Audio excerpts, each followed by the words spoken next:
And let's get ready to RPG! RPG! RPG! RPG! RPG! RPG! Hello, everyone, and welcome to the Knights of Last Call. My name is Derek Melinda, and tonight it's time to draw steel. That's right. While I was at Gen Con last week, the fine folks over at MCDM decided rather callously to release their new, I believe their first full RPG, which of course was known for a long time as the MCDM RPG, including last year when we took a look at it on this channel. Myself, Bob, Smith, some of the other knights got together. We played one of the beta versions, played through the demo adventure one-shot, went on stream, talked about our thoughts about it, shared some of the things we liked about it and things that we didn't like about it. And, of course, the game has been under development for the past year or so since then. And we finally have a PDF release. So tonight we are going to be digging into this. Now, this game has a complicated heritage, which is that it is trying to be both cinematic and tactical. And when I think of games that are cinematic, typically we more tend to think towards narrative systems. But tactical, we think of, 4th edition D&D. We think of Lancer. We think of Pathfinder 2. Now, it's no secret that I am a fan of Pathfinder 2.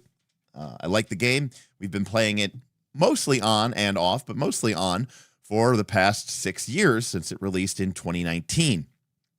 However, I have, like Matt Colville, a deep, deep love and abiding affection for 4th edition Dungeons & Dragons. It was a very satisfying experience. The combat was very rich, involved, tactical, and yes, cool. The powers and abilities of the classes made you feel like you were in an action movie. Dare I say cinematic. But, and of course, the game was very well balanced. It had its problems. Not going to lie. We're not going to go into all of those features. I've had numerous streams where we've talked about some of the issues with 4th edition. I had my issues with 4th edition even while I was playing it. However, it remains, I think, a golden gem that a lot of people didn't give its credit or its due. In addition, it was, I believe, a truly remarkable piece of game design that many games, including 5th edition D&D and Pathfinder 2nd edition, have rigorously stolen from. I use the term stolen loosely, but stolen from to the betterment of those games because they learned from what that game was trying to do. Now, we are here tonight to see if Draw Steel is able to sort of bring back the dream of what 4th edition could be. Now, there have been games that have come out, games like Strike, which I have lovingly praised on this channel before, games like Lancer, even games like Pathfinder 2nd edition, which have tried to tap into that cool, tactical, cinematic, power-based experience that we got with 4th edition D&D, but I don't think they've ever fully hit the mark. So, tonight, we are going to see if Draw Steel, the inaugural release from MCDM, that is a full system, not their Heroes book, not their Stronghold book, can deliver on this. And of course, I am somewhat excited, or should I say somewhat confident that we might be able to get there. Because Matt Colville,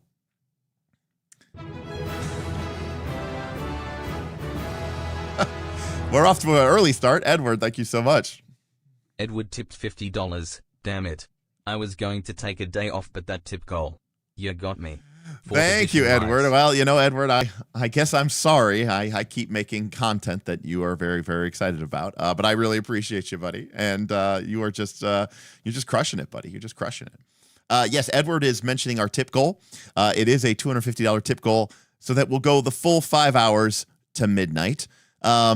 And $50 an hour. So, if we can keep that tip goal going, we'll spend a whole evening talking about this game. And just in case we don't have enough time, or there is a second book, by the way, there is a Monsters book. So we do have a super chat goal for let's doing a part 2. So, I'm not going to lie. This could be a long one, folks. This could be a multi-parter. We spent, 30 hours the first week Daggerheart came out. You never know. And there's probably a lot more rules that we want to get into. Now, that being said, I do want to be fair to the folks over at MCDM. I don't want to show everything in this PDF. I don't want to literally go through every single class and every single option and every single feature. If you're interested in the game, you should pick it up when it becomes available, if it isn't already. But I do want to do a deep dive, and I really want to take a look at the mechanics, and I want them to look at the systems, and I want them to look at everything, because I think that there's room in the gaming environment for this game. And as a result of that, I want this game to succeed, and I really want this to do well. Hard Bushita says, check the license at the back of the book. Are you saying like right now or like in general? Let's see here. Yep, we're not doing any of that. We're not copying or reproducing any art from their books. All right. We can't use their logo. We are showing the creator license, by the way. There you go. We are acknowledging all of these things are true. Just don't be a jerk. Buy the game. Any case, so we're going to be taking a look at it. Okay, thanks, James. I tried to read it quickly. So yeah, there's a lot to cover here. We're going to get into it early. We did have a super chat from Chandler. Thanks, Chandler. I see ya. I don't want this to count against my support for Daggerheart and your eventual actual play, but I'm also interested in this system. Keep being amazing and spreading the TTRPG love, Chandler. Chandler. And I think you, Chandler, like me, it's tough being a fan. In some ways, I am envious of those people who go, what's not 5th edition, right? Or people who are just like, I found Pathfinder 2. It's the only game I ever want to play for the rest of my life. In some ways, I'm envious of those people sometimes, because I get excited about a lot of games, and I'm like, look, I like 4th edition D&D. Now, I will say there is one saving grace, which is right now, me, Derek, personally, in this exact moment in time, am not super hyped up about grid-based play. That's me right now, today. That could change in 6 months. It is gone. I've gone through cycles before. Even in our current Pathfinder 2 X, Starfinder 2 X, Battle Zoo X Eldamon campaign that we are playing, we're using a modified zone-based system for our Pathfinder 2 X, Starfinder 2 game. So, we're kind of just like not really super hyper-focused right now on the 5-foot increments. But I still think that there is a huge place for a game like this, and I think this game lives in a very different sphere than Daggerheart, and I think that's a really good thing, because I think to a certain extent, not 100%, but I think to a certain extent, Cosmere and Daggerheart are kind of competing against each other a little bit. This, to the most part, for what I can tell, is kind of living on its own. If I had to say that this has a competition, it would be DC 20. Maybe, but yeah, this game is out and that one isn't. Elaine, we are polygamorous. Yes, we are very polygamorous, Elaine. We are in a gamical, polygamical. Hey, what's up? It's my buddy Rich. He's in the chat. 3.5 Pathfinder. I also really enjoyed 4th looking back at it. Yeah, I mean those were great games, and we had a great time, and those are some of the foundational games, basically, that kind of define who I am as a gamer. All right. So SinMad confirming the repost, but much like Pathfinder 2, the rules are in a roundabout way free. Thanks for the license, so don't worry about showing too much. To be clear, even Pathfinder 2, Paizo, who posts all of their stuff for free, all the rules, on Archives of Nethys via their SRD, still doesn't really want you to show everything in their PDFs. I'm just saying. That's one of the reasons why when I do show Pathfinder books, I tend to just show what's on Archives of Nethys. Same thing with, for example, Daggerheart. Daggerheart has released everything for free in their SRD. And that's why I make a point of, with Daggerheart, for example, showing the SRD, not the core rule book, just because, you know, art and all this other stuff. But again, we'll get into it. So yeah, we are going to show the black hole armor. Yeah, I'm going to make a Starfinder 2 cam. I mean, I'm like I said, yeah, it's tough. I'm kind of hype about Starfinder 2. I think it's really, really cool. So let's get into it. Draw Steel, the tactical, heroic, cinematic fantasy game. So right off the bat, and again, now this is a deep dive, but I will say the art style of Draw Steel is very action-packed. It's very comic booky. You're either going to like it or you're going to hate it. I think it's pretty cool. That being said, I don't know if I love this piece. It just feels a little flat to me. But you know, there's a lot going on, which is cool. But I don't know. It feels a little tame. I think I much prefer this. This is a cool picture. Anyways, going back into it. So yeah, the guy at the top is really cool, but you know, coming down. But Phil, I completely agree. Some of the art, not for me, but it is I am not arguing that this art isn't premium. This is a nice piece of art, you know, 100%. I'm saying it's not my style. In fact, if anything, I think my favorite piece in this entire thing is this this wizard in the back with the black hole orb that she's summoning and this cool crescent moon staff. I think that's probably my favorite piece. And she's just like thrown in the book back. All right. SinMad confirming that is the iconic emblem list. So graphically, I do like the fonts. You know, it's got this really subtle, very clean look with a little bit of a drop shadow, very minimal stroke. I like it. I'm just being picky here. But MCDM RPG, lead designer, James Intracaso, design director, Matthew Colville.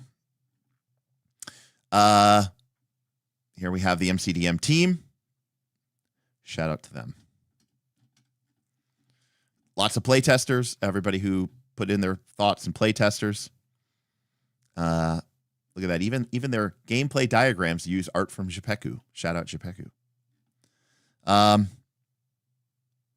So here, let's read this introduction from James Intracaso. Again, folks, this is going to be a long one. I'm not going to literally read the book to you, but it is a deep dive. This is not a first look. This is a deep dive. And guess what? This is what you're paying for, so let's fucking do it.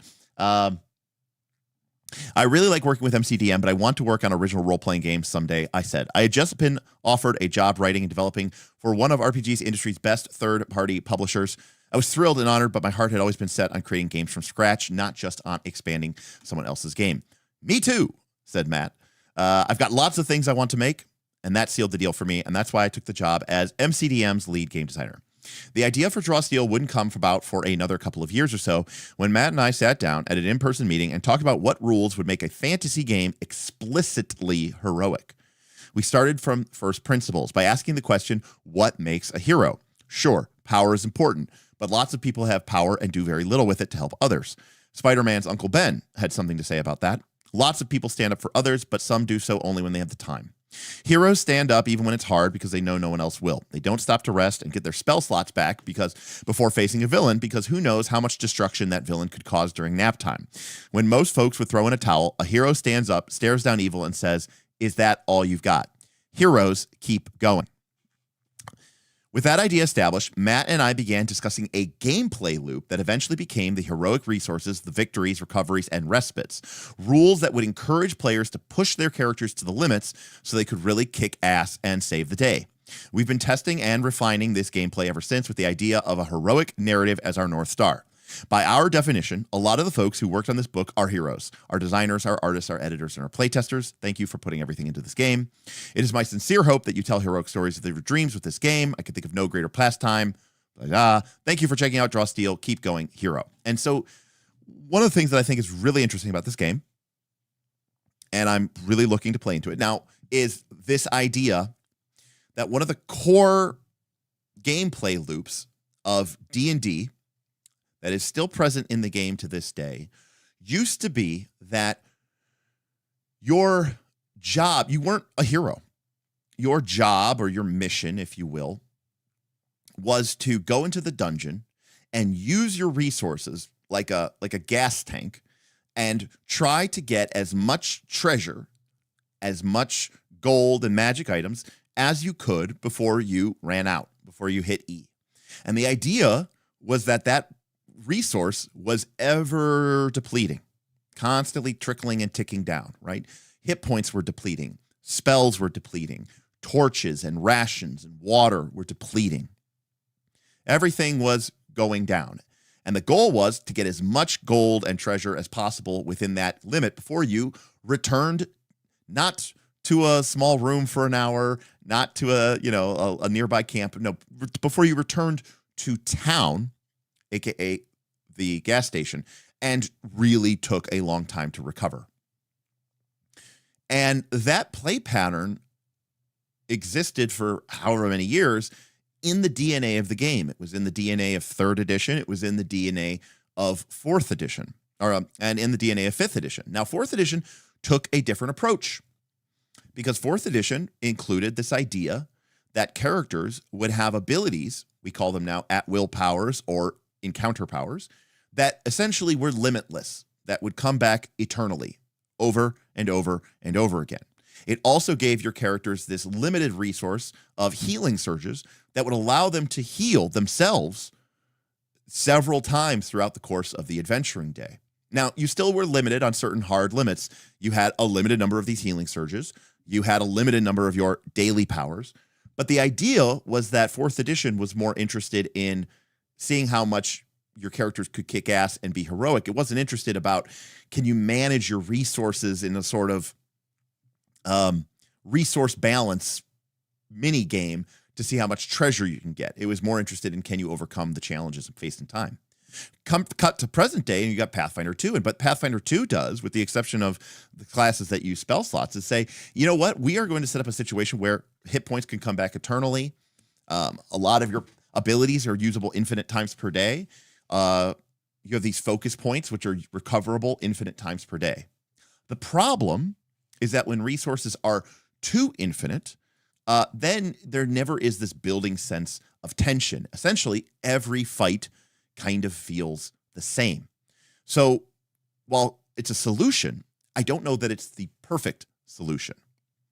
Instead, I know I'm going off on a tangent here. I apologize. Instead, we need to kind of think about, what is it like in the movies, in the cinematic world?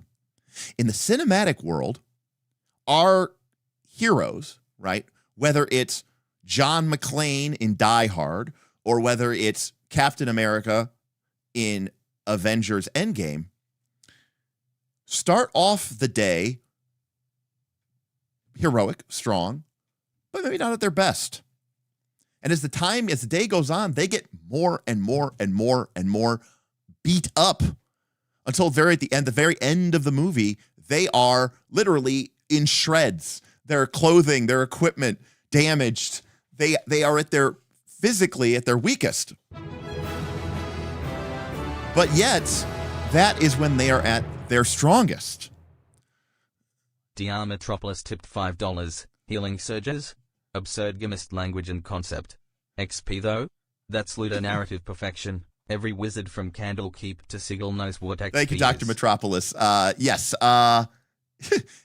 People had no problem with experience points, even though that is a completely gamist concept. But when people start talking about hero surges, people are like, what? That is the most gamist thing I've ever heard in my life. Yeah. So people are silly. I mean, hell, I've argued before, hit points are gamist language, and people are fine with those. Thank you, Dr. Metropolis. Appreciate it.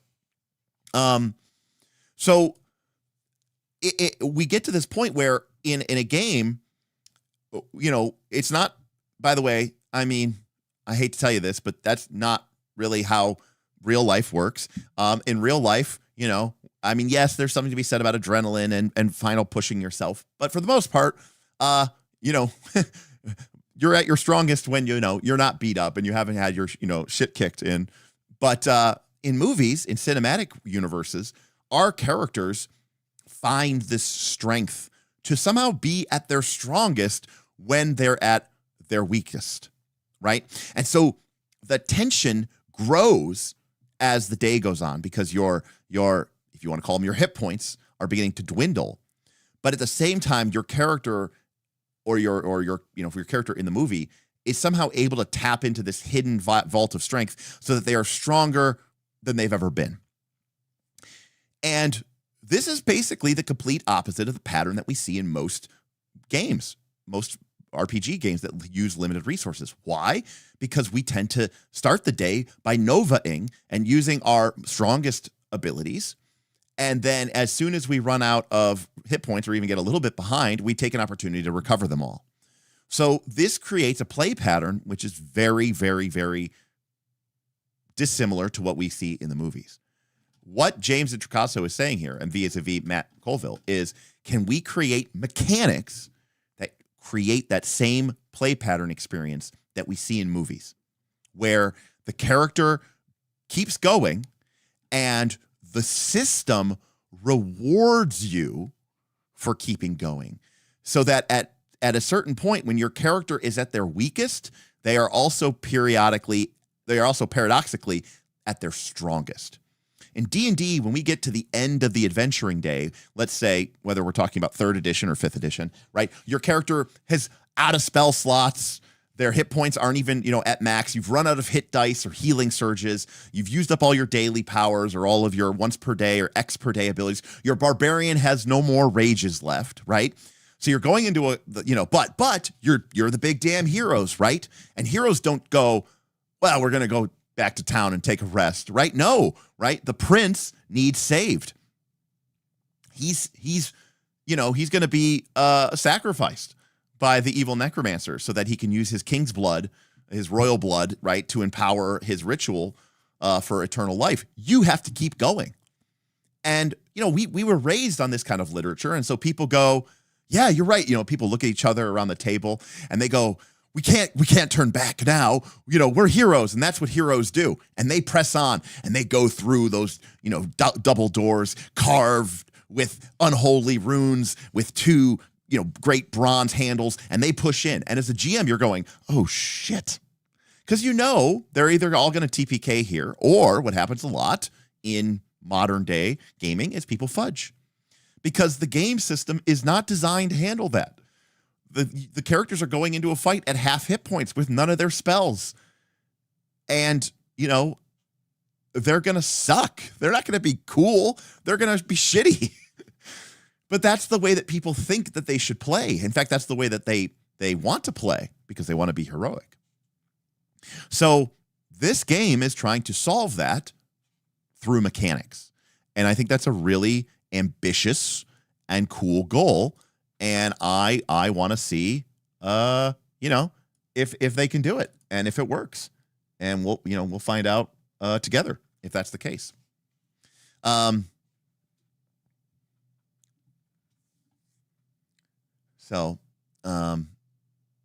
Right. So 4th edition solved this problem somewhat, but not fully, because in 4th edition, you could, use your healing surges to restore your hit points to full.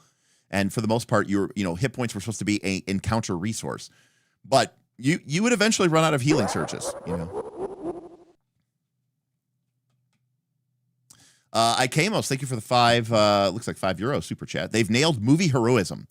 Like, heroes don't loot corpses, right? So what does the game reward with you? Diegetically earned titles. So cool. Right. So this is taking a bold step, right? And trying to break away from the sacred cows that sort of shackle D&D. And because of some, sacred cowism and the inability to like leave the past behind, I'd say Pathfinder 2 is still somewhat shackled by some of these concepts or conceits. So yeah, I think it's interesting. All right, let's get into this. We've got a long book, 373 pages. We've got a bunch. We start right off in the beginning. I don't like it, but they do start with 12 pages of the basics. So at the very least, I'm hoping that they will give us a good understanding and introduction of what the game is before they start telling us how to make a character. But then we get into making the character, and we've got very different from Cosmere. We have 27 pages of ancestries, from the Devil and the Dragon Knight to the Woad Elf, the Polder, and the Time Raider. We then have backgrounds, which has kind of become sort of standard stuff here. Again, this is a class and level system. We've got tons of pages of classes, and these classes are not short. They take up the majority of the book. Now, remember, this is book 1, the heroes. So the classes and all of their associated talents and powers are going to take up most of the book. Then we get into kits. These are the equipment kits that I recall from the beta that sort of establish some of the elements of how your character functions. We then get into perks and complications, which quite frankly, I don't remember, but we do get like 6 or 10 pages of those. How do tests work? And then we get into sort of the procedural elements of the game: combat, negotiation, downtime projects. Now, I want to say something here, which is obviously this is a game about tactical. We know that tactical is in the game. And people tend to think that that means combat, which it clearly does. This is clearly a game about combat. That being said, one of the things that I was the most excited about when we ran this game last year was the negotiation system. And I think that this is an area where gamist language can really, really be cool. I don't think that most social combat systems are good because people don't really make them interesting. They don't make them tactical or strategic. They just, slap a clock on diplomacy checks and call it good. I don't think that makes it very fun. So I get why people don't like it. So I did think that the system that they had developed in beta, I'm interested to see how that develops. I'm reading here from Flum Grubben that kits have changed a lot since beta. So I'll make sure to take a closer look at that. We then get into the rewards, and we see treasure, titles, renown, and wealth. A short section on gods and religion, and then lastly, information for the director. Now, do I think director's kind of a cheesy name? Yes, I think we should just call them the game master. That being said, they're really leaning into this cinematic element, so I don't completely hate that, but it is what it is. All right, so that's what we're gonna get. That's what we're gonna get into here. Now, I've got a rehab. That's a lemonade iced tea monster, but if we get that tip goal complete, I do have a second white monster standing by in case we need the caffeine to power through. So we'll see where we get, folks. All right, here we go. Deep dive, draw steel. All right, so here's our big bad flying angel dude. Again, the art is very, I don't know how to call it. It's very like very new era, very sharp, very defined, and I think it's pretty cool. I mean, it kind of reminds me of a lot of the design of modern Magic cards. Mr. Martinez, thank you. As a fan of 4E, I'm very happy with Draw Steel. I love the way you do TTRPG analysis from a game design standpoint. Love from Brazil. Well, thank you. I really, really appreciate that. Yeah, I'm obviously a fan of 4th edition as well, and it definitely colors my belief and the way I look at games, because it was, I think, a very awesome example of game design. So I'm excited about what Matt Colville's doing here. So thank you, Mr. Martinez. I really, really, really appreciate that. Door tipped $50. We're going to need another hour, I think. For whatever reason, I think I read that in like a Jaws, like Brody thing. Like, I think we're going to need a bigger boat. I think we're going to need another hour. Thank you, Door. Massive $50 tip. I really appreciate that. Taking that hype boss down very quickly. Door, I really, really appreciate you. Yeah, I'm expecting that we're gonna get some good. I did read it right. Sick. Perfect. That's exactly the vibes that I got from that. So we're on the same page. So Simet says, that's Ajax the Invincible. He's a real piece of shit. Sick. Now, I don't know the MCDM lore, the Chain of Acheron and stuff like that, but here we go. Yeah, this is RPG PhD says, I love those rehab lemon iced tea monsters, and that is what we are crushing right now. This is the rehab. I do love them. And Kendall says, I'm pretty sure some of the art is done by people who also freelance for Magic, so that tracks. Yeah, so, and I love Magic art, so we're good there. Thank you, Dor, and thank you, Martinez. I really appreciate it. So, now, as you all know, when I do a first look, I always ask myself with, what are the big three questions, right? Which is, what is this game? What is this game about? Does this game even know what it's about? Does this game try to be about something? Is this game putting a stake in the ground and claiming out a space in the RPG world for itself? That's my first question. And some RPGs fail. Jacob Online tipped $10. 4E is dead. Long live 4E. That is well said. I mean, 4E is definitely dead. I mean, as much as I hate to admit it, it's dead. I know that there are some communities that are trying to keep it alive, and I know there was Project Orcus, but because of the GSL, because of Wizards of the Coast's complete disabandonment of it, because of the negative stereotypes associated with it, I hate to say it, but 4E is dead.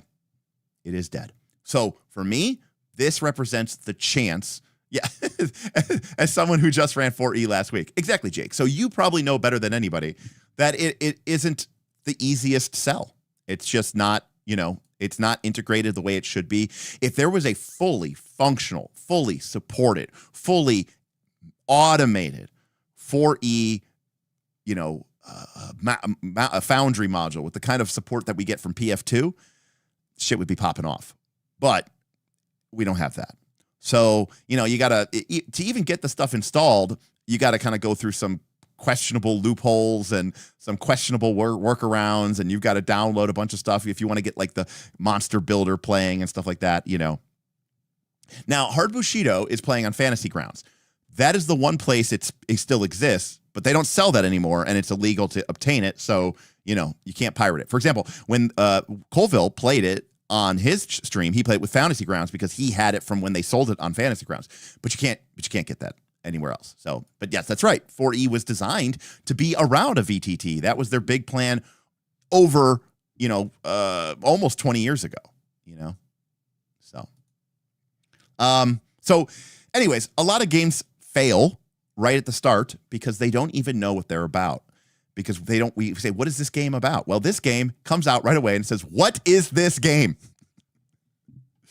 And it defines in exacting qualities exactly what they mean about this. And I do want to spend some time here because this is the metric by which I am going to judge this game, because they are telling us that this game is cinematic, it's tactical, it's heroic, it's adventure. Are the mechanics that the game gives us supporting that premise? And do the rewards, if we do those things, tie it all back together? That's that play pattern that we always talk about. The game says it's about this. The mechanics support that. The reward for doing this supports what we wanted to do in the beginning, right? If a game says it's about hexploration and exploration, but it gives you experience points for fighting monsters, and that's how you level up, well, then we have a problem, So that's the idea there. All right. So this is a game about fighting monsters, about larger-than-life, extraordinary heroes plunging into battle against terrifying, monstrous enemies. I mean, I don't have it on my soundboard, but if I had like a shots fired, this game is not, pulling any punches. This covers, now I remember some of this language was in the beta, so we are kind of reiterating a little bit here from a year and a half ago, but I think we can all accept this. That covers a lot. So let's get specific and talk about what this game is and what this game is not. This game is not everything. This game will absolutely feature dungeons, ancient underground complexes filled with undead and oozes, but it isn't a dungeon crawler. It's not about clearing room. It's not a survival horror game where you have to track light and food and the weight of every object that you can carry. You can fight monsters in a dungeon, but the game is not about dungeons. Lots of games focus on this and do this really well, like Shadow Dark, hyperlinked here. Now, you know that on this channel, we are a big fan of Shadow Dark. You know that I am currently working on, what am I working on? A mega dungeon. A ancient underground complex filled with ravenous undead where it's about clearing rooms, a survival horror game where you have to track food and weight and the object of everything that you carry. Because I really like that stuff. And that's why I'm designing Shadow Deep for Shadow Dark, right? Cool. It's not a wilderness exploration game, aka a hex crawl. It's not about surviving in extreme weather or navigating your way back to safety. You could fight monsters in the wilderness. You might even have an entire campaign in the wilderness, but it's not about the wilderness. We love games that focus on that fantasy, like Forbidden Lands, which fans of this show will know we spent an entire year playing a campaign of because we think that system's really cool and we love Free League and we wanted to do an exploration-based game. And guess what? In that entire campaign, the group went into maybe 2 dungeons. Most of the game was spent exploring the wilderness and trying to make camps and find their way and survive and get away, and get around. Very cool. You could run with horror, but it's not a horror game like Call of Cthulhu. It could be comedic, but it's not paranoia. Draw Steel is definitely a game about so these are all the things it's not. Yet that's true. The first several sessions of our game were mostly us dealing with a single bear. Draw Steel is definitely a game about creating amazing stories in which the heroes fight monsters and villains using strategy and tactics. Draw Steel has a lot of other tools, but fighting monsters is sort of non-negotiable. If you're looking for a game featuring extraordinary heroes overcoming dramatic villains without the focus on tactical combat, maybe check out Daggerheart, just next door, alphabet-wise. I mean, let's also stop real quick. What an amazing introduction to this game, to literally hyperlink your competitors and talk about why your game isn't the game to play if that's what you want to do. And being very explicit that this game system isn't designed and shouldn't be used to do that. It should, I don't want to beat a dead horse here, but there's a reason we have a lot of RPGs on our shelves. And it's because some game systems are tools. All game systems are tools. Some tools do things better. But here's the thing. I agree, Bob. Big gonads, because they aren't afraid to say, this is our niche. This is where we're carving out a space. And instead of being a 6 out of 10 or a 5 out of 10 or a 4 out of 10 for these other elements, we want to be a 10 out of 10 in our niche. And I respect the unbelievable fucking hell out of that so much.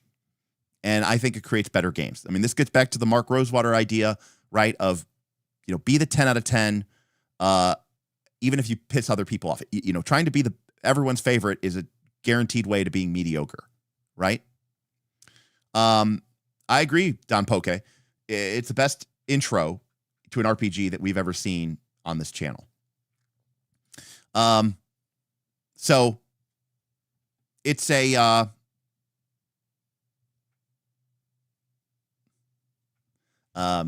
I don't want to track the HP of torches. Nin, this game is explicitly not about tracking torches at all.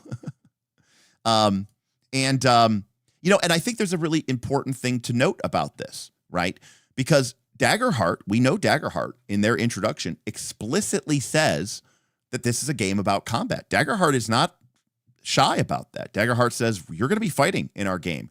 It's an important part of our game. A lot of the mechanics of the game are what we'll call combative powers. Obviously, the core mechanic is usable in any sort of dramatic situation. But Daggerheart is not a tactical game. It is very much abstract. It is hyper theater of the mind, to the point where, the range of things is like group and nearby and close. Things aren't measured, and we're not tracking individual squares and feet and all this other stuff. There's not really even really good rules or support for it. It's kind of tacked on a little bit. And so it isn't that kind of tactical play. It is more about using combat as a storytelling mechanism. That's not this game. Draw Steel is saying, look, some people play RPGs because they want to win. They want to play the game. They want to, the way that I sit down to play a game of like a skirmish war game, like War Machine or Mordheim or Necromunda or, Warhammer Kill Team. There's fun in that. There's enjoyment in that. There's even cinematic moments in that. I know some people might have their minds blown that war games can be somewhat, cinematic and can actually create stories. But believe it or not, the idea of RPG campaigns came from, wargaming campaigns. And people were telling stories and doing all this other stuff. Tangent, I spent like an hour at the Steam Forged Games booth at Gen Con because Privateer Press apparently does. I have not played War Machine since Mark II. I guess they are now on Mark IV, so I have missed 2 whole generations. I guess the Horde line is no longer officially existing. Horde is just now all under the line of War Machine. So War Hordes is dead. Long live War Machine. But I spent like an hour talking to the guy at the demo booth about War Machine for Mark IV, and he was like, "Oh, this is so much fun." He's like, "I've had to explain to people all day what this game even is.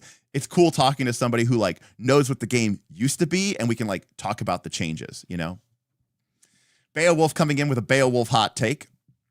People were playing war games and then realized it's more fun focusing on the stuff outside of fights. Now, Beowulf isn't wrong. Some people did that. And to be clear, Beowulf, most of the games that you like still have copious amounts of combat rules. Whereas there are RPGs that literally don't have combat rules because they are literally focused on the stuff outside of fights exclusively.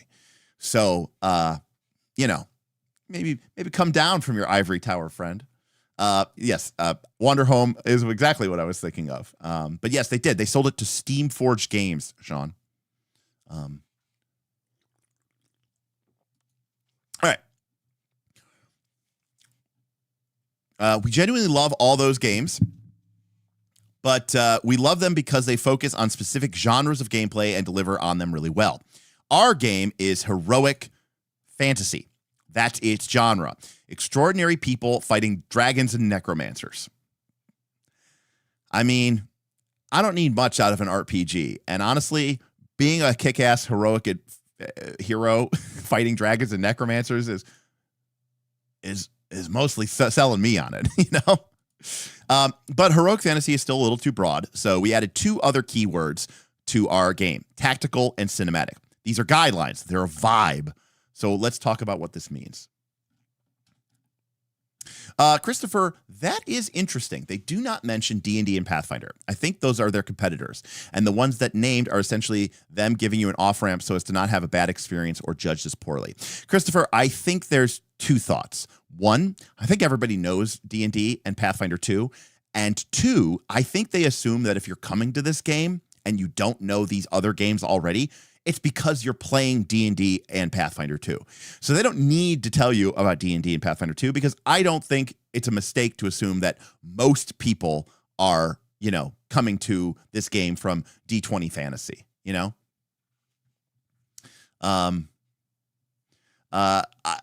Scott, we talked about this last night at some crazy hour of the night while I was starting to lose consciousness, I think after you left. But I did say that we have this sort of, games are really carving out these spots, and I did mention that exact triad that you talked about. That would be the Broken Empires open world addict, the game coming out from Trevor Duvall. It is a sim-light game. All right.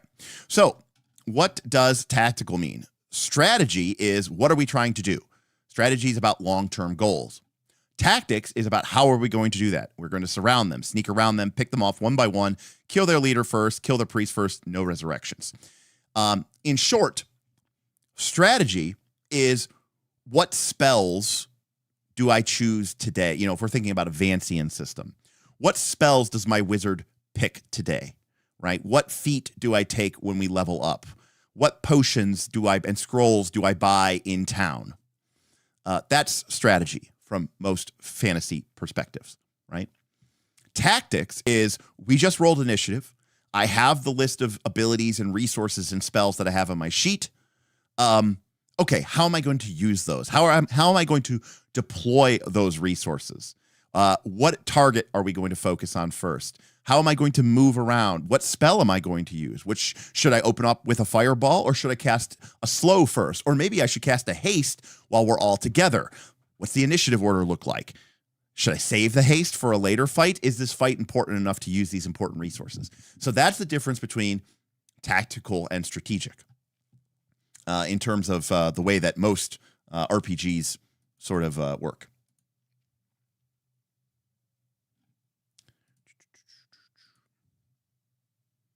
Right. So very cool, very cool. All right, sorry. Something was distracting me on a window. In tactical games, positioning matters. Our game is played on a grid. Effects and distances are measured in squares. I think we'll get to this, but this game should have been on a hex. But I won't ding it too many points for that. This means all players are focused on the same problem, and there's no ambiguity regarding where the heroes and villains are in relation to each other. The whole Hobgoblin troopers are setting themselves up in a line to stop our tactician. We're all aware of what can happen, and we can talk about it to make sure it doesn't happen. Teamwork matters, right? We're going to plan our stuff together, right? In a tactical game, you have many choices. Each round, you're never reduced to just swinging your sword. If you do a good job, you don't feel as if you outlasted your opponents because you wore their stamina down before yours went to zero. You feel like you actually beat them, right? It wasn't just a question of who ran out of hit points first. It was your choices that made the difference to a victory, right?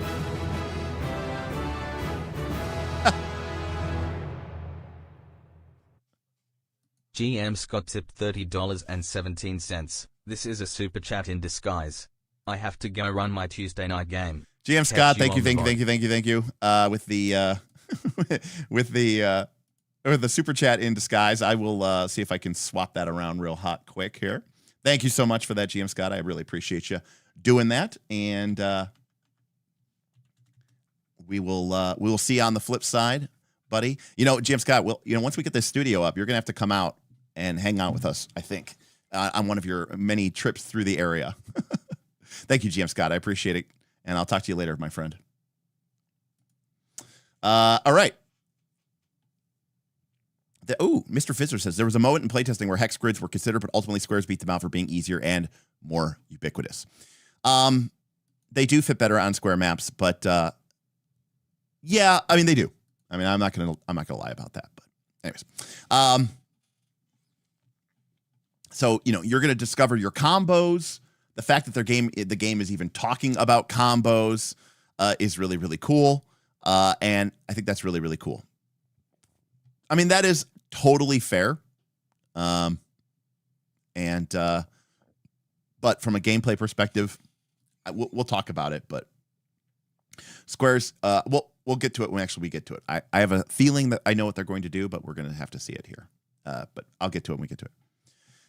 Okay. So, tactical. It's heroic.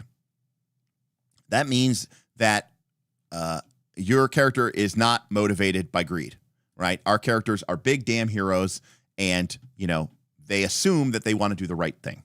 So, but because you're heroic, this is an important thing too. Which again, thank you, Henry. That is exactly what I was thinking. And so yes, so this is a fourth edition problem, and it can be a problem, and actually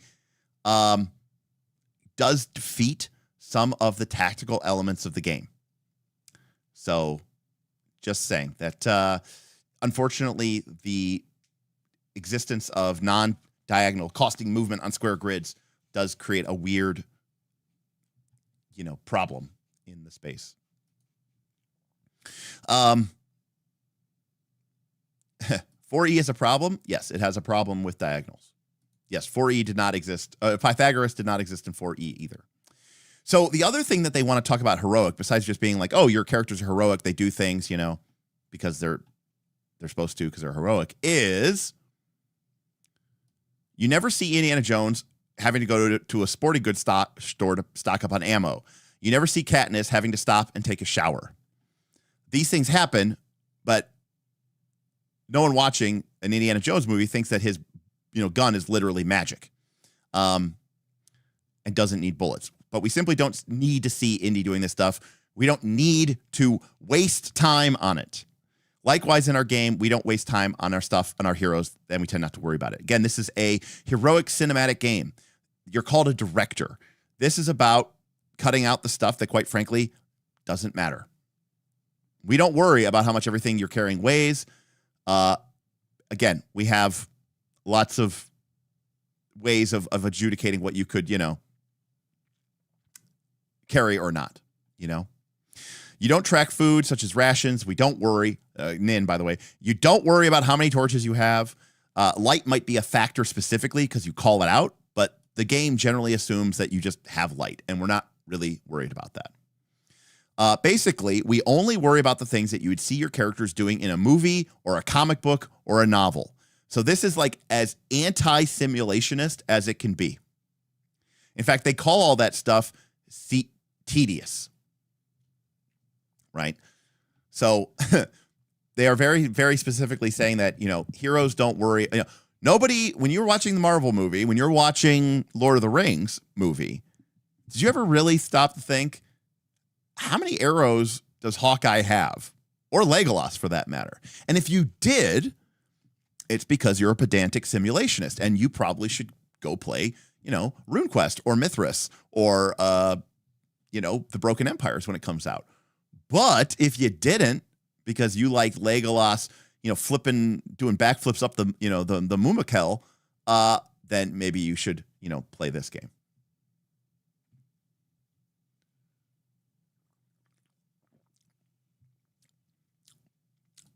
Hawkeye only runs out of arrows when it is dramatically and cinematically appropriate. That's exactly right. Hard Bushido got it right. They didn't actually track arrows. He just ran out when it was an appropriate time to run out. That's correct. Now, to be clear, they aren't saying that you magically generate light. They're not saying that your characters glow. They're saying that if you enter into a darkened area, your character might say, I pull out a torch and we keep going. And the game just assumes that you have a torch, and it doesn't sweat whether or not you have a torch. Now, obviously, if we have explicitly established that your character, has none of their possessions and is escaping from a prison, then your character can't say that, you pull out your torch. But otherwise, yes. So are you saying I can skateboard a shield into stairs when I play Draw Steel? I'm going to go out on a limb and say almost certainly yes. Yes, very quantum inventory. Now, to be clear, there's nothing wrong about liking simulationism. In fact, it's one of the 3 pillars of gamist, of RPGs for a reason, because some people really like that stuff. And I would even argue certain styles of game, like dungeon crawlers, really benefit from that sort of fastidious management of your resources, because it's all about I hate to say it, it's about logistics. Logistics is fun for some people, but for other people, it is not. So they are making an assumption that this game is not about logistics. All right. Cinematic. Closely tied to heroic, cinematic keyword is all about how we like abilities and features that are strongly evocative. You can imagine your character saying these things. In all this confusion is a good name for the Shadow's ability to slip out of melee and retreat to safety. The text says how it works, but the name creates an awareness that explains how it's working. Now, this is about a mechanic creating a feeling in the game. I've talked before in 4th edition about the ability called Come and Get It. Come and Get It is a fighter power that literally draws all the monsters around a fighter into the fighter, and then the fighter spins around in a circle and attacks them all.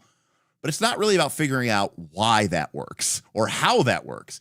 It's about saying in the mechanics of the game, this is how you express that. But then wouldn't that look cool on screen? And, this about the name of the ability is called Come and Get It. Now, maybe your character literally isn't saying that every single time, which is something that I think a lot of people think. But you know, that's the idea. You know, it's about these mechanics that really, you know, that really kind of dig in. Come and Get It is probably my favorite 4th edition power of all time. So, sorry, Sean. And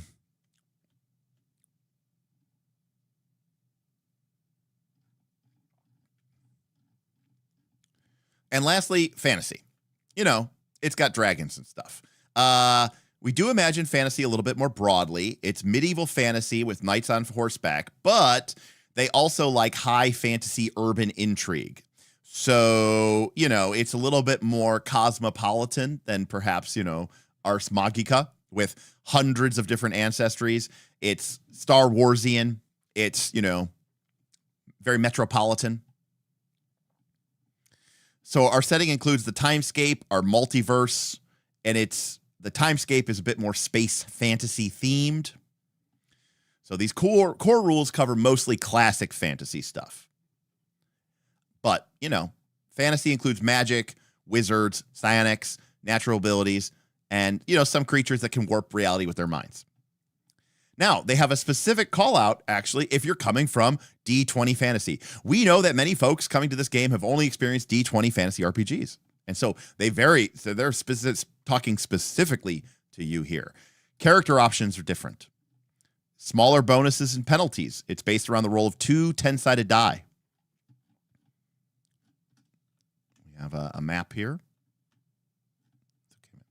Abilities automatically deal damage. You don't need to rest all the time.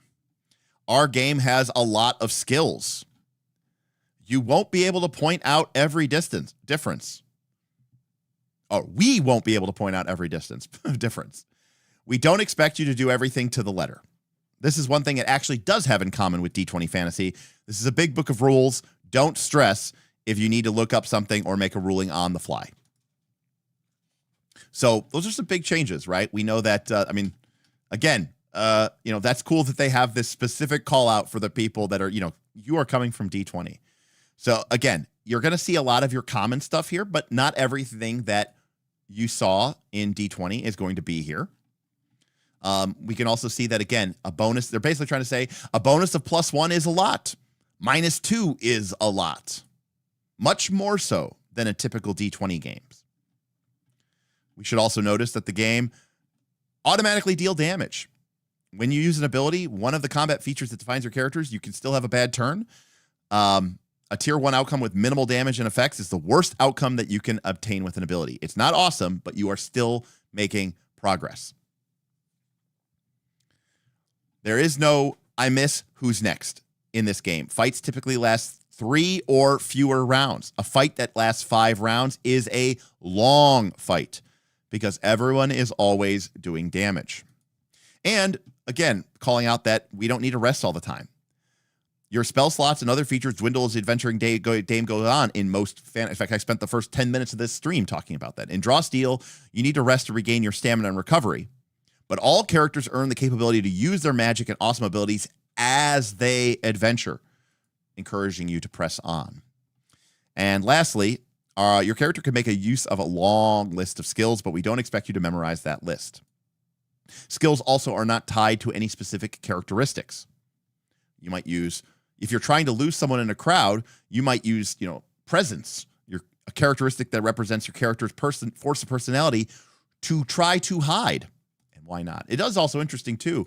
They are also assuming that this is not someone's first D20 or first RPG as well, which is interesting. Now, we next go to the glossary index in the beginning. This is both a great idea and a terrible idea, but it is a good idea because it's basically saying we are going to be referencing these terms. Now, if you remember when I did the Cosmere RPG, I made a notation of them referring to, you know, oh, this recharges with this and this and this. And I was like, what are those things? They have not described that yet. And so while I doubt anyone truly is going to read through the glossary and, you know, literally cover every single thing of that, this is a great way to say, hey, look, If you want to, you can read through this now and get a good idea of what everything is before you ever dive into how to make a character. So, adjacent is described on page 76, but right here at the beginning, before we get into any sort of details, it's within 1 square. Ikemos hates that the index isn't at the end of the book. It's certainly a decision. It's certainly a choice. All right.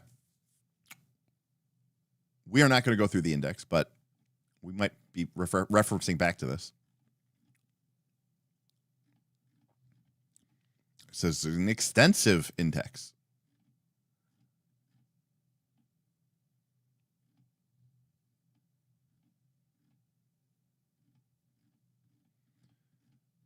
A very extensive index.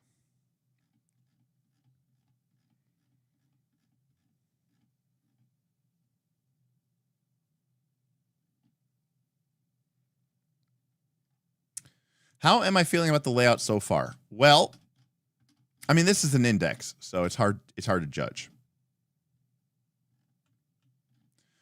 That being said, I like that it doesn't have the the really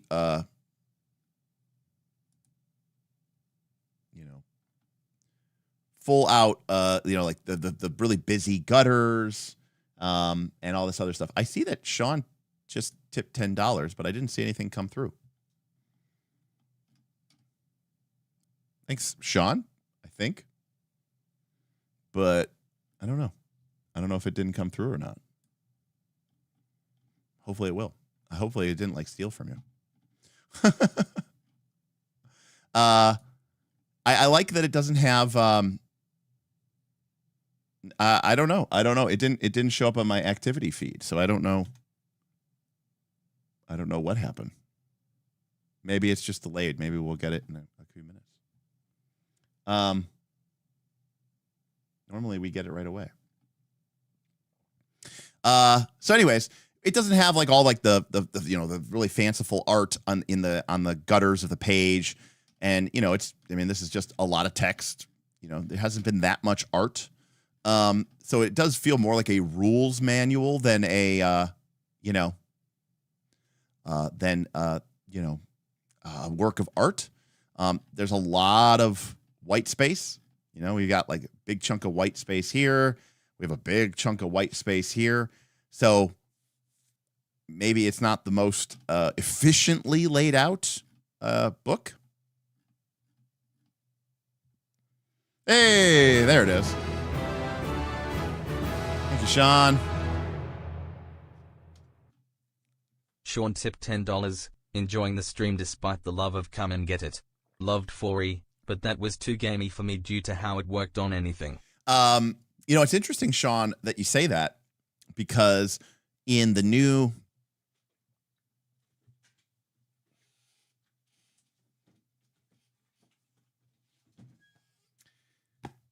Battle Cry book, there is the Guardian class, which is obviously the taunting guy, and they have an ability called, it's an action, it's called Taunt.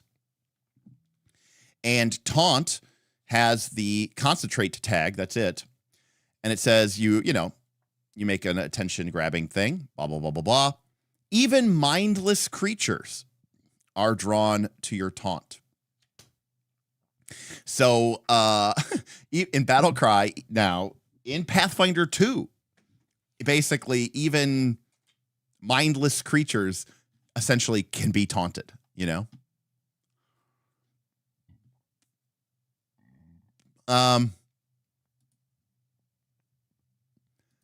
It does not have the manipulate, and it does not have the mental trait. It only has the concentrate trait, which obviously applies strictly to the Guardian who is doing it.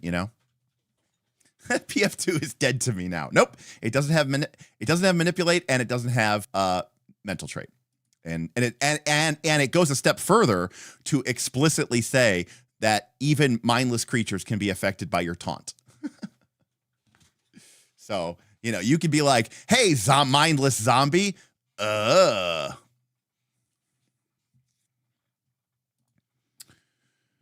So, anyways, it's a little, here's the thing. I mean, people are going to love this book, which is cool. See, like, look, that has a piece of art there randomly, which is fine, but it fills the space. But it's just interesting to me that, like, they didn't have a piece of art right here. But I think it's interesting because, people are going to love this game, and that's totally fine. But I remember people lambasted the shit out of 4E for saying it was too Spartan and too, unfeeling. And I'm like, 4E was, by comparison, had a lot of, it had like colored colored bars and lots of infographics that helped guide you through the book. But again, we'll see where we're at with this. And here's a picture inside the book of people playing the game, with the game, in the game, on the game. How very meta. All right. So the basics of the game. It's like anything else. We're going to have a conversation. We all know this really case here. Characteristics. Each creature of the game has 5 characteristics. We have might, represented by an M. Strength and brawn. We have agility, nimbleness and coordination, reason, intuition, and presence. So we have all 6 stats minus constitution, which kind of gets folded into might, presumably. So I don't hate that. Obviously going with 5 stats instead of 6 stats. Oh, very daring. You gotta make yourself different. And it's interesting, that's a big choice here, Statistics run from -5 to +5.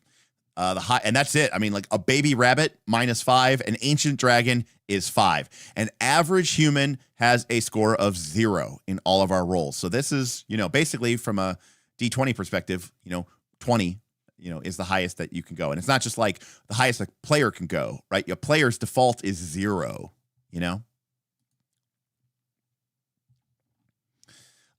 We use D10s. We need to have a couple of them. We occasionally need D3s and sometimes D100s.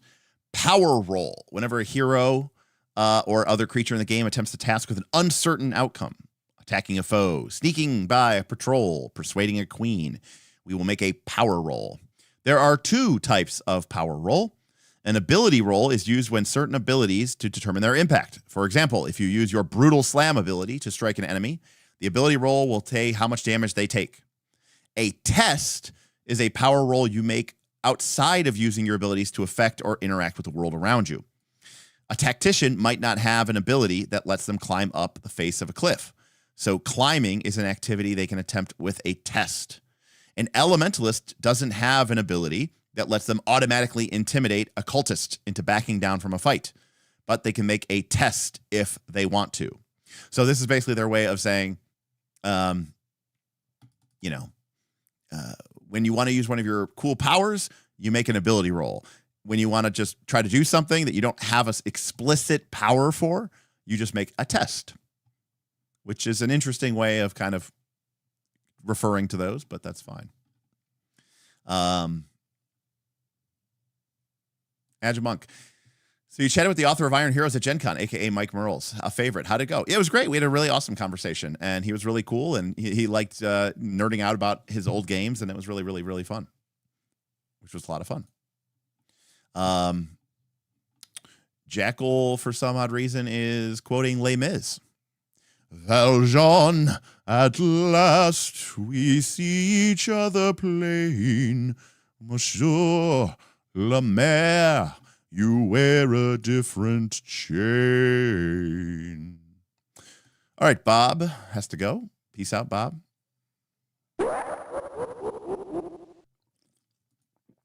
Armiger was awesome.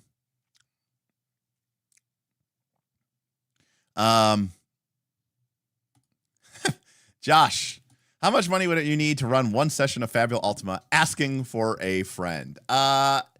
Well, Josh, I don't know exactly what the cost would be, but I will say we are looking into what the channel's structure looks like in a world where I don't have a job. So we'll say that. Before you say another word, Javert, before you chain me up like a slave again, listen to me. There is something I must do. This woman leaves behind a suffering child. There is none but me who can intercede. In mercy's name, 3 days are all I need. Then I return. I pledge my word that I'll return. You must think me mad. Sorry. that was, I like Les Mis. All right, so that's power roll. Making a power roll. I was looking for where we are. We roll 2d10. I said the conversation. That's true, Jordan. It did it. +1 is a big bonus for sure. And I did say the conversation, but it's actually called The Confrontation, Jackal. So that's the name of that track. The name of that song is called The Confrontation, not The Conversation. So you were wrong. That's okay.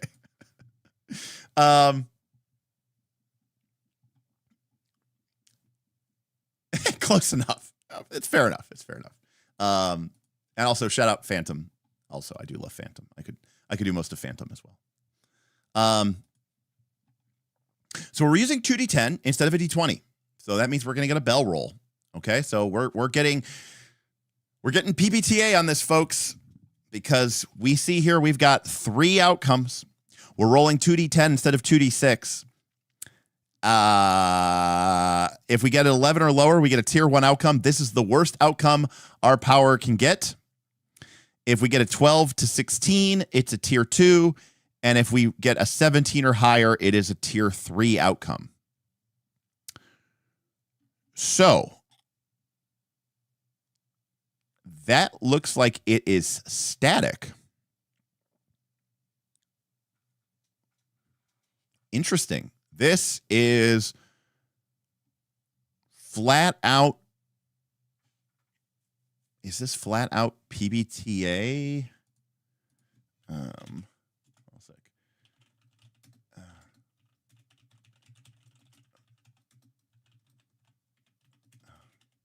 7 to 9 plus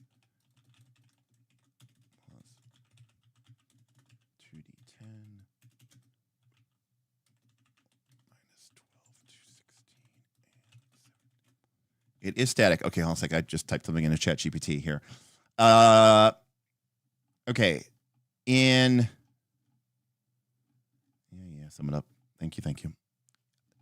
ChatGPT is doing all the math for me. So in a standard 2d6 model of PBTA, you have a roughly 40% chance of rolling a 6 minus. You have a 40% chance of rolling between a 7 and a 9, which we would call a tier 2 outcome here. And you have a 16, it's actually a 42% and a 42% and a 16% of getting a full success, an unmitigated success, tier 3. So roughly, 42, 16.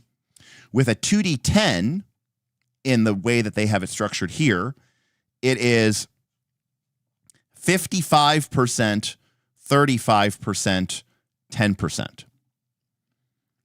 So this is a flatter distribution, more commonly pushed towards tier 1. And this apparently is static. Okay, well, this is surprising.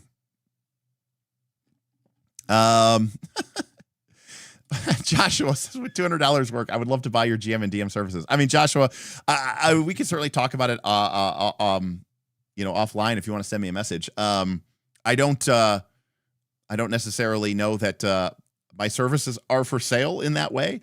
I usually run games exclusively for my patrons, so it's not really about the money. I mean, I'm certainly flattered that you would offer that, but again, I'd be happy to talk with you offline about it, and we can maybe figure something out. But your boy is kind of broken, so I'm not going to say no. It's just some money. But thank you, Joshua. I really appreciate it. Just get in touch with me, Joshua, either on Discord. You can message me. Derek_M is my or Derek_M is my username. Wow. So so Daggerheart went PBTA in one way, and Draw Steel is going PBTA in the other. Well, No, I think Draw Steel is going like, this is just PBTA. I mean, this is, yeah, they literally fell backwards into PBTA. That's very interesting. So, yeah.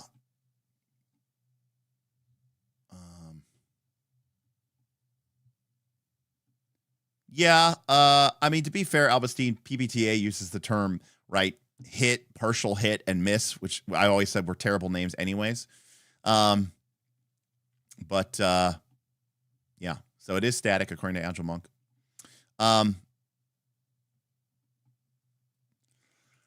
Yeah, that's really interesting here. There's none of that scary consequence stuff. That's true. I mean, that is true.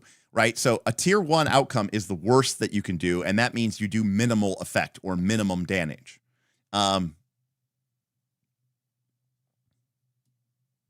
if that's for a power roll. But if you're making a test, it might mean you fail at what you start out to do, and you might also incur a negative consequence. Tier 2 is average or moderate. For a test, you might succeed at what you start out to do, though it may have a cost. So this is quite literally PBTA. I mean, this is success at a cost. This is the best outcome you can have. You can do maximum damage. You might get something extra and, ability beyond that. So we get to roll, but we get to see that we have, yeah. So tests do have these degrees of success, just like standard PBTA. But in combat, it's still degrees of success, but the degrees of success are minor, average, a lot.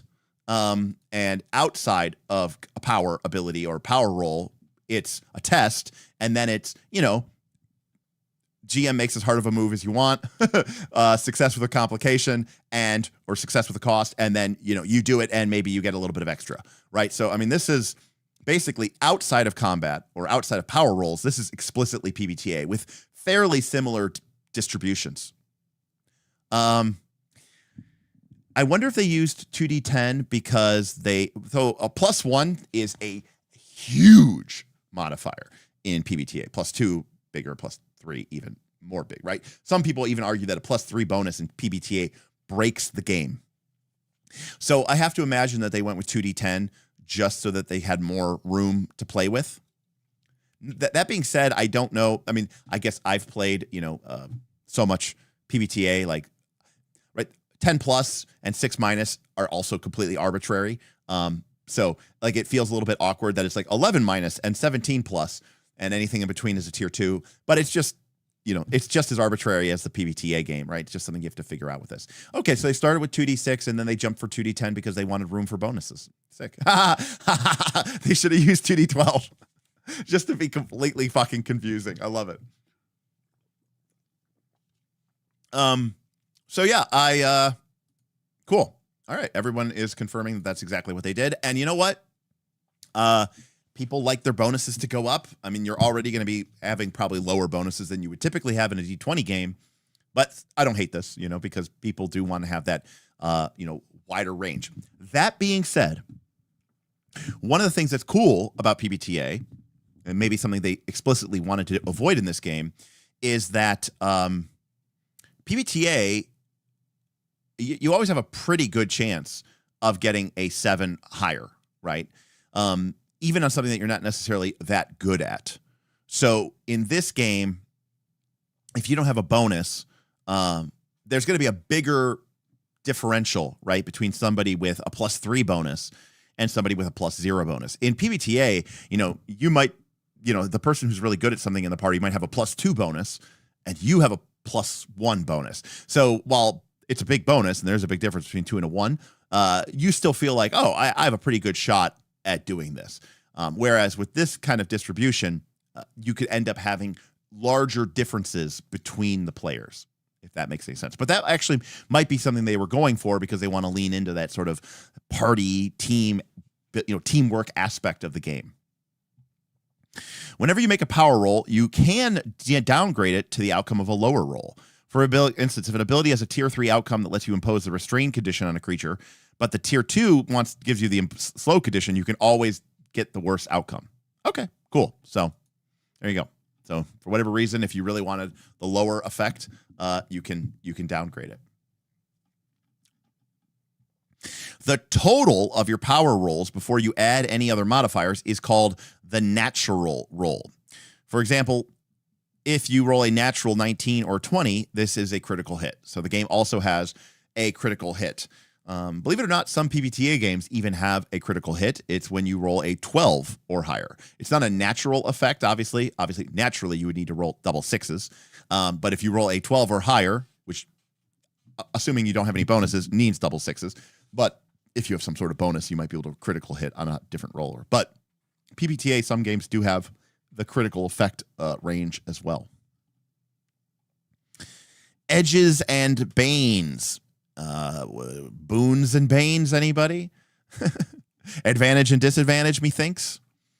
An edge is a situational advantage. You gain a bonus. When you make a power roll with an edge, you get a +2 bonus to the roll. If you make a power roll with 2 or more edges, you have double edge. With double edge, you don't add anything to the power roll, but the outcome automatically improves 1 tier. Interesting. Now, the first thing that stands out to this is one of the first changes that a lot of PBTA games made, especially in the Dungeon World homebrew space, is they just added advantage. And they let you roll 3d6, take the 2 highest. I wonder why they didn't just let you roll 3d10, take high. It's a very elegant mechanic, and I think it's fair. I think it's fair to do that. Now, what is interesting is this double edge, because what I did in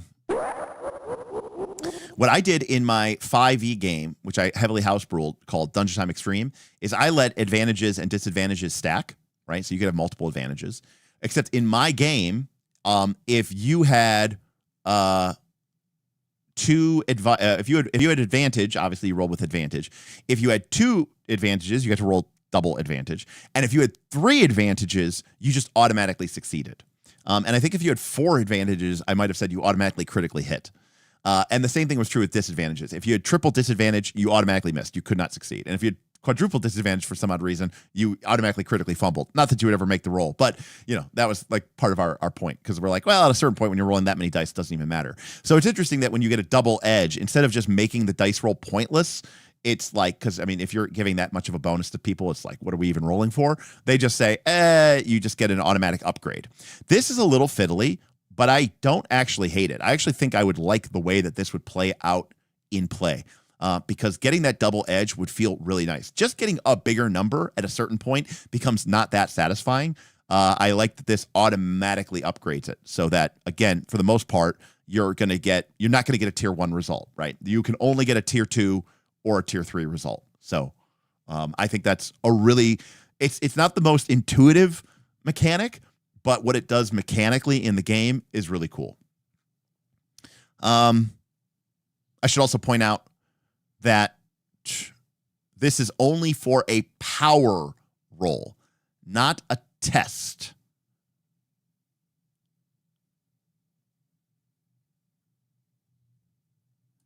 So, just FYI.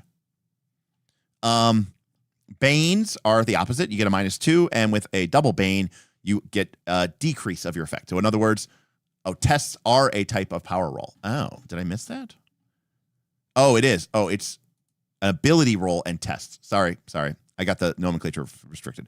Power rolls are ability rolls and tests. Test is a power roll outside of combat. Okay, cool. So I was going to say, this means that we know that only a tier 1 result is failure, is missing. Which means if you have double edge when you're climbing the wall, you literally can't fail the roll. So it is insulation against failure if you can set up a situation where you have double edge. And to be clear, I absolutely love that. Now, instead of rolling to see if we fail, we are rolling to see if we succeed with a complication or we succeed with no complication and maybe even a bonus. And that's a really cool way to represent the advantage that you got, because you have this double edge that we're rolling. And again, we see that DNA from PBTA game. There's some PBTA games, especially Magpie PBTA, more modern PBTA games, where they basically say things like, when you attempt this roll, you can never miss. Instead, if you roll like a 6-, you still succeed, but the GM might really give you a big complication. But you always succeed at this kind of roll. And I think that's really cool. And I think I like those mechanics, and I really like this mechanic as well. Yes, especially if the way that you're awarding the advantages has to do with the way that you're engaging with the mechanics, and it's the way that you're engaging with the fiction, which I think is really, really cool. So I agree. Also, it's a lot like the control position in Blades in the Dark as well, right? Because what people don't really understand is that you can't actually fail in a control position, because if you do fail in a control position, like the option is that you can just either give up or you could try again, but at a worse position. But it basically kind of insulates you from actual failure. Cool. So I like that. And then they talk about how Banes and Edges stack, but they do seem to cancel each other 1 for 1.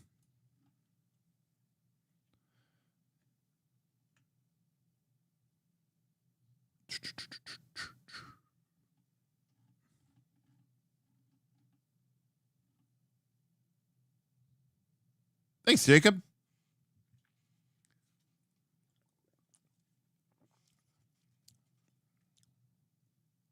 Got it, David. We'll get into that. We capped Edges and Banes at a maximum of 2 each for several reasons, including thinking about the narrative of those penalties.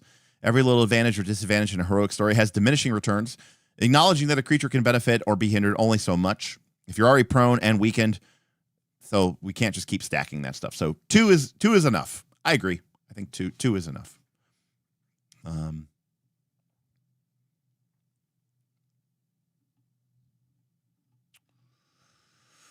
While Edges and Banes cover most circumstantial effects, a few rules do add numeric. Now, it says a few rules. So does that mean like it's very rare, or does it mean it's way more common than we think it is? A few rules add numerical bonuses or penalties. Bonuses and penalty values are specified in the rules that impose them and are calculated independently of Edges and Banes before Edges and Banes. Now, I'm going to take a little side here, because this is potentially a place where I might give them a poo-poo. For example, the entire time I played 5th edition D&D, I just assumed that someone behind cover you had disadvantage to attack them, because why wouldn't it use disadvantage? That's what the game uses. It's simple, it's easy, it's quick, it just goes off the cuff. But no, cover actually adds a bonus to your AC. And I always thought it was really strange and incoherent as to why, like, some things in 5e applied disadvantage and some things in 5e, right, gave you a bonus or a penalty, or advantage or disadvantage. So I always thought that was a little bit inconsistent and not really clear. So I hope they don't do that here, but we'll see. But it does say bonuses and penalties are rare except in the case of skills. So, all right. Effects in the game sometimes, this is automatic tier outcomes. Effects in the game sometimes allow a creature to obtain an automatic tier 1, 2, or 3 outcome on a power roll. Such effects supersede any edges, banes, boons, bonuses, or penalties that might affect the roll. If you obtain an automatic tier outcome and the power roll would have an additional effect, if you got a roll, you can still make the roll. So in other words, sometimes you just says, this gives you a tier 2 effect, and that supersedes anything else. But you can still roll if you want to see if you get the additional effect. Okay. Hero tokens. In all great heroic stories, luck favors the protagonist, giving them that little bit of extra fortune they need to win the day. Here come our meta currencies. Yay. In these stories, fate is often on the side of the righteous. To represent that tiny bit of character, a karma, they have access to hero tokens. Hero tokens is a group resource, so like gambits from Scum and Villainy or Blades in the Dark, that is tracked by the players and kept in a pool accessible to all characters. Hero tokens can be tracked using poker chips or stones or markers. Thanks for telling us the ways we can track that. Earning them. They have a number equal to the number of people in the party. But they can earn more tokens through play by taking big risks to save others. The director has final say. Players can also be awarded hero tokens as a part of a test's outcome if they succeed on the test with a reward. So there's no like arbitrary once per hour, you should be awarding these. It's just you start with X, where X is the number of players, and you get them when, you do big damn hero stuff. And again, a GM can also really influence the type of game that you're playing by deciding what you will and won't award a hero token to. I also do like that it goes into a group pool. I actually think group meta currencies work well, although obviously that requires a little bit more of a maturity. And by that, I mean like greater than being a 13-year-old for your game, because you have to use them in balance with and in cooperation with your fellow party members. I know there's a lot of people that would say like, oh, well, I play with somebody, he uses all of the powers, and okay. I use all the tokens, and I don't get to use any of them. You can spend it to gain 2 surges, allowing you to increase the damage or potency of an ability. See surges. And again, we skipped the glossary, but theoretically, if we had read the glossary, we would know exactly what a surge is. We can spend a hero token after we fail a saving throw, letting us succeed instead. I mean, we always talk about non-feel bads situations. Here comes the person who plays with 13-year-olds. Just kidding, Beowulf. You can spend a hero token when you fail a saving throw, letting you succeed on the save instead. So you get to roll. Then when you fail, you can spend a hero point and succeed instead. That's awesome. You can spend a hero token to re-roll a test. You must reuse the new real roll. Oh no, feel bad when you roll worse. You can spend 2 hero tokens on your turn or whenever you take damage to regain stamina equal to your recovery damage value before you take the damage. You can only use 1 hero token benefit per turn or per test. And unless otherwise noted, they disappear at the end of a session. But there is an optional rule here where they don't reset and they don't end at the end of the session. So that's kind of cool, especially if you play short sessions.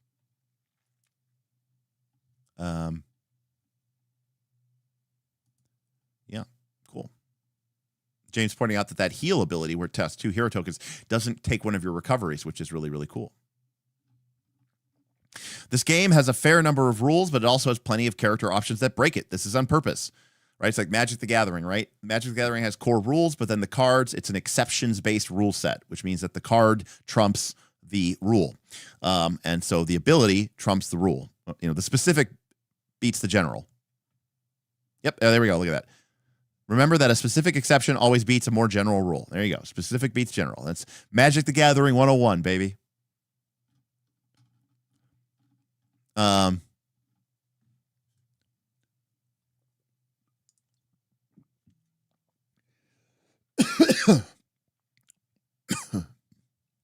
Absolutely, Augustine. I think that's a really cool bonus. Yes. I also like that you can use it right before you take the damage so that you can, go up and keep going on. Which makes sense since 5e was made by Wizards of the Coast.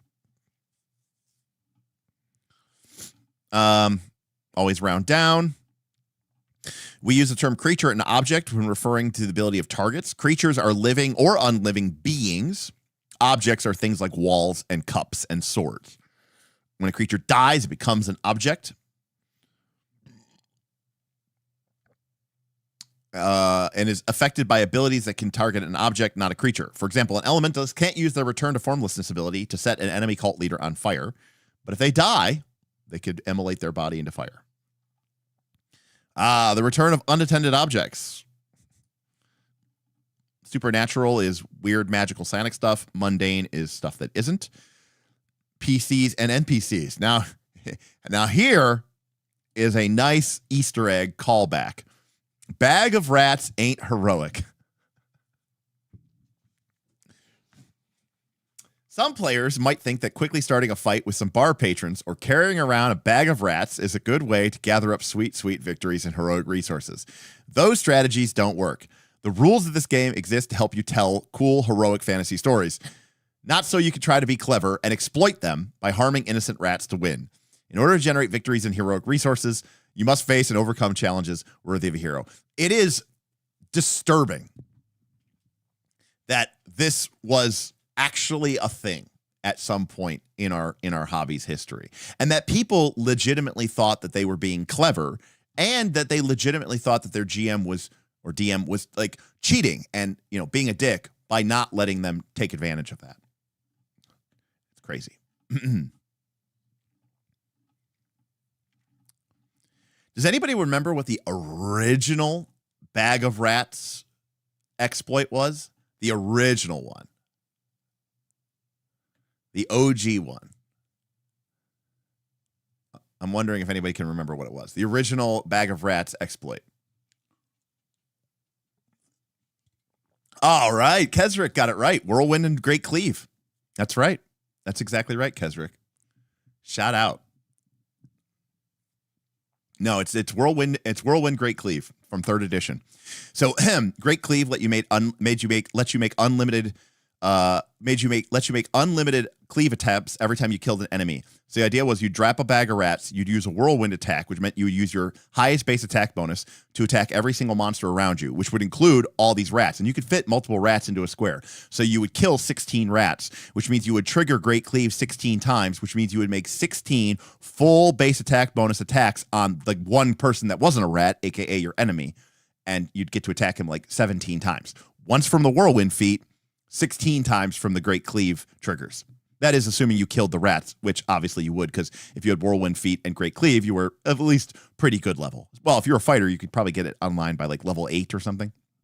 But anyways, that was the OG Bag of Rats.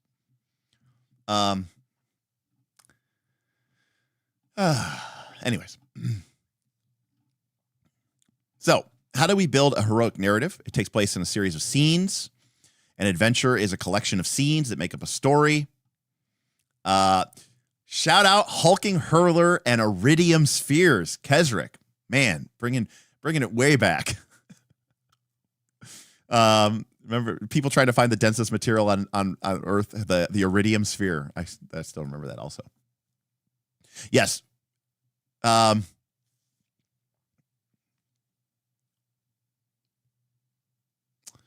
game, blah, blah, blah, blah.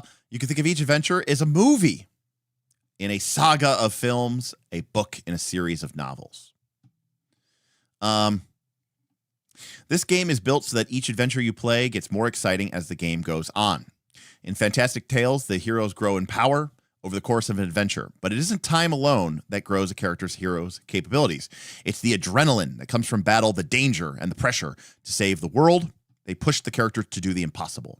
The things a hero can achieve at the end of a story are far more daring and impactful than what they do at the start. And the final showdown against a villain's forces is far more deadly and desperate than the first. Take care, Voy. Good having you here, man. So, this is the core reward play pattern cycle. What's up, Glenn? Good to see you. Victories. Victories measure our increasing power over the course of an adventure. At the start of an adventure, we have 0 victories. Every time we survive a combat encounter in which we achieve our objective, we earn 1 victory. The director can decide that a trivial, easily encounter doesn't earn a victory, but they can also award additional victories if that was a particularly challenging encounter, which is really cool. They can also award a victory for overcoming a non-combat encounter, such as a complicated and deadly trap, a negotiation, a montage, a puzzle, or a clever idea. Whenever you finish a respite, your victories get converted into experience. So, we achieve victories by winning combats and overcoming non-combat challenges. And that's how we convert them into experience points. So, how do we earn experience points? Combat and challenges. And taking a rest.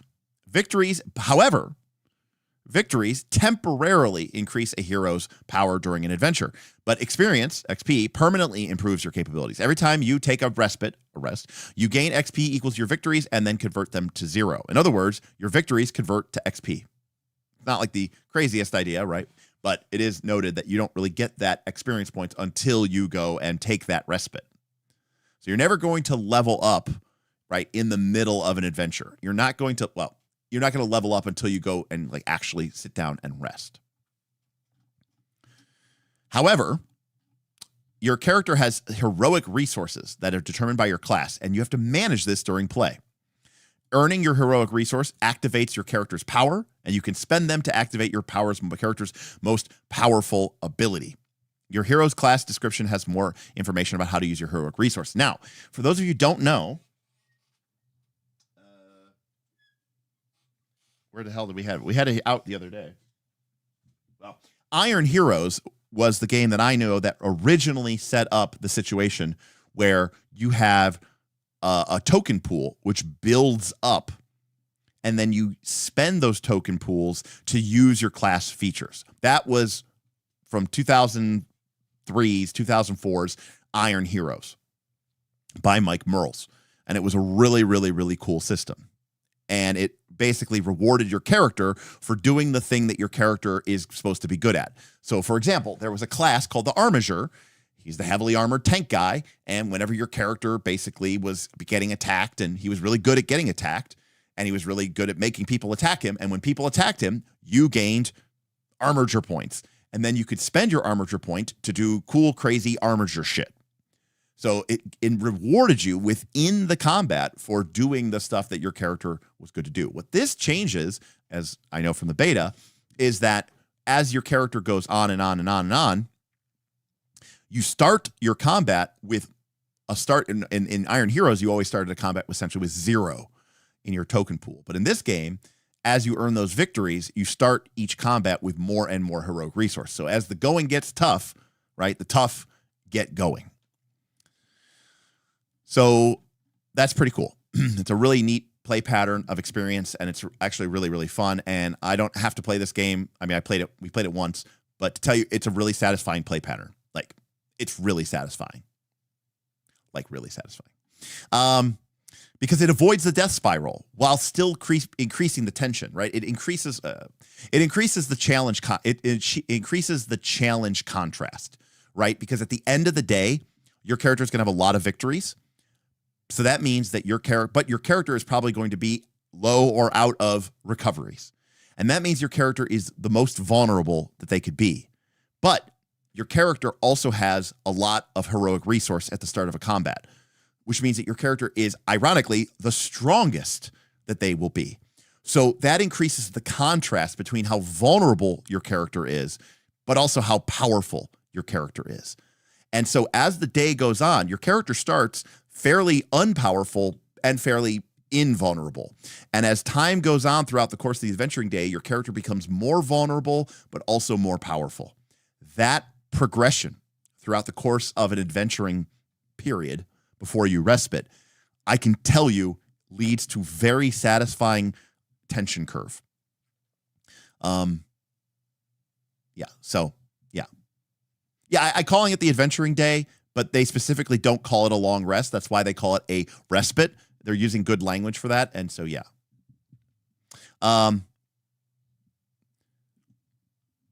Well, Glenn, it's not that your character is becoming weaker.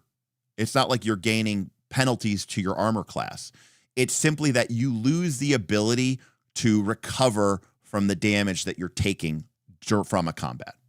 And at a certain point, you will no longer be able to recover from the damage that you gain from a combat. So it's not that you actually become weaker. It's that your ability to heal becomes more limited. So this is another idea. I don't know how far this game went. I forget. But we have this idea of recoveries. Recoveries represent the number of times that you can take a breather and keep fighting.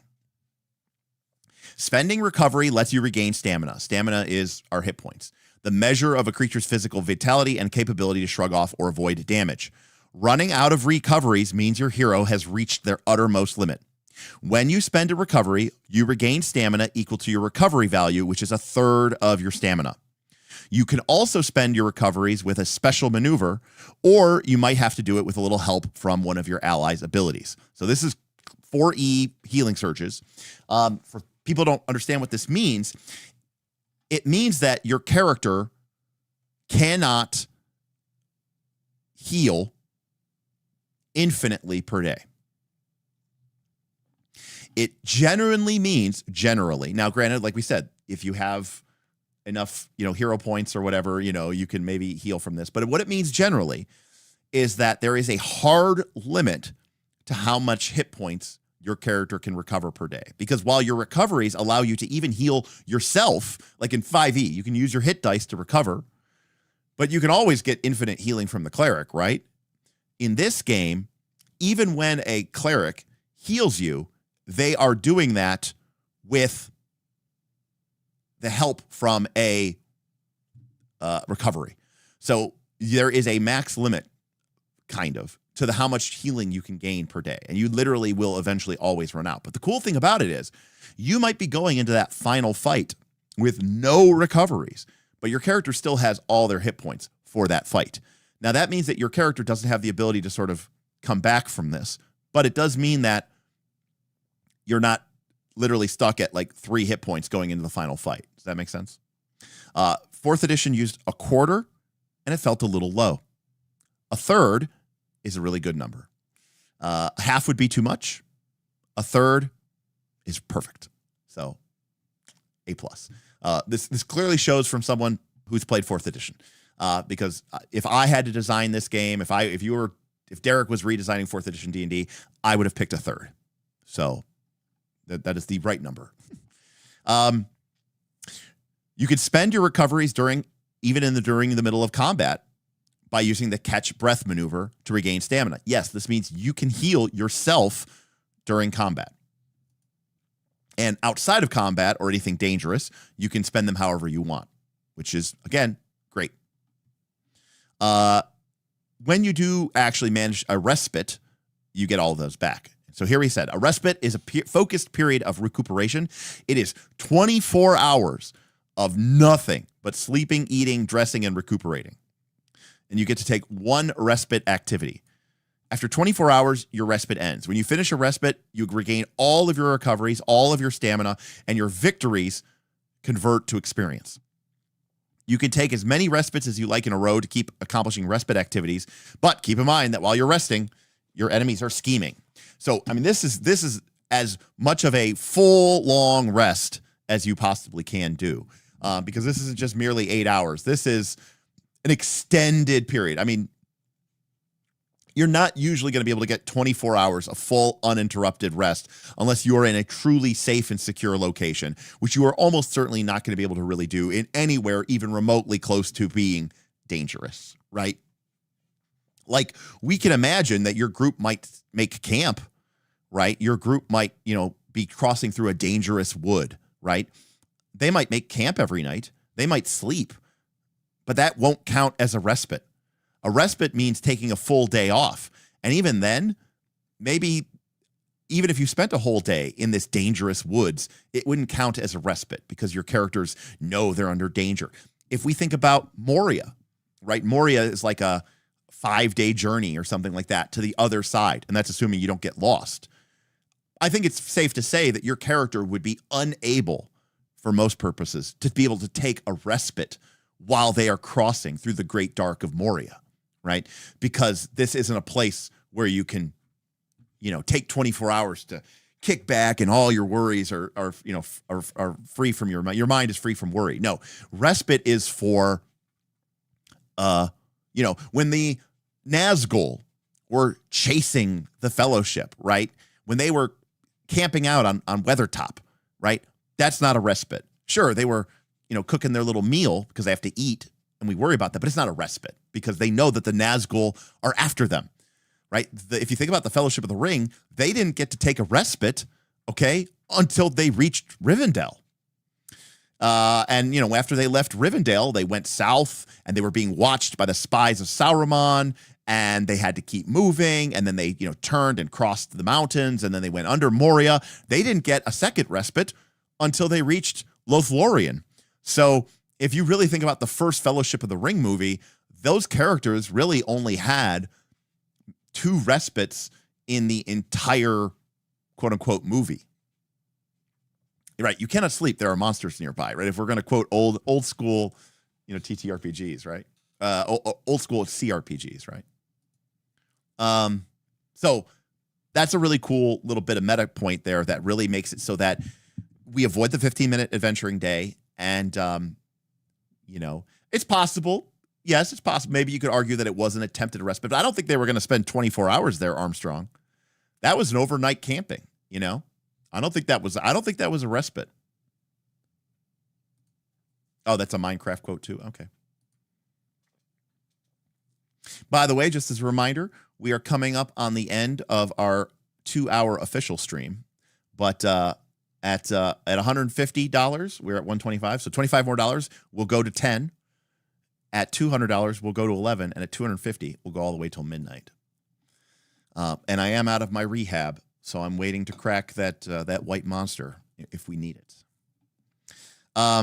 So this, and again, they're being very explicit here. The standard 8 or so hours of sleep one gets at night do not count as a respite, right? And I am going to take another side here and say I fucking love this rule. I love this rule, because this is how you can make Moria cool. Make Moria great again. This is really cool. This is how you can apply the pressure and the tension without having be ruined that every time the characters sleep for a little while, all of the tension gets deleted. Furthermore, your players, being the psychopaths that they are, may not want to take a respite because, as we will see, your characters become more powerful as they accumulate victories. When you do take a respite, your victories convert to experience points. Yay! But our victories reset to 0. Boo. Because it means that when we start combats, we are going to have less and no heroic resources. So I got to be honest with you. I absolutely love everything about this. And again, guys, I played 4th edition D&D for, it was officially, it came out in 2008. It went all the way. Motherfucker. Anonymous tipped $125. Get the caffeine ready.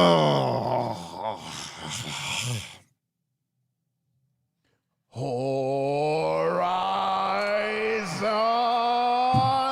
Thunder Sphere. Now, look, I'm not going to pretend that I don't appreciate the tip and the money, but I'm not going to lie. For those of you who don't know this, I was in Indianapolis yesterday. I woke up in Indianapolis Monday, drove home 6 hours to Cleveland, got home, played racquetball, and then I streamed. And I started streaming at like 11 at night, and we streamed at like 3 or 4 in the morning. So I was a little hopeful. I was a little hopeful that maybe we would end tonight. James Torres tipped $25. Anonymous beat me to it, so here's a little extra. James Torres, thank you so much for shouting out Anonymous and throwing a little bit extra here. But I'm donating because White Monster slander in the chat. Goat, baby. It's the goat.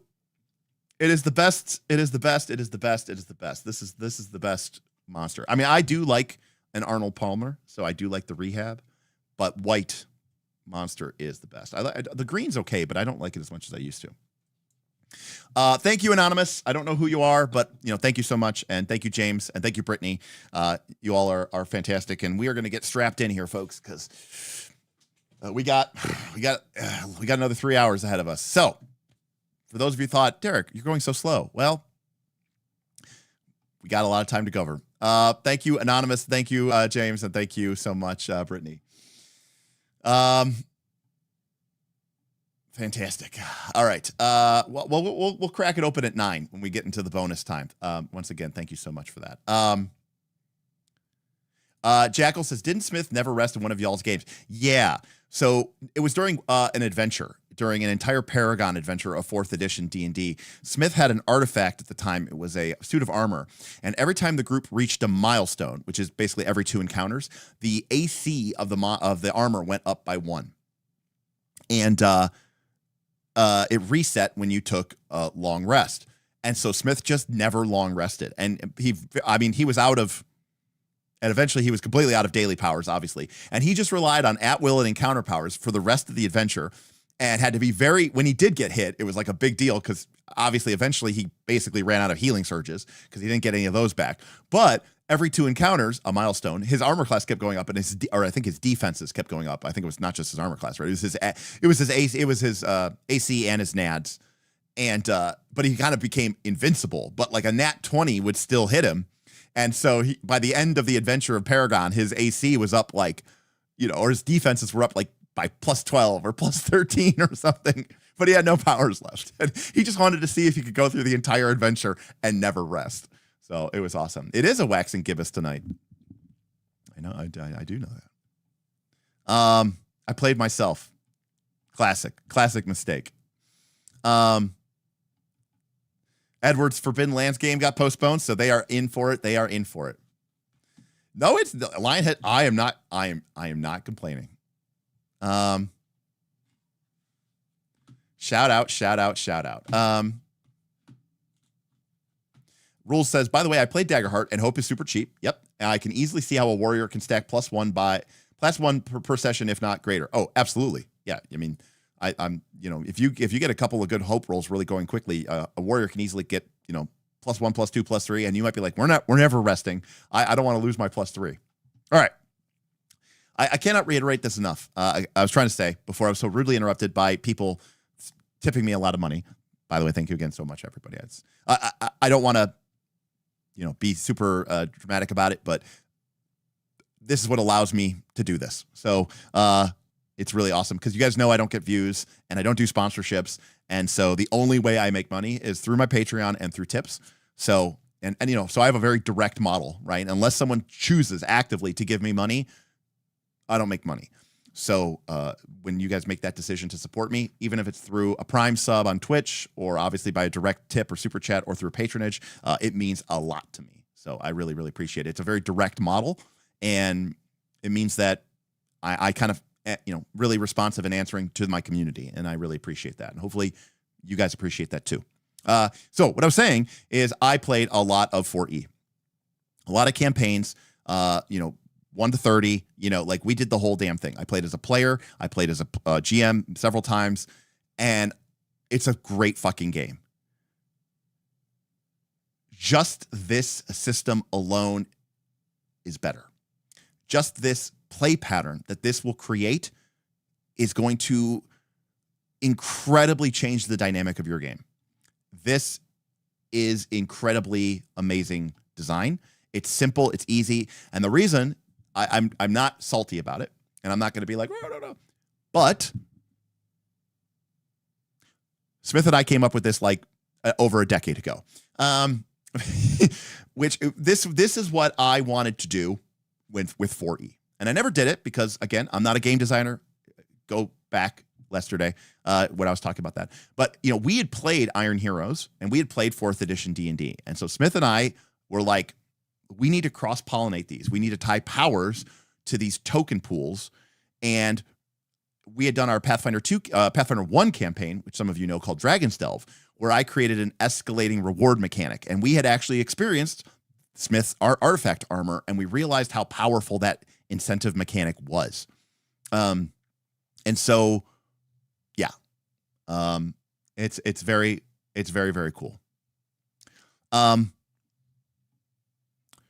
So, Aaron, I think we can talk about this a little bit, but the issue that you're worried about is legitimate. But what it actually means is that the encounter difficulty can either stay the same or ramp up. And what it means is that by the time the player characters get to the end of an encounter area, they will be very strong. But in theory, they will be low on recoveries. And that means that every encounter is going to be that much more dangerous. Because remember, there is a hard limit to how much you can be healed. And I don't think you should underappreciate that. I think it's a big deal. I didn't actually. So here's the thing. I didn't. What's the word? If I am a game designer, I'm not a game developer.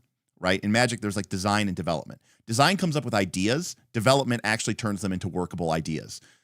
If I've ever been okay at anything, maybe it's design. I'm really good at like coming up with ideas, but actually like structuring them and creating them and balancing them and interacting with them and making it so that it works with all the other pieces, right? That's a whole other cake, a piece of cake. So again, I think it's fair to say that, you know, I'm not trying to give myself credit here. All I'm simply saying is this is what I wanted to see. This is what Smith and I had hoped to build.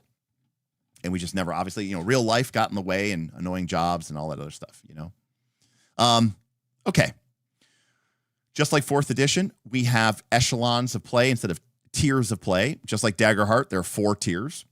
Ironically, they take the complete opposite approach of Daggerheart. The first echelon is 1st to 3rd level. The second echelon is 4th to 6th. The third echelon is 7th to 9th. And the 4th echelon is 10th level. And it might even go beyond this in future products. Now, everyone here, well, not everyone here, everyone knows that I want to change Daggerheart because I want Daggerheart to have 12 levels. And one of the reasons I want to have 12 levels in Daggerheart is because I don't like that tier 1 is the first level. If you're going to do the 3-3-1 pattern, I actually prefer what they did here. I think this is cooler than what Daggerheart has. I don't like that tier 1 is level 1 in Daggerheart and that by level 2, you're already into tier 2. So, again, Daggerheart has 4 tiers of play. Tier 1 is 1. Tier 2 is 2 through 4. Tier 3 is 5 through 7. And tier 4 is 8 through 10. And this literally is the opposite of that. And while I prefer Daggerheart to have 12 tiers so that you could go 3, 3, 3, 3, I actually prefer this. I don't love that you immediately jump into tiering. I like that you have this first story, right? So yeah, shout out to this. This is cool. Here is their weird, you know, Cosmoverse, Orden. All right, it's 9 o'clock. We're in the bonus time. We're cracking the monster.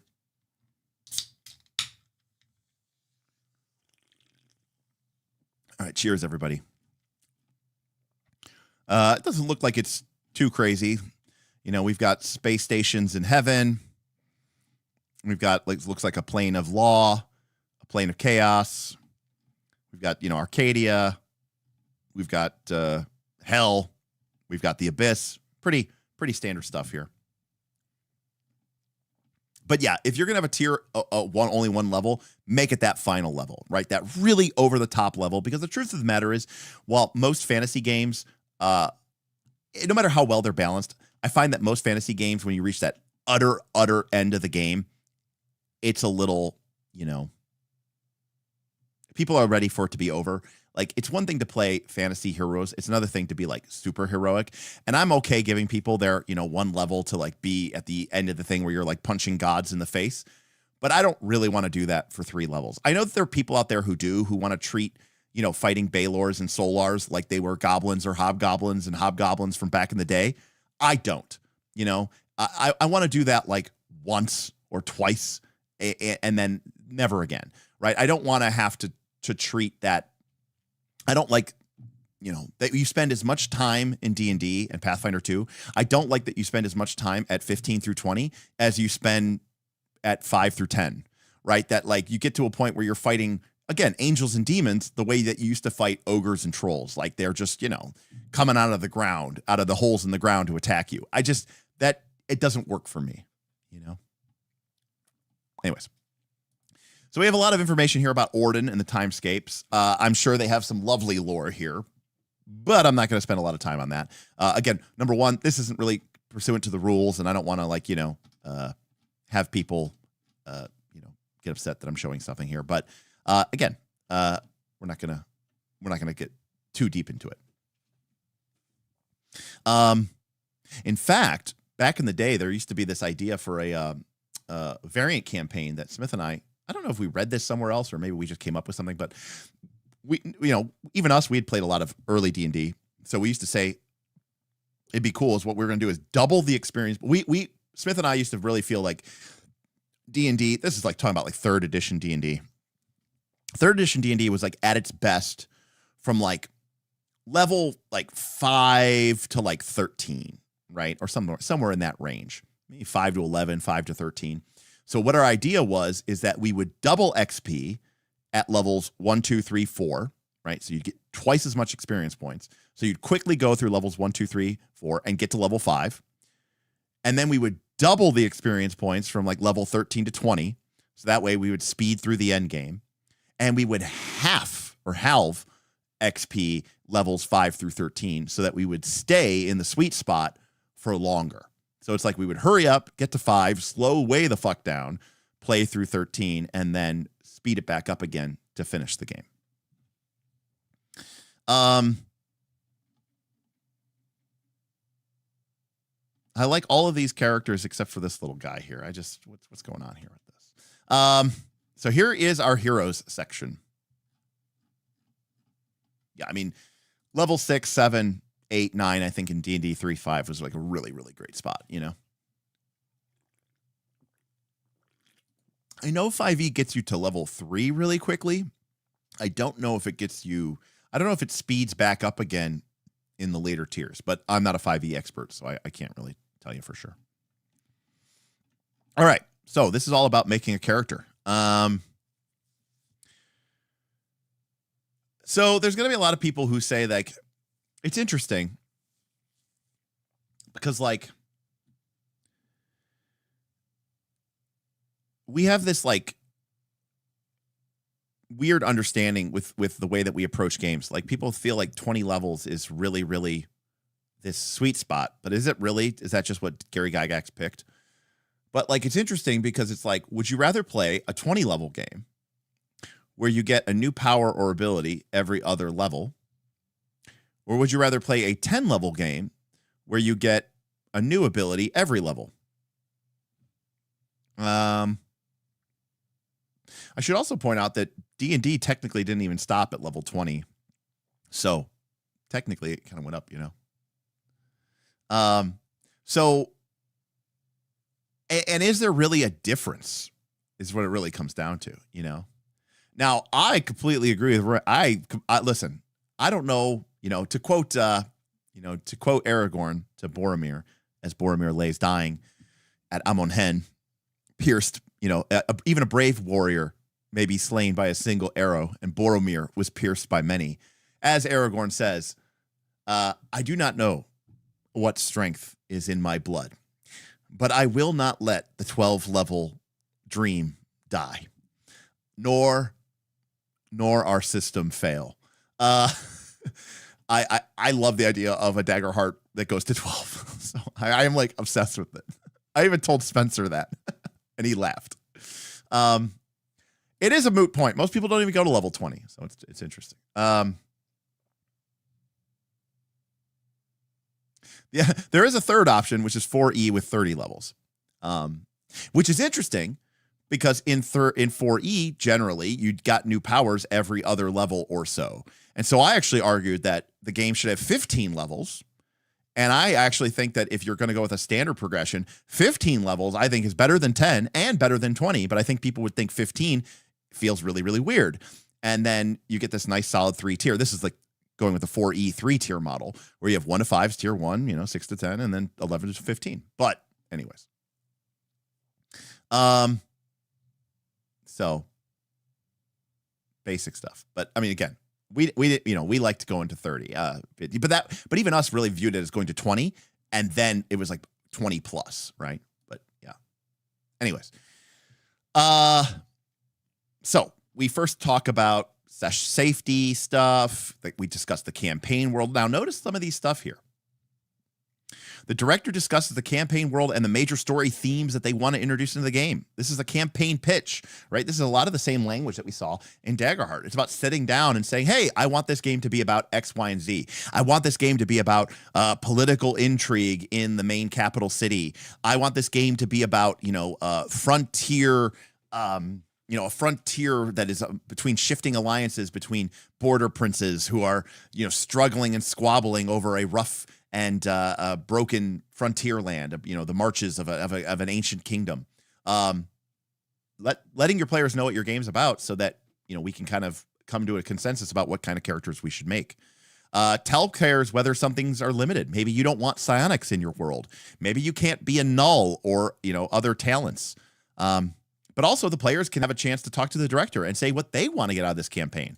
I want to do more action scenes. I'd love to play out themes of love and grief. So great advice. And I think, somebody needs to write a whole book, like almost like a meta system about session 0, instead of it just being this like 1.5 pages or half a page that they put in all these books, and then we make characters, and then the director runs an encounter to kick off the campaign. If the players have the time, it is totally worth trying to get in some play during that first session, even if it's a quick brawl against some cultists. I actually like that advice. I think that's pretty cool. I think it's really unsatisfying to stay there all night, make characters, and then go home.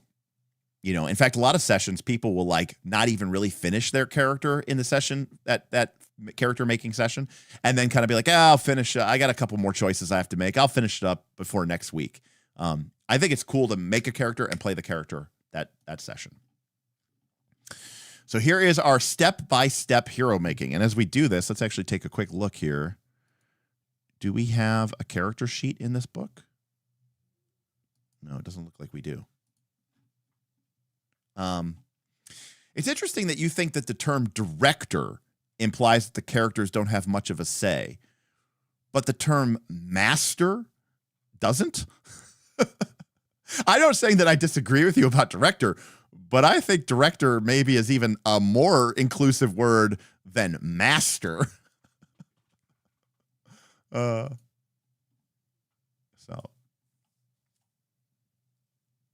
Oh, yeah, absolutely.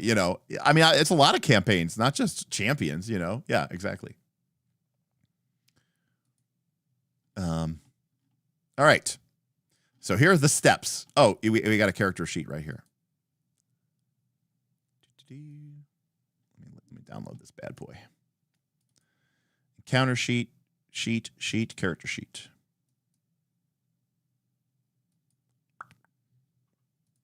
All right, so here is our character sheet. So we've got character name, ancestry, class, career, subclass. We have our victory markers that tick up. I would, of course, totally be using cool little gems. We have our wealth. Our renown, and our XP/epic. Okay, I don't know what epic means. And our big level up here in the corner. We have our 5 stats. We have our stamina. We can be winded, which it sounds like a little bit like bloodied, and what our dying value is. We have our recoveries. Again, I would totally use a different color gem for my recoveries.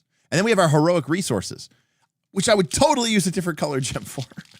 Anyways, cool. We have surges, which, again, I don't know that I remember what those are or how to use them. We have our weapon, how much damage we do depending on our ranges. I like that they put the ranges right here. Our potencies, I'm not sure I remember those. We have a reminder of what we can spend our heroic tokens to do. Remember, that's a play. We've had this. Now,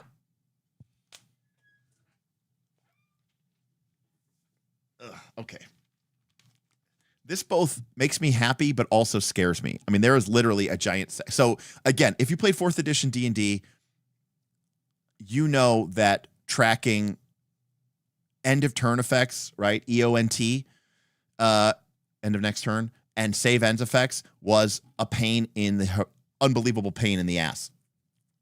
So while I like that they have this chart here, it is a little disturbing to me because what the fuck does that mean for the game master? Because it's one thing for the player to do this. It's another thing for the game master to have to do this for every single one of their monsters. Now, when we played, we had these magnetic circular discs from a company called Alea Tools.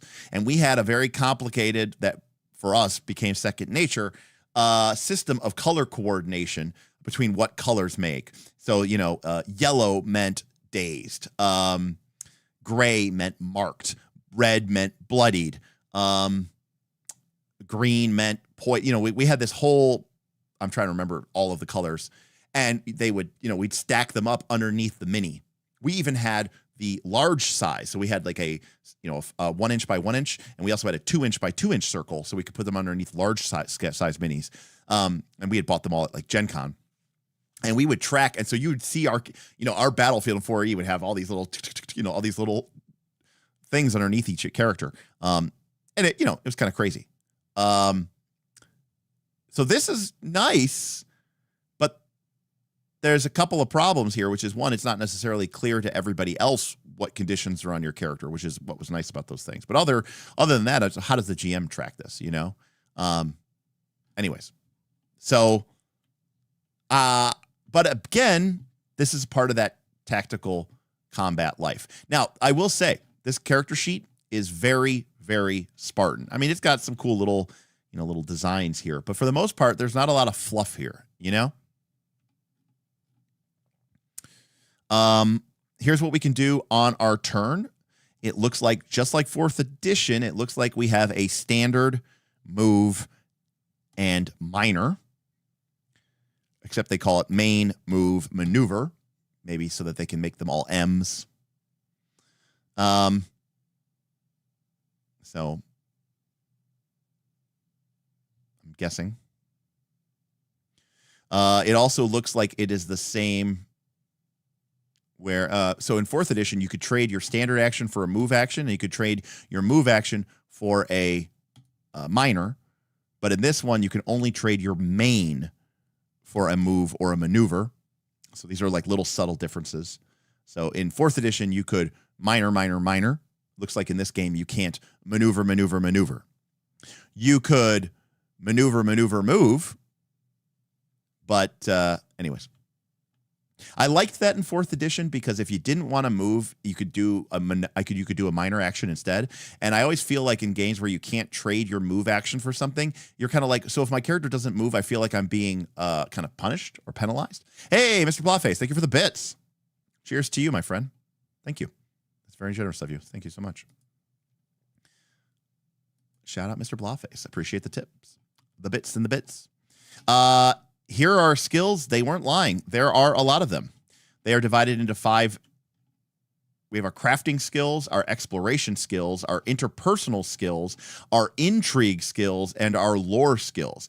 That is a lot of interpersonal skills, folks. Bragging, empathizing, flirting, gambling, handleable animals, interrogating, intimidating, leading, lying, music, performance, persuade, read, person. That is a lot of skills.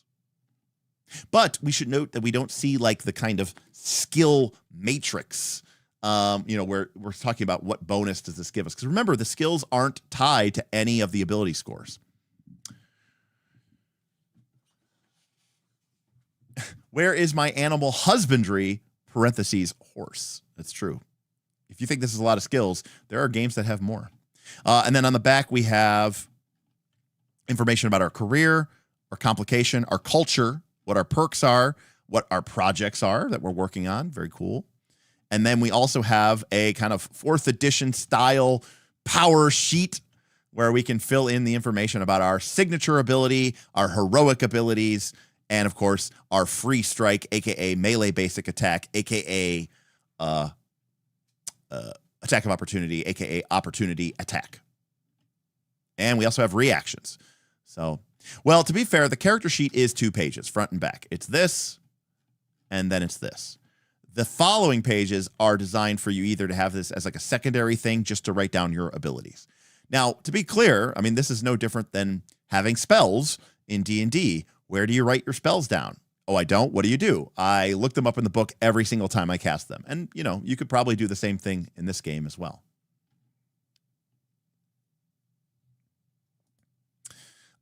Okay, so think about our character.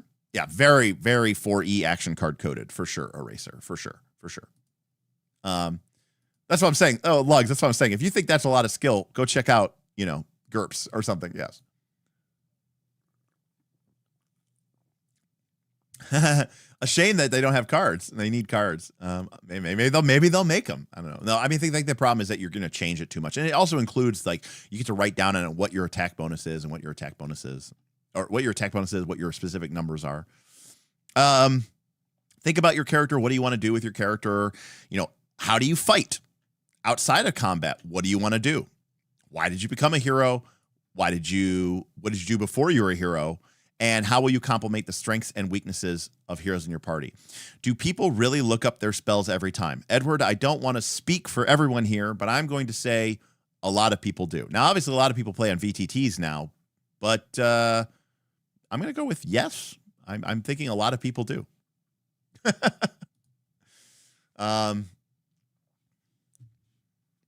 In fact, it's been a little while. We'll get a little bit of a micro break. Yeah, this doesn't apply if you are web-based, right? Because if you're web-based, it doesn't really even matter, you know, because you can just do whatever you want. It just kind of pops up.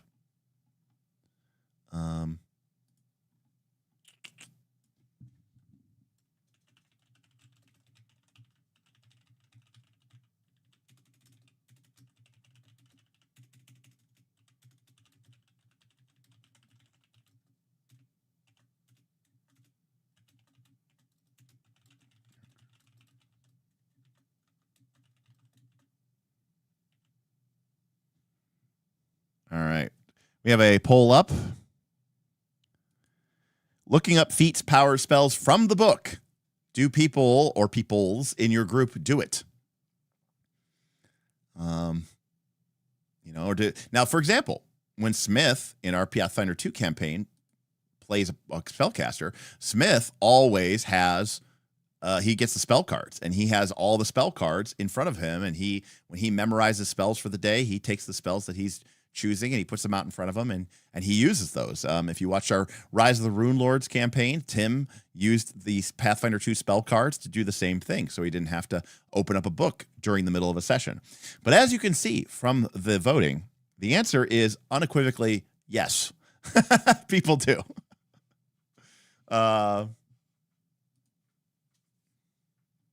So we start by doing that. Then we pick an ancestry. Then we pick a culture. Then we pick a career. Then we pick a class. Then we pick a kit. And then we add free strikes. Kind of odd that that's how that works, but okay.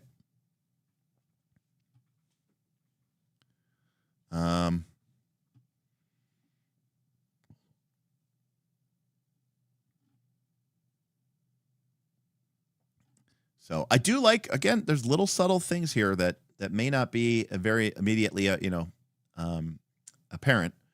But let's take a look at what these do. So ancestry is pretty simple here, right? What is our, biological race? Culture is, lore-born, order-born, high-born. It's what kind of place were you raised?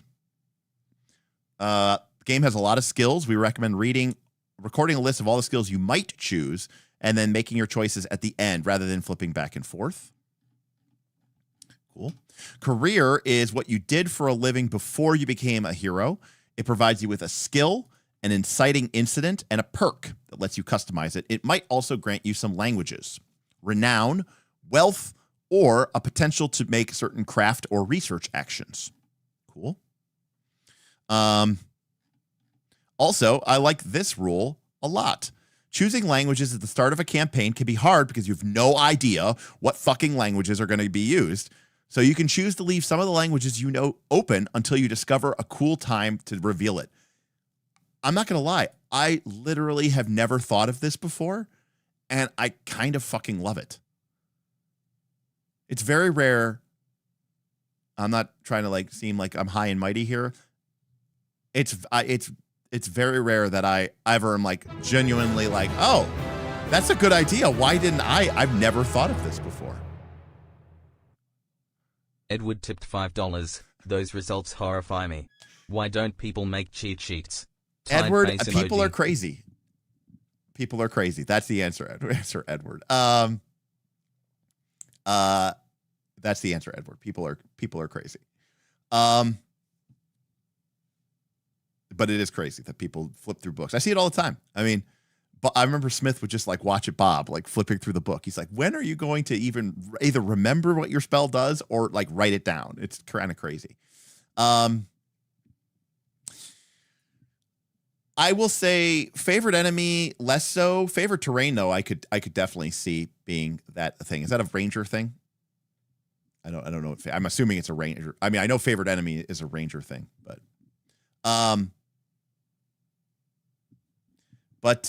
yeah, this is a great idea. I kind of love this a lot, and it.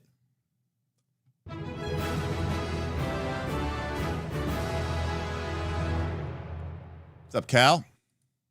Calderiarch tipped $3. All right, you're still going now what I'm caught up. If you're looking stuff up in the book your my games I use Excel sheets and the powers are pasted onto them. That's why the dagger heart sheet was easy to make for me. Now, Cal makes a great point. The problem is I absolutely loathe digital tools at my table. Sorry, I just do.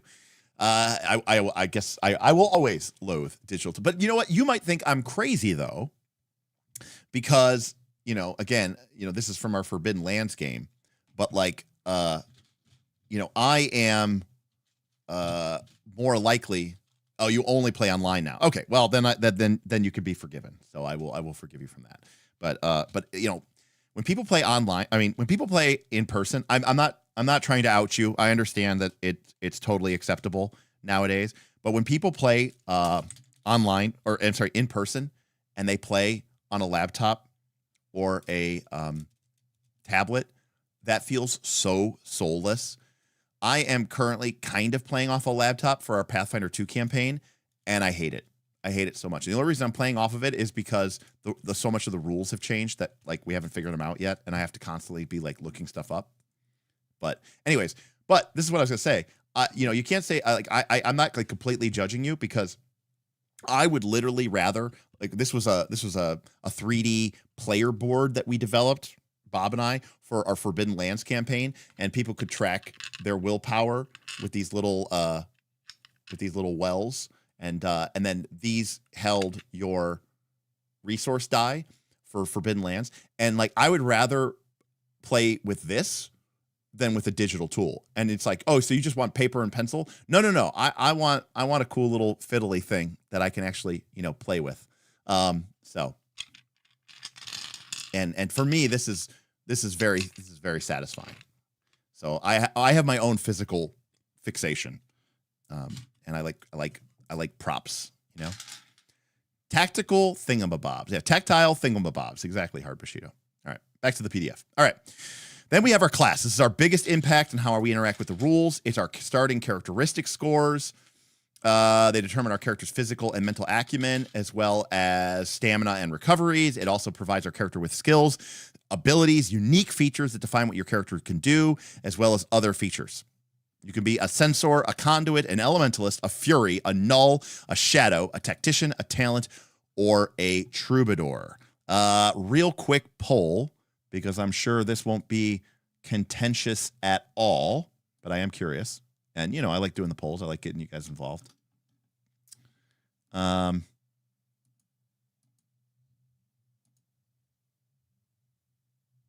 the way, I'm sorry. I missed a super chat. I just saw that. We had a super chat from Elaine, who said, when we were talking about director versus master, and Elaine said, director over master any day, Lady Dwarf.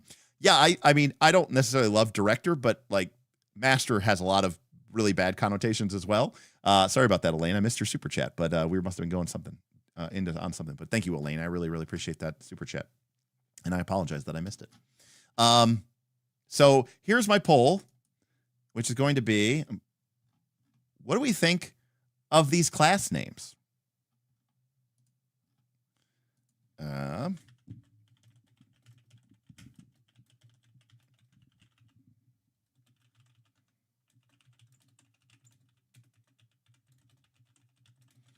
All righty, we've got our poll up.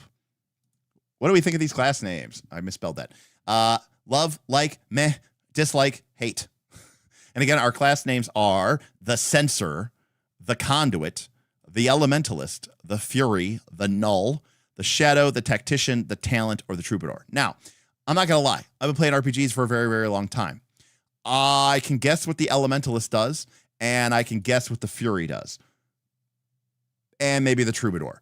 Now, some of them obviously lean themselves towards certain ways. Shadow, Null. But like in terms of what it actually does, no fucking clue. But then again, what would you really think, you know, if you'd never played TTRPGs before, you know, what would you think a bard really did? You know, what would you think like a, you know, a rogue would do? You'd be like, oh, they have a sneak attack that can brutally, you know, kill people. It's like, well, no, that's not what I would think. I would think they would be really good at thieving stuff, you know. All right. So I'm going to let that run for a second.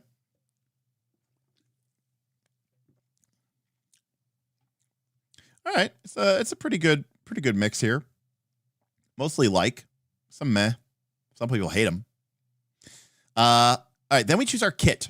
Your class might grant your hero a kit that defines your approach to martial combat. The kit provides you with equipment and a fighting style that also grants you a signature ability, as well as bonuses to some of your game statistics. So the way that this game treats equipment, instead of it being kind of a la carte, like most traditional games, I think it's like more like, are you the heavily armored person? Are you the lightly armored person with daggers? Or are you, you know, the guy with the big greatsword?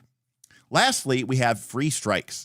So this is our basically ability to make attacks of opportunity. If they are foolish enough to walk away from you, melee, free strike.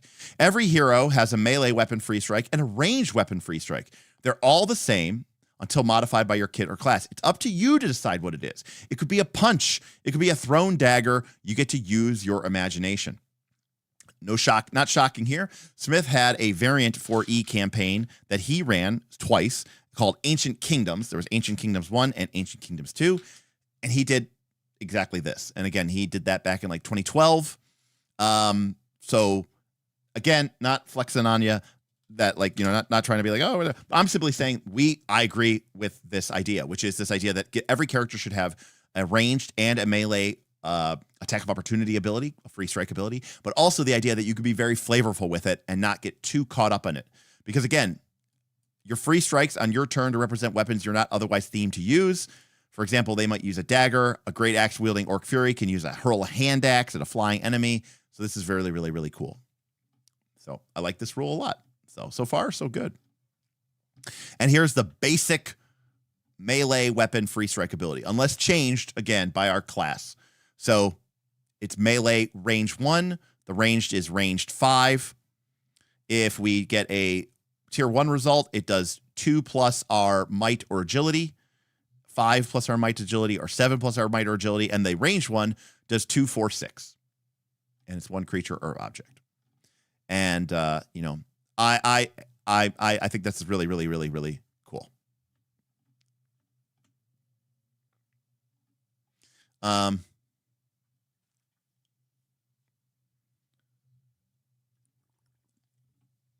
Lastly, we choose a complication. It grants a benefit and a drawback that makes your character more three-dimensional. Okay, so it sounds like it's actually having a lot of actually has a mechanical effect. Now, I will say generically, I will say that attacks of opportunity. One of the things that I wanted to change in our game that I never got to, if I had redesigned 4th edition, attacks of opportunity would not have required an attack roll. Attacks of opportunity would have just done static damage. And it would have been automatic, and that way it would have been really, really, really quick. So I don't want to have to roll to do attacks of opportunity. I want it to be guaranteed, and I want it to be automatic, and I want it to be set at a certain value. And one of the ways that you can make tanks really, you know, powerful is by giving them a really strong attack of opportunity, like in the sense of it does a lot of damage. And it's like, yeah, you can move away from them, but, you know, you're going to take 10. Damage or something, you know, some big amount of damage. And that way it's just boom, boom, boom, automatic. And I think that's really cool. So people are telling me that this is kind of halfway to it. Monsters apparently have static free strikes, whereas only the players roll for attack of opportunity. Now, obviously you can't miss. It's always going to do some amount of damage because that's how this game works.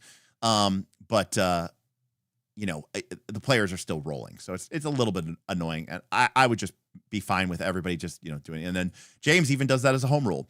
Opportunity action is tier 1 normally, tier 2 with an edge, and tier 3 with a double edge. I think that's totally fine as well. Anyways, And then we pick our details. We make connections to other characters and players and, you know, other cool Session Zero stuff. May I recommend using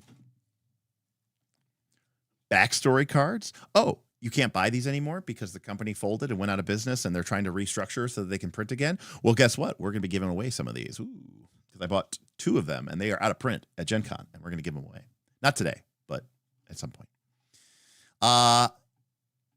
And then adventure gear. It's not about tracking gear, so you don't need to list everything that you own on your character sheet. We assume that you have enough to drink, and we don't have to track water. And if we have a skill, then we assume that you have the required gear. You know what game also does this? Torchbearer. Torchbearer assumes that if you have the skill, that you also have the gear. You're also assumed to have standard adventuring gear, including a torch, a rope, blah, blah, blah. At their discretion, during certain times in the adventure, maybe your gear breaks or you lose your equipment because, you know, you fell into lava or something. And then the GM might say, hey, you have disadvantage to climbing right now because you lost your rope and you lost your stuff. But it's not about picking the right gear, you know? And for anybody who says that's important, I point to you to your level 18 5e or Pathfinder 2 character who has that equipment sheet and has that, you know, chalk, crowbar, 50 foot of rope, you know, bag of caltrops that you wrote down when you made your character and you literally never touched it or used it for 18 levels of play. And it's still on your character sheet right next to like the God Eye of Vecna and the, you know, the portal of ultimate destruction, you know. You do have to strike a balance with attacks of opportunity. As you say, it can lock down the battlefield and people can become very, very unwilling to move as a result of it. I will say Pathfinder 2 eliminated the attack of opportunity. Mostly. Most monsters don't have it. Most players don't have it, although it's very popular and most players who have access to it take it as soon as they can. But I will say that unfortunately it does make Pathfinder 2 feel a little bit too free. And I think it's a little bit too easy to just move away and do whatever you want in Pathfinder 2. And so you do have to strike a really, really important, balance. That's right, Boothby, because the crowbar, not only does it give you a benefit, if you don't have a crowbar, it gives you a penalty, at least in Pathfinder 2. Get rid of attacks opportunity and replace them with golden opportunities. Now you're speaking my language, Beowulf. I mean, now you're speaking my language. That's obviously what I intend to do with Daggerheart. We have a lot more. I have a lot more to say on that behalf as well. As much as we're talking about Draw Steel, I mean, Daggerheart, there's still a lot I got to say there. All right, let's take a look at our advancement. By the way, all this is all pretty good here. We're marked by level. We gain experience every time we gain a respite. We gain experience this way. However, alternatively, they might advance. Although many games advance using the standard setup, the director can decide that their games use a different method. Choose what method your character will use. So some additional options are to gain levels faster or slower, such as double or half pace, or their own customized pace. Okay, kind of what we were talking about before. Milestones. Some people would rather have the players not track this and instead grant it when they achieve a particular story milestone, such as the end of an adventure. Fair? And then, now, by the way, to be clear, I don't hate this version of milestone advancement, right? If the players know that when they defeat the main villain of the adventure and foil their plot, they will all gain a level, then that's cool because the players know that in order for them to advance, they need to take this guy down. Very cool. You know, that's a cool approach because it's going to focus what the players do and they know what they need to do to get rewarded. However, this, to me, is fucking unacceptable. I'm sorry to say it, but don't do this. I don't say many things that you shouldn't do, but I'm going to say it. This is disgusting. Don't do this.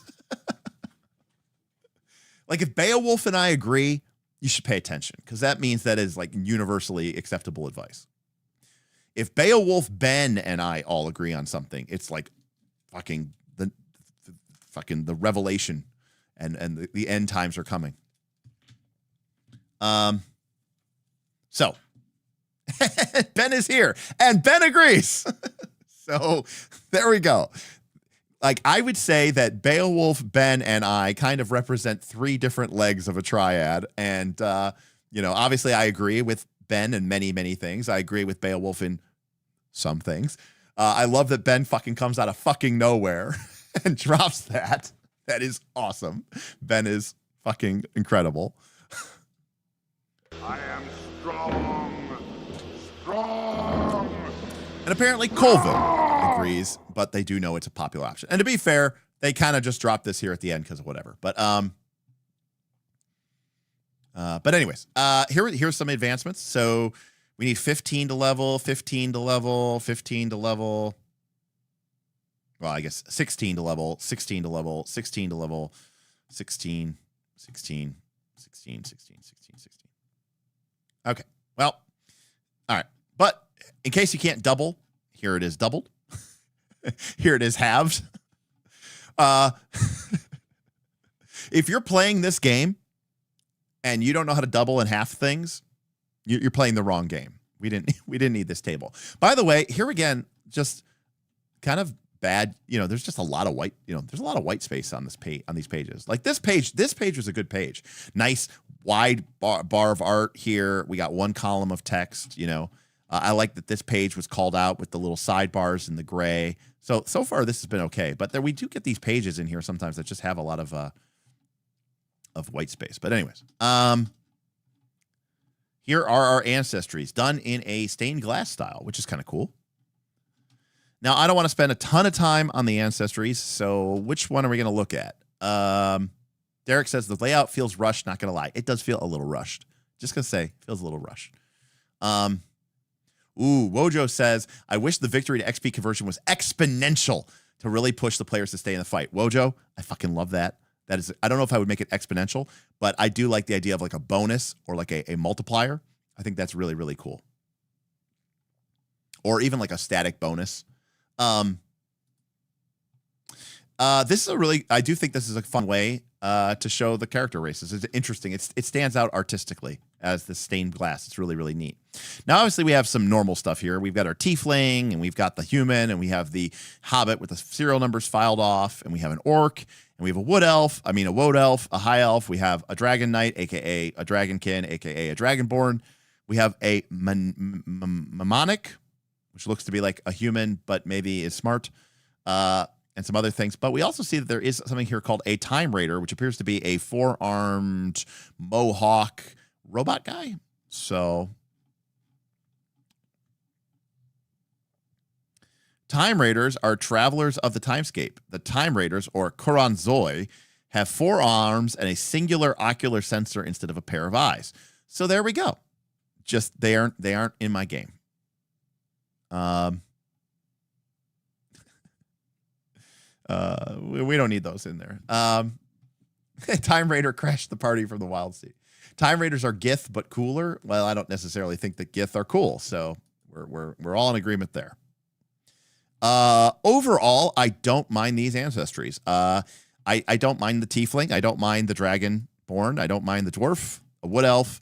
I mean, if we think about this from a 4th edition perspective, we have humans, and then we have the tiefling, aka the devil. We have the dragon knight, aka the dragonborn. We have the dwarf. We have the literal elf in 4E, which was a wood elf. We have the high elf, which was called the Eladrin.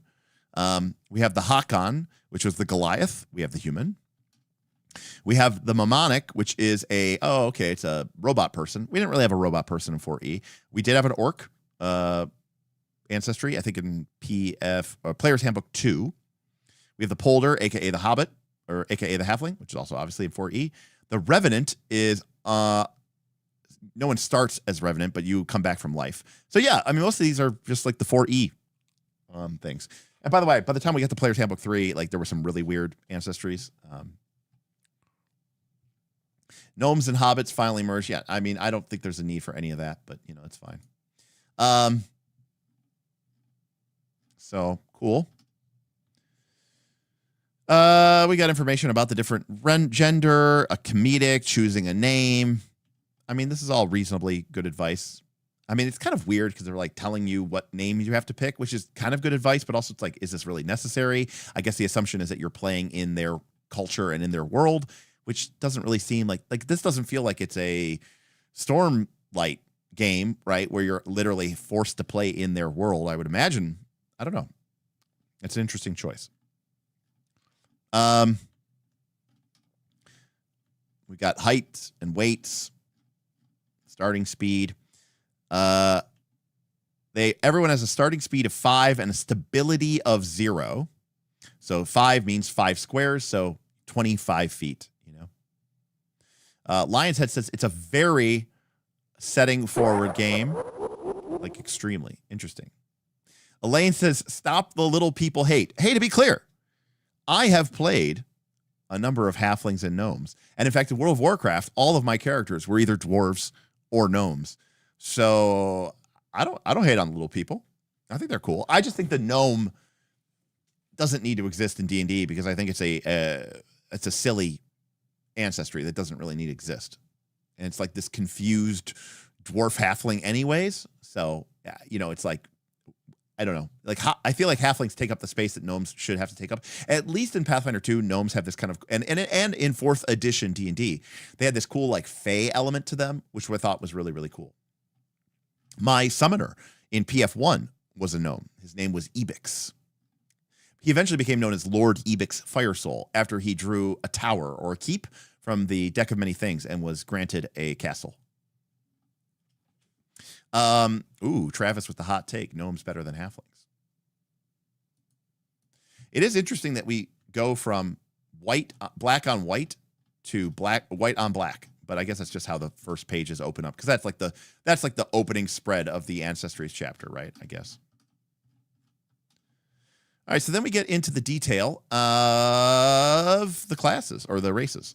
So fluff, a little bit of a story, a little bit more of a story, lots of story. And then we see that we get, so we'll take a look at the devil. So every devil has a signature trait, Silver Tongue. Your innate magic allows you to twist how your words are perceived. You have one skill of your choice from the interpersonal group, and you gain, which is like, you know, lying, concealing, bluffing, intimidating. And you gain an edge on tests when attempting to discover an NPC's motivations and pitfalls during a negotiation. So this is specifically a tactical option for the negotiation subsystem, which is, you know, you're trying to specifically understand what does an NPC want and what are their pitfalls. So this is calling out, I mean, this is the point where your mechanics are actually assuming that you're going to do that. Yes, we do know what an edge is. An edge grants you a +2 bonus to your roll. And if you have 2 edges, you get a +2 bonus to your roll, and your effect is automatically increased by 1 tier, up to a maximum of tier 3. You have 3 ancestry points to spend on the following traits. If you don't want to do that, you can just take beast legs and impressive horns. Oh, you get to build your own little ancestry. Double edge does not give +2? Oh, I thought it did.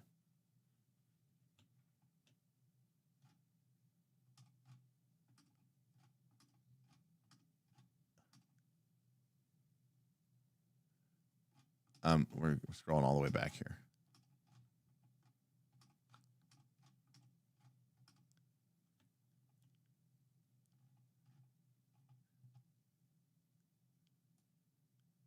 Oh, you don't add anything. Interesting.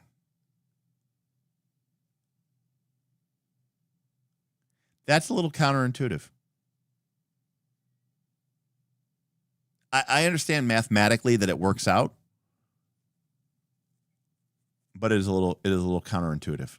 No, that's what you might be thinking that is the case, but it doesn't. Because now everything that's a tier 1 becomes a tier 2, and everything that was a tier 2 becomes a tier 3.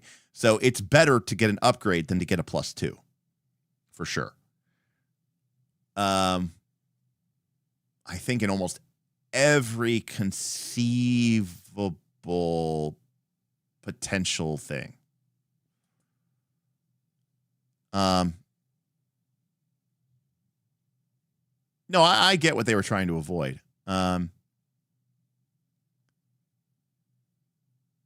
It's just a little bit unintuitive. Okay, but anyways. it's weird that you add it and then you take it away. It feels that is not intuitive. I will say that would take a while. I'm not saying that that's like a deal breaker, but it would take a while for people, I think, to like fully, that like what Aaron is describing. That you teach a player that an edge is +2, and they're like, oh, so double edge is +4, and you're like, no, it's a tier upgrade. And do I keep the +2? No, it's just the tier upgrade. It is a little wonky, for sure. Yeah, it's not unbeatable or unbreakable, but it is, and I get why they did it. This is one of those situations where like they decided that apparently that juice is worth the squeeze. It is a bit of squeeze. Like it's not elegant. It's just I'll call it what it is. It's not elegant. Oh, I'm sure you get used to it fast. I'm sure you get used to it fast, but it's not elegant. There's no way of getting around that. It's not elegant.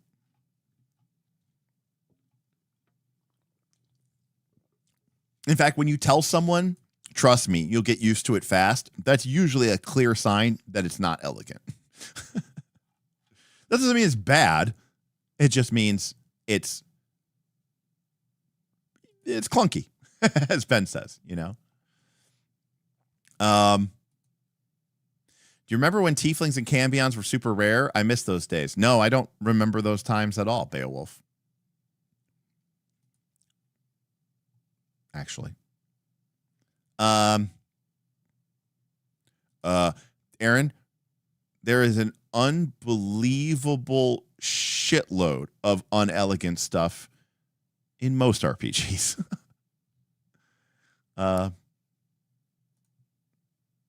Right. You shouldn't have to get used to it at all. Correct. No, it's not world ending. I'm not saying it's definitely not world ending, Anyways, you can build your own little. Can I say this? I kind of like that you get to build your own little devil, and everybody's different. And I like, it's kind of like the old race builder guide from Pathfinder 1, right? I think that's pretty cool. So okay, each race. So basically, everyone gets a signature trait, and you get to build your own. Customization, that's really cool. I like that every person's gonna be a little bit different. Obviously, Pathfinder 2 does this with ancestry feats, right? But I don't know about you. I think this is a little bit, now granted, I don't know, maybe you do get more points later on, but most ancestry feats are fairly weak sauce. These feel like they're, pretty meaningful, but they're functionally ancestry feats. So you do get to make a couple little bit more points. I think you could take Pathfinder 2 system a little bit more. I will say, in fairness to this system, I find it a little bit strange that you get ancestry feats as you get higher level in Pathfinder 2. You know what I mean? Like, it's a little strange that like shouldn't all my dwarf stuff be like dwarf stuff that I have already because I'm a dwarf? You know what I mean? It feels a little strange, like they have to be like 15th level, and now I'm like more dwarf. What does that really mean? I don't really know. It'd be right, like in this game's case, it'd be like, okay, I've been adventuring for a while, and then one day I have a barbed tail. A little strange. But let's see what Wings does, because you can start with fucking Wings. You're unlocking your genetic code. Wow, 2 people said the same thing. That's fucked up. Wings. For 2 points of our 3, we get Wings. You can fly, but you can only stay aloft for a number of rounds equal to your might score, and then you fall. And if you are using your wings to fly at low level, you have a weakness to damage. So you take more damage when you're flying at low levels. Otherwise, you can fly, and you can only stay, you can fly for a little bit. It's not like hovering. You can legitimately fly, but you might only be able to fly for a round or 2 or maybe 3. That seems pretty reasonable to me. I know some people hate flight at low levels, but I don't know. When we're playing these kind of games, I'm not worried about it. Is this a problem in a dungeon crawler where, like, you're supposed to be worried about like pit traps and crossing rickety bridges? Yeah. But like, if we're not doing that, then I'm not sweating it, Sweet Threat says, well, yeah, Sweet Threat. I don't become more human as I like spend time at my job. Like, I don't like, I mean, as a human, I think the main changes we take are like puberty and eventually like sentience as we get too old and we start to like lose elastigin in our, in our elasticity and our collagen and our eyesight fails. But like, I don't become more like genetically human as I age up, Oh, I haven't gotten my third eye yet. Okay. If anything, more job time makes me less human. Everyone's saying the same thing. All right. So you undergo a ritual to become a Dracogenesis. And so, all right. So you're actually not like a real race.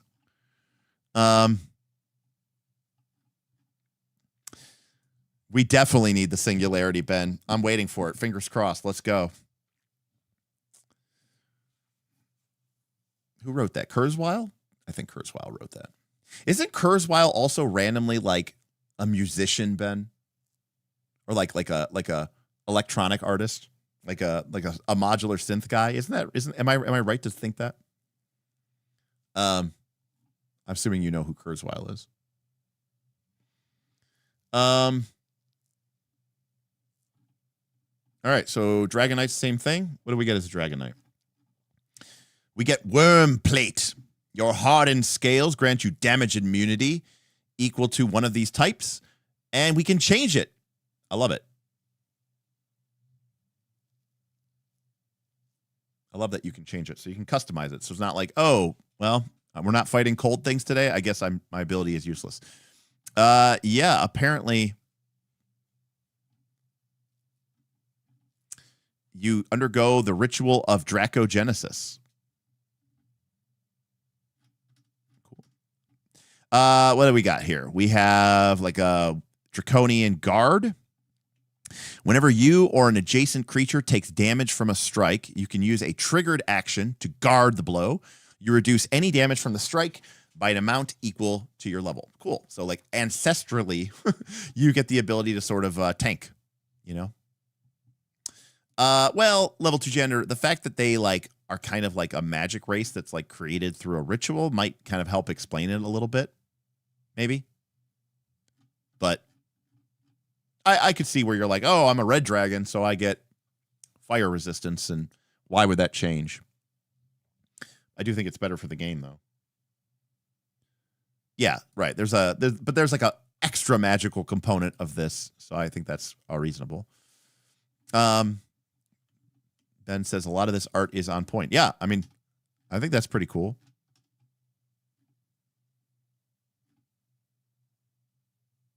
The PDF ancestry back skips the lore and goes straight to the stuff. Level 2 gender, I absolutely believe that the game, the tactical and strategic elements of the game won out over the lore here. And you know what? I think part of my problem with a lot of old school trad RPGs is that it doesn't.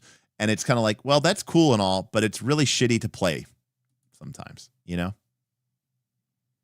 So, yes, it's a flavor. Maybe it's a flavor hit, but yeah.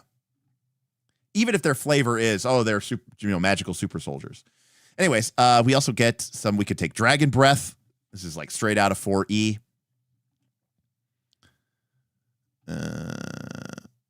Now, what's interesting here is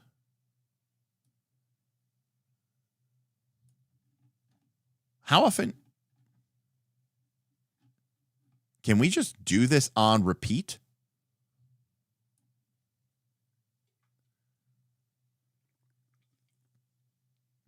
Because I don't see an encounter power or a resource cost.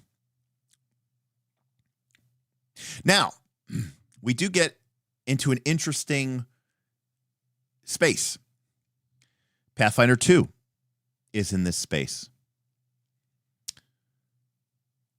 4th edition D&D was in this space. All right, GMs. This is the choice you have to make, and it's an important decision, and it says a lot about your game.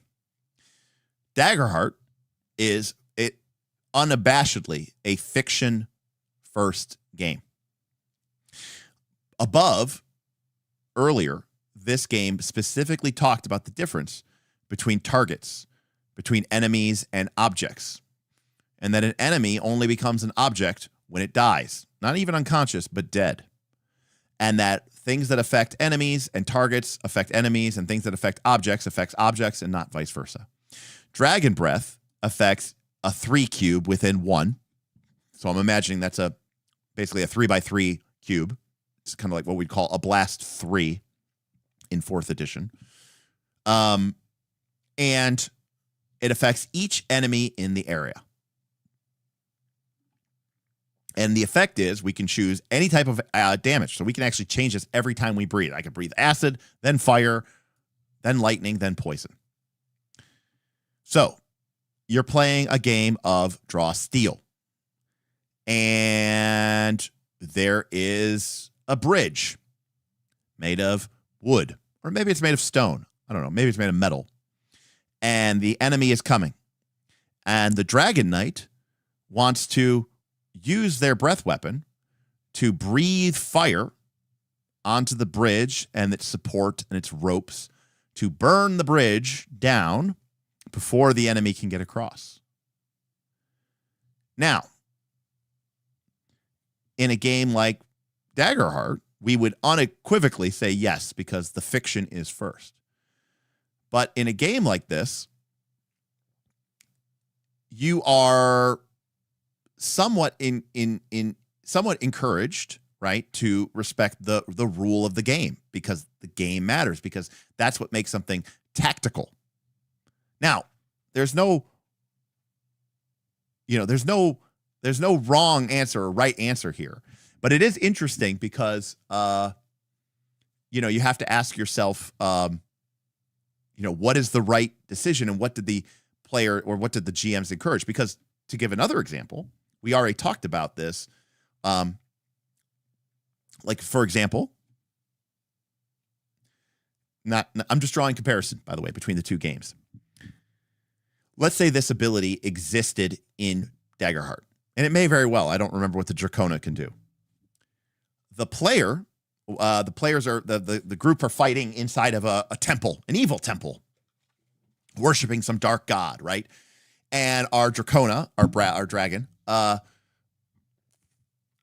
breathes their power attack, and they succeed, or maybe they fail, but maybe they succeed with fear. And then I say, oh, you burn up a couple of the cultists to crisp, but you roll with fear.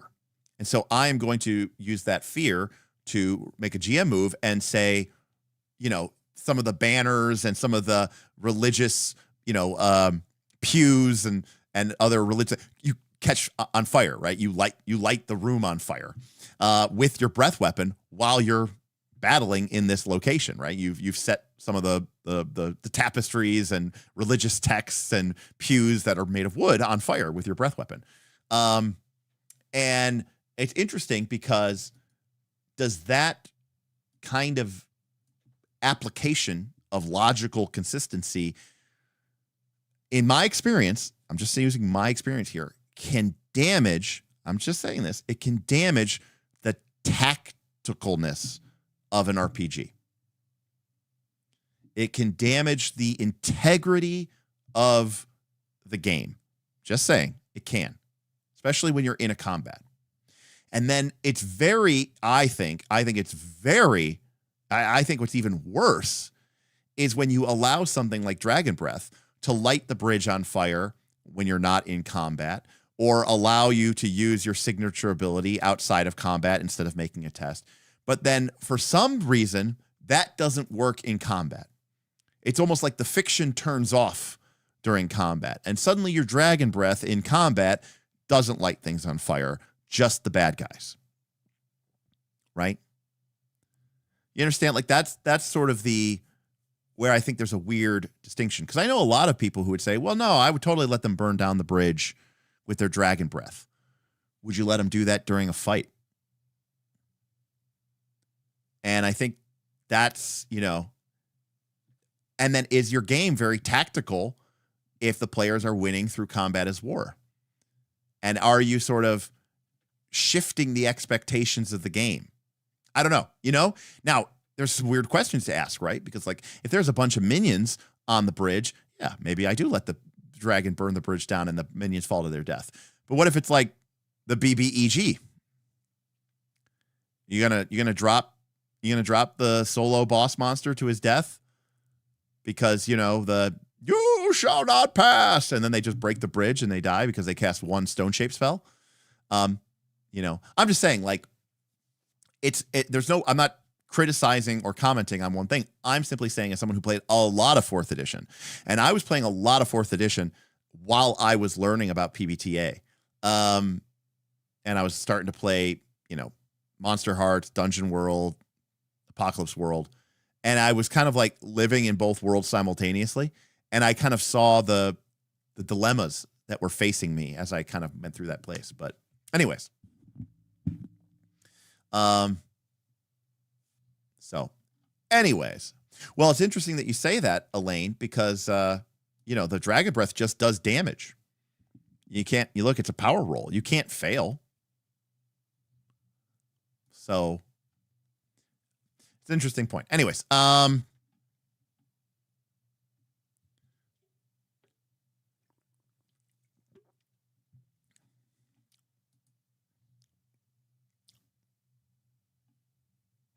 this is interesting. Remembering your oath. As a maneuver, you can recite the following oath. And they're like, no, you have to say this. Until the start of your next turn, whenever you make a saving throw, you succeed on a 4 or higher. All right. Well, overall, I think I like these. I like these signature traits. I like that you get to customize your character. I like that they have some 1-point options, some 2-point options.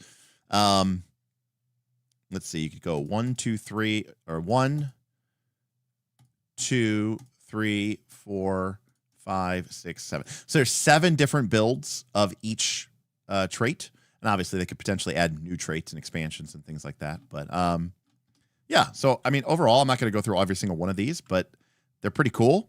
Let's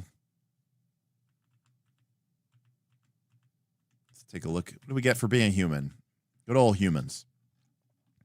Ooh, humans can detect the supernatural. As in a maneuver, you can, until the end of your next turn, EONT is back, baby. EONT. Take care, Raj. It was good seeing you. You know the location of any supernatural object or undead construct or creature from another world within 5 squares, even if you don't have line of effect.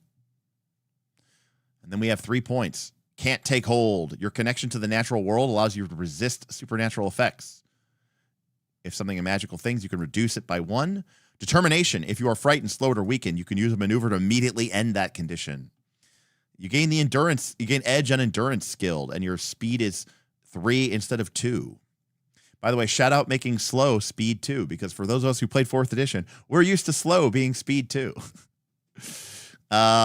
Whenever you take damage that isn't untyped, you can use a trigger action to half the damage, and you can take 2 more recoveries. That's pretty cool. Humans are really like rooted or something like that.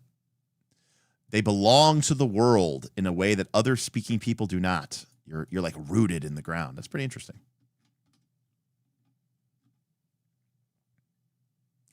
Human superpowers are being boring.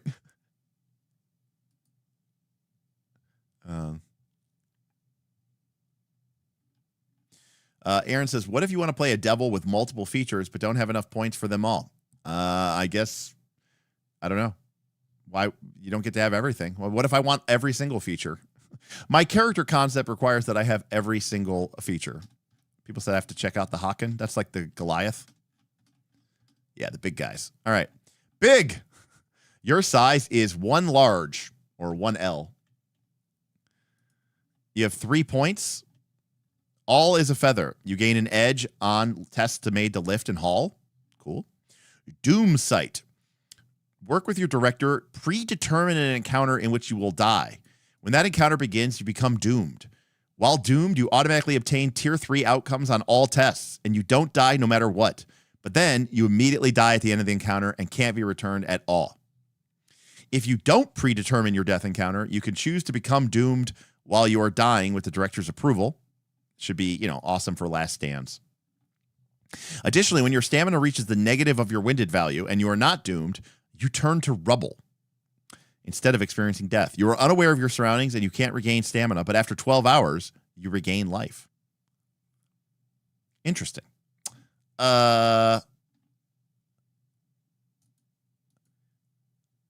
This is a little weird because, like, this is literally only going to come up once in the entire game, and you're going to spend 66% of your ancestry points for this one ability?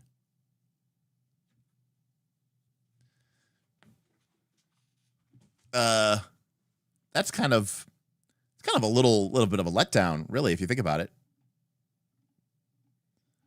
But I guess the benefit is you can't die because, you know, you turn into stone and then you come back. But this means that I only get to use my cool power if I die. But in theory, I don't want to die. So this rewards me for doing the thing that I don't want to do anyways. It's interesting. It's a choice. It's definitely a choice. You can't become weakened.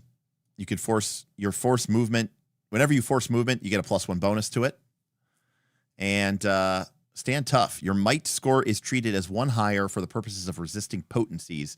And you gain an edge on might tests when called to resist environmental effects. There's a lot of fiddly bits here, folks. A lot of fiddly bits.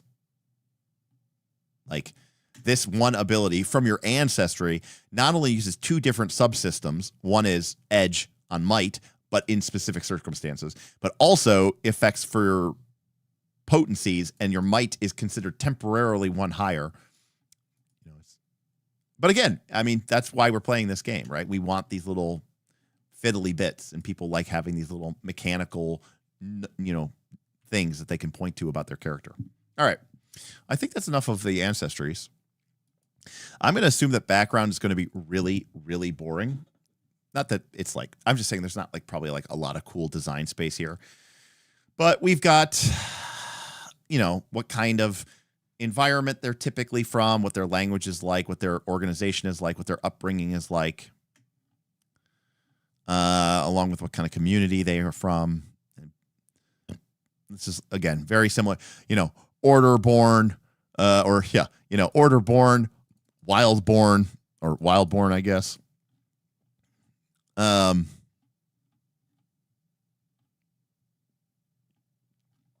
So you pick, you either pick or create a culture.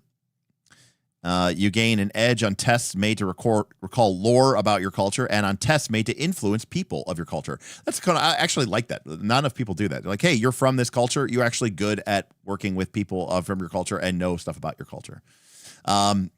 That's why the game lets you build a culture rather than simply say, pick 3 skills in a bonus language. We want you to imagine the heroes as complex and intricate characters, which I respect. You know, they don't want you to just pick 3 skills in a bonus language, which is cool. So you can pick a environment of what your culture is from, and you can pick what kind of organization that your culture is about, and then you can pick what kind of upbringing that you had inside of that culture. And that's going to basically give you 3 skills. It ends up giving you 3 skills, but, you know, they want you to think about it a little bit and actually kind of, you know, describe your character and where they came from, which is cool, which is fine. But ultimately, it comes up being 3 skills. Not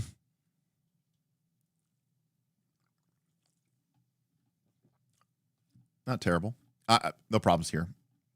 I mean, I like this better than PF2, because PF2, it's like, you're like, well, I want something that gives me strength and, you know, I want something that gives me strength and dex. So I'm just going to look through the backgrounds till I find one that gives me the stats that I want. And I'm going to decide my character's, you know, background based off of what stats I need. And I'm like, why do they even give you stats? Just pick whatever. Like, it's just such a nothing burger. But I really want alertness. If a culture you create doesn't grant a skill that you want, check with your director about just changing it anyways. So it's really a nothing burger. It's like, just like, hey, you know, you're from noble. You should pick a skill from the interpersonal group. Like, well, I want to be a noble, but I want this skill instead. And it's like, sure, we can make it work. But anyways. And then we have stuff about languages. Not too worried about languages. And then we have career. So this is what we did before this is our job before we became a kick-ass hero. Careers grant us 2 or 3 skills. They sometimes let us learn additional languages, which is cool. And some careers increase our renown score from 0. Very cool.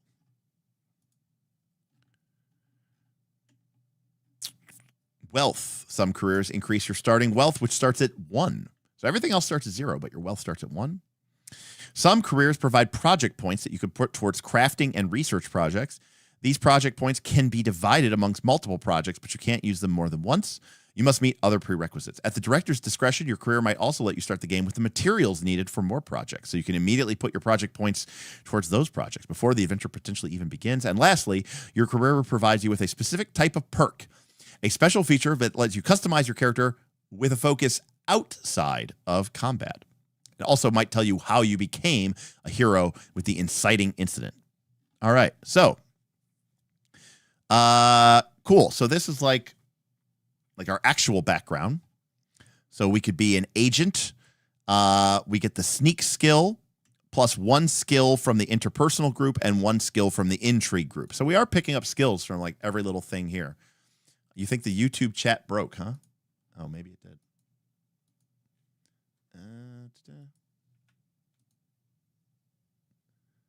Let's see. YouTube chat, did you break?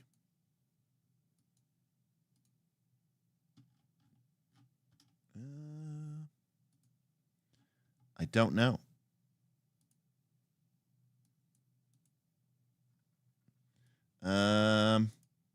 Let's see. Well, maybe chat did break. I don't know. I'm looking at it in YouTube, and it looks. And there it goes. No, YouTube just was very delayed. I don't know why that did that, but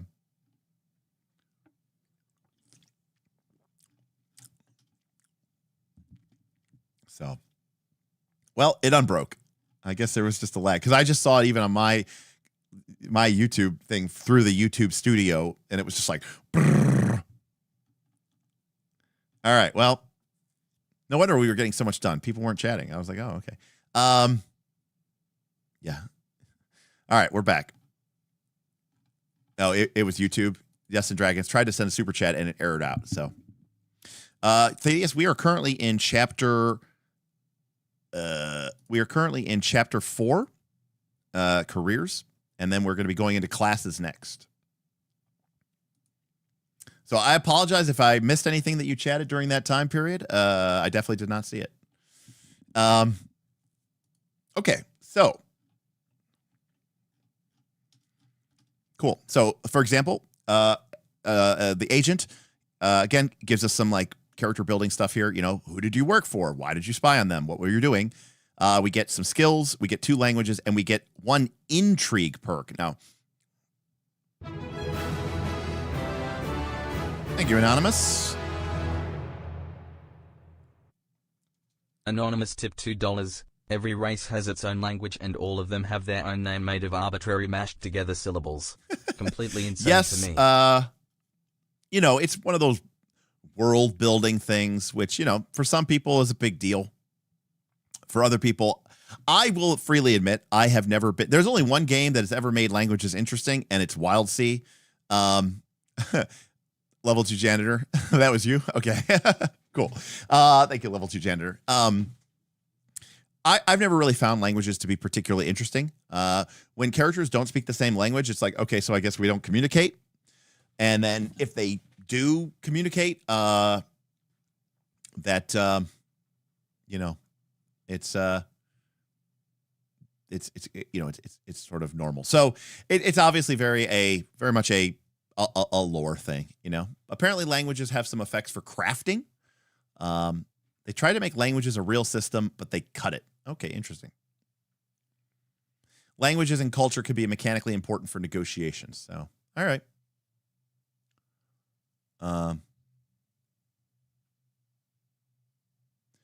Lane says, I like the way Daggerheart names the ancestries instead of random smash. All right, well, we'll take a look when we get to crafting, but yeah. Beowulf says, how did Wild Sea make them interesting? Go watch my Wild Sea first look. Anyways, and then there is chapter 7, I think, lists perks. So I guess we'll find out later, but we get an intrigue perk, and then we can roll or otherwise choose a inciting incident.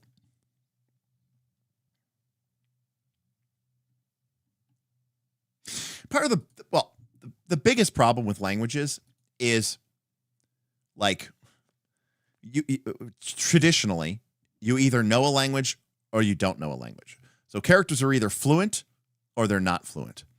And so as a GM, you're either like saying gibberish and it means nothing, and you say that they don't understand you, or what most people end up doing is like a creature that doesn't speak their common, you end up role-playing like this. You end up going like, you go me place, please. And like you end up trying to like sound like a bad, stereotype of like what foreigners sound like. It's just like, I don't know. It's a very weird, awkward moment. I don't know. It doesn't usually translate well at my tables. Maybe it translates better at yours. I don't know. It doesn't in mine. So all right. So we got a bunch of these: artisans, beggars, criminals, disciples. Now let's take a look at disciple, because we get 240 project points.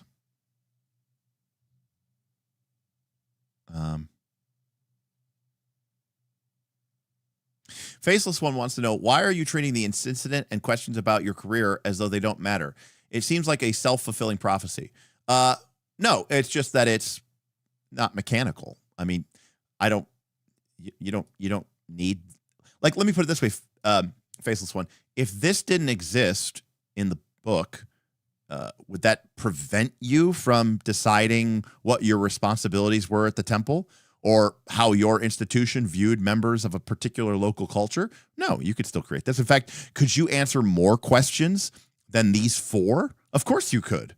It doesn't really have a mechanical effect. It certainly helps you understand or imagine what your character is or isn't.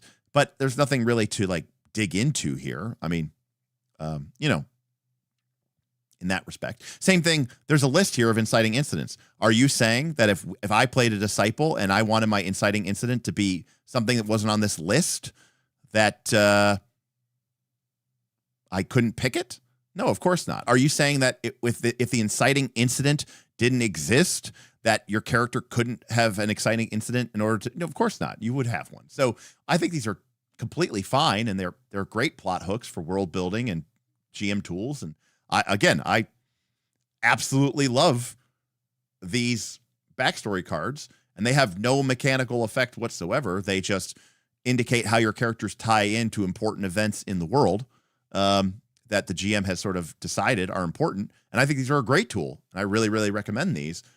But there's not a lot of like game mechanics to talk about. In fact, this is a completely, in fact, this, what you're looking at right here, these questions and this inciting incident, I could use this for Daggerheart.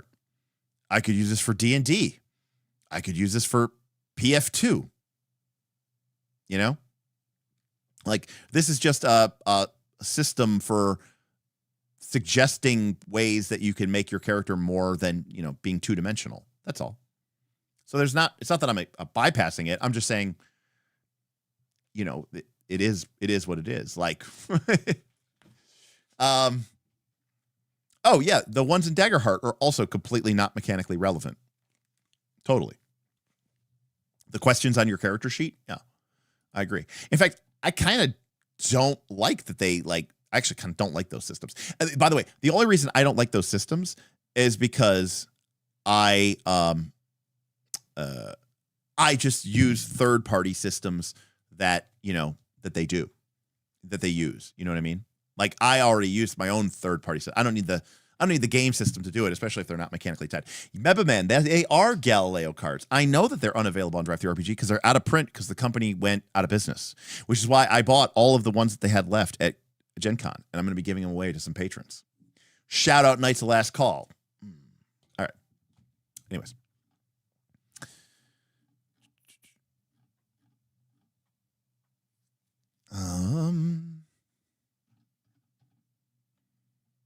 In fact, that's why we call fluffy bullshit time.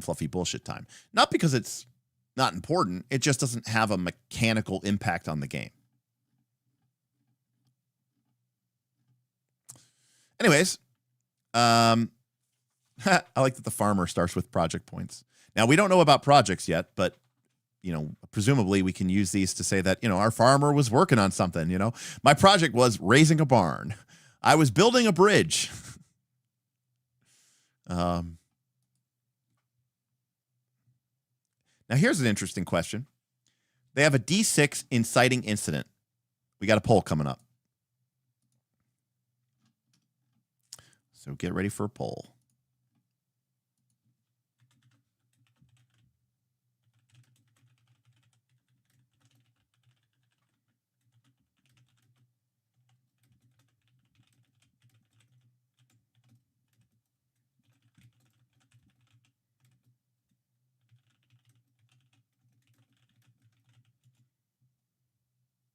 All right, here we go. I do like the board one. Inciting incident. Would you roll the D6 and randomly determine it? Would you choose one of the 6?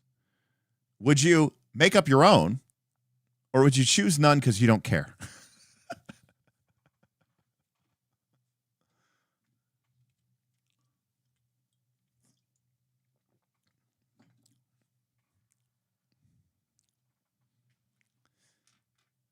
All right, someone out there is lying because I don't see anyone voting for 4.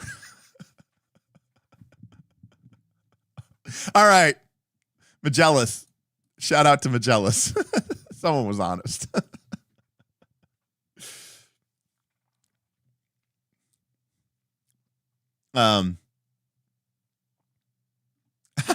Kyojin, roll it, and then if I don't like it, choose different. By the way, I could totally imagine. Let's call it what it really is, folks. Someone's going to do this. They're going to like, hey, inciting incident. You're like, I'm going to roll. And they're going to roll the D6. And they get 5. And they go, I'm going to re-roll. And then they roll and they get a 2. And they go, I'm going to re-roll. And then they roll and they get a 4. And they're like, I'm going to re-roll. And then they roll and they get a 1. And they're like, yeah, all right. I went with the random method. I'm just going to keep rolling until they get a different one. Yeah, there we go. 1 and then ignore the result. Yes, Rems, thank you. Also being very honest.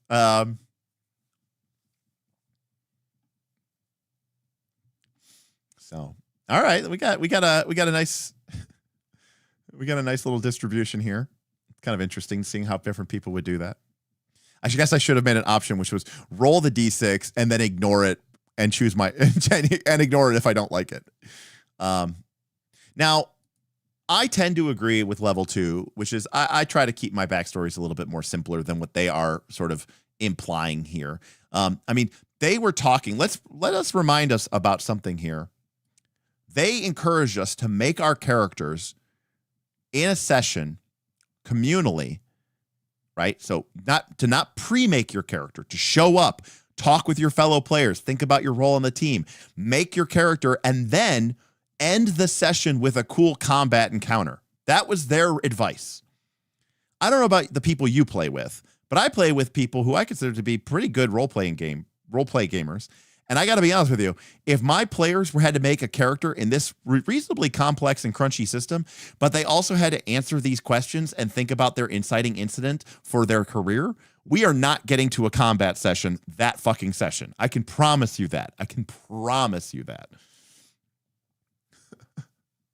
Like, unless it says, did you own the land you farm or did you farm for another? Own. What crops or livestock did you cultivate? Food. Who else worked on the farm with you? Family. What ill omen did you witness that caused you to have a poor season of farming?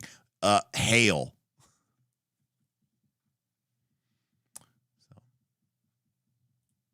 Answer me these questions 3.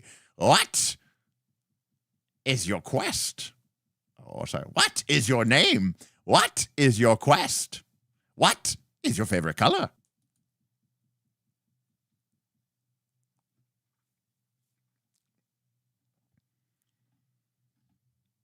Now, anyways, moving on.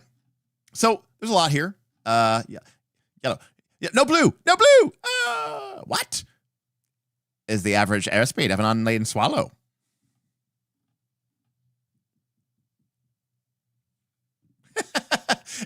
All right, I'll give Aaron credit here. We're a heroic fantasy game. We don't track rations, but it's important that we know what kind of crops that your farmer grew.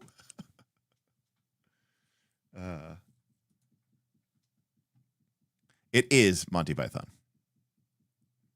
No, Glenn. He specifically asks what is the average airspeed velocity of a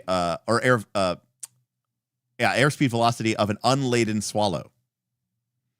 And then, he says, African or European? Well, I don't know that. Well, how do you know so much about swallows? A king must know these things. Look, it's a simple matter of weight ratios, right? A 2-ounce bird cannot... And Bob does not like that movie. So for all of you people out there who say you like Bob and you dislike me, what is wrong with you?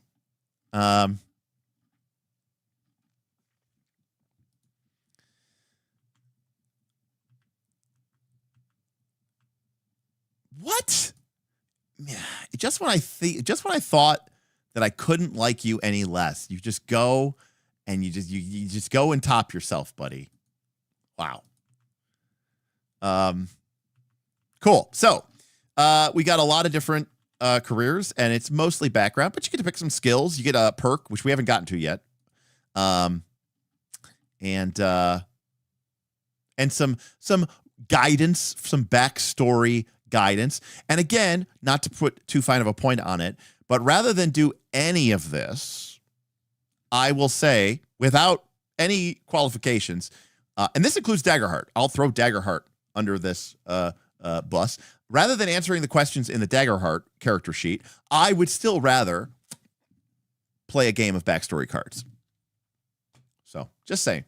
I think this is one of the best tools, period, ever.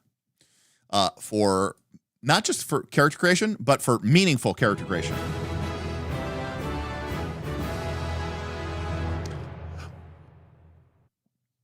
Boothby tipped $5. I'll catch the rest of this stream about a game I'll never play tomorrow. I have a lot more time for streams. Hey, you finished. Fantastic. Well, Boothby, it wasn't the ending. There are no endings to the Wheel of Time, but it was a ending or an ending. Well done. Boothby, thank you so much.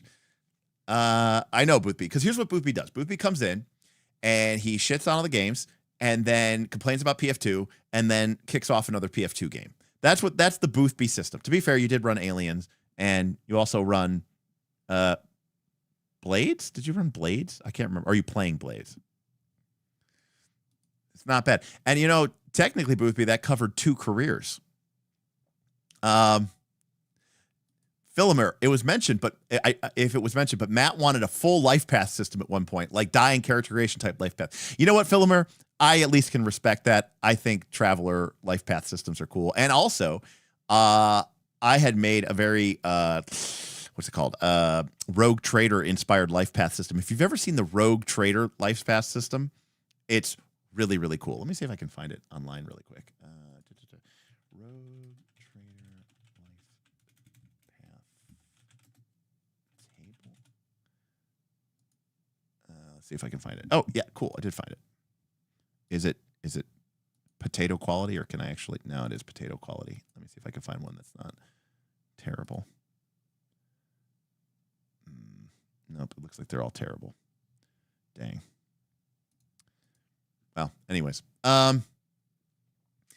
Yes, killing your babies is definitely where I would also struggle with game design, for sure. Because I'd be like, no, my game needs this. And to be clear, amongst the many reasons I am unqualified to design a game is that I am very bad about increasing complexity in order to fill some, need, even when the complexity gets way out of pocket. As a Rogue Trader fan, it's a good idea, but the actual implementation could be better. Agreed, but I did like it a lot.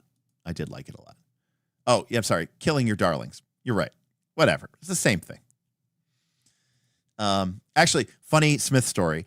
So when Smith and I used to work a long time ago, Smith was he was working on this networking thing, and it was this threading system about spawning numerous autonomous agents, and the parent agents would spawn these children agents in memory.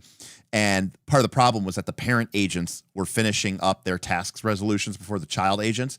And so some of the child agents would get stuck in a loop and they wouldn't get, the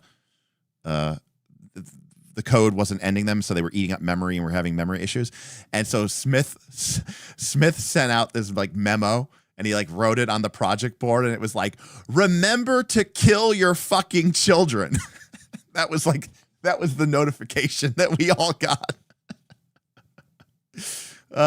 So that, and then he had this big announcement on his whiteboard that said all children must die. It was a very classic Smith moment, for sure. Anyways, so I'm not gonna lie. This might be the most not boring, but graphically, this might be the most boring section of the book by far. We get into the career section. There's a picture of a map with a dagger on it, because that's what people do, by the way, when you get a price. Maps, by the way, very common commodity in these times. Let's stab them with holes. But anyways, we get this one little picture of this very awkward-looking handled drink. I don't even know how you drink from that. Apparently some binoculars. And then we just get black and white text, and there's no art. There's a lot of white space. Just look at this white space on this agent. And here on Artisan, and there's absolutely no graphical elements to any of this. And there's just a huge white chunk on all of these. And none of these get any sort of graphical treatment. And I'm not trying to say something about it, but if I made it, and I don't really know how to use InDesign, if I made a PDF document and I'm a creatively bankrupt person, this is what it would look like. This would be what mine would look like. I'm hey, look, I made every other row light gray,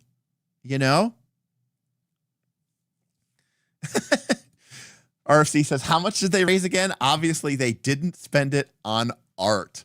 Wah, wah, wah. Shots fired.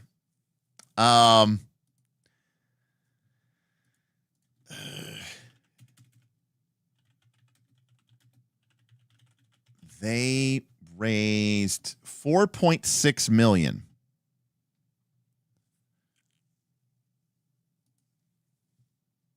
So level 2 janitor. Well, it's not that I find it bad. It doesn't bother me. It's just there clearly was some space they could have spent here, I don't know, on some art. It's just literally page after page after page after page after page after page after page after page after page after page after page after page of just blocks of text.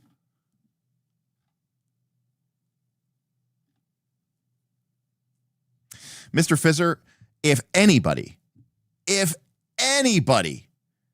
has an idea of how much money art costs, Roll for Combat fucking knows how much art fucking costs. So, and you might be like, who's Roll for Combat? Well,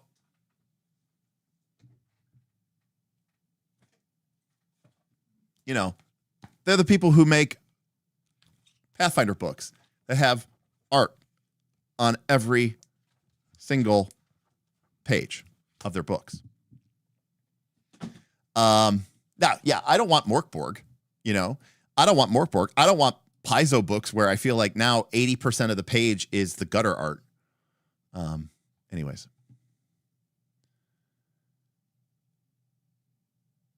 What's up, Magellan? Magellan says, at $100 to $2 per art piece, I can kind of understand, but MCDM said it was $70 because we have a high bar for art. I have questions too.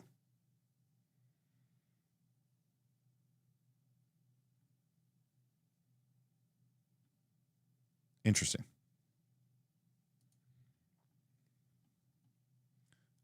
Successful Geek says, Indigo Isles still has my favorite TTRPG art. I also love a good pirate parrot. I mean, there's right. That's the choice, Patricio. It's like, you know, between making the book aesthetically pleasing and making it feel like it's a fucking calculus book, you know?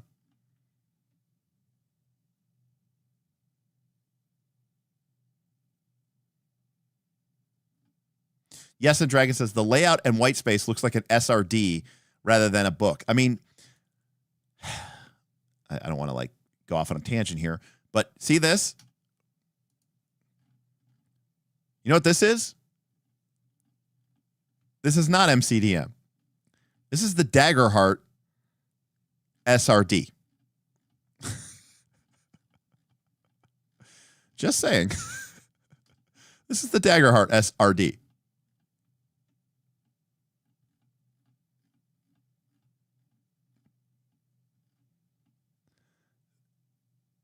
This is the $5 million Kickstarter book. So, just saying.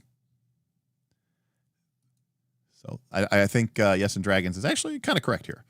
Now, is that a criticism of the game? Absolutely not, because the fuck does that matter to the game? It doesn't matter to the game at all. Sorry, Steven. I know you love art, and I know you spend a lot of money on art, but ultimately it doesn't fucking make for a better game. So, just saying. All right. But, hey, look, color. It's like fucking the end of fucking... It's like Wizard of Oz. Like we've gone to Oz. We're in color again. Hey, is this the cover? Wait, did they reuse the cover art as one of the chapter headings? Interesting. That's a choice. I wasn't expecting that.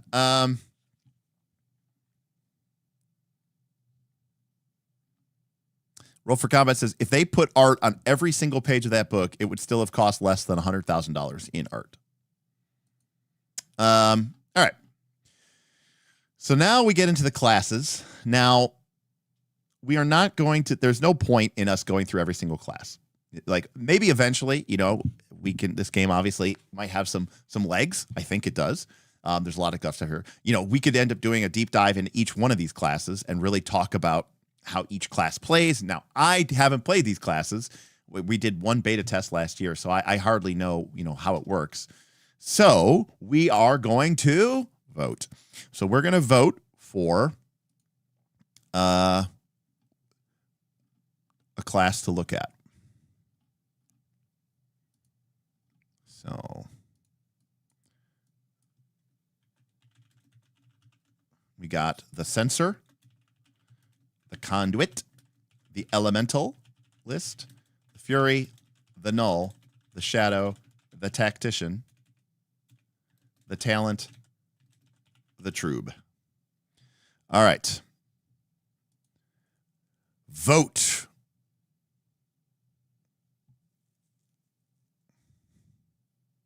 All right. While you vote,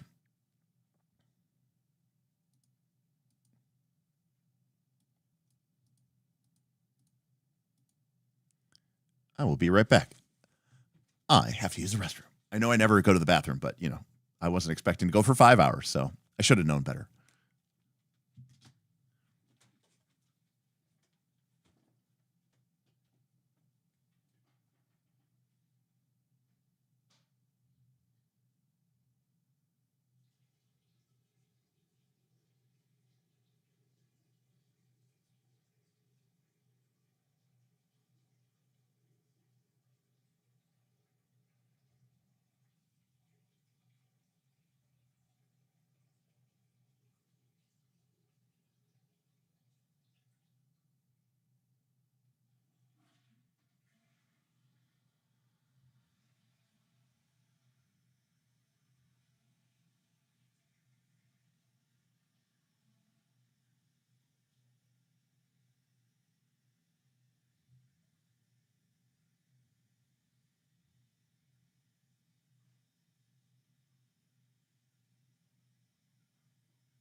swear I didn't trip.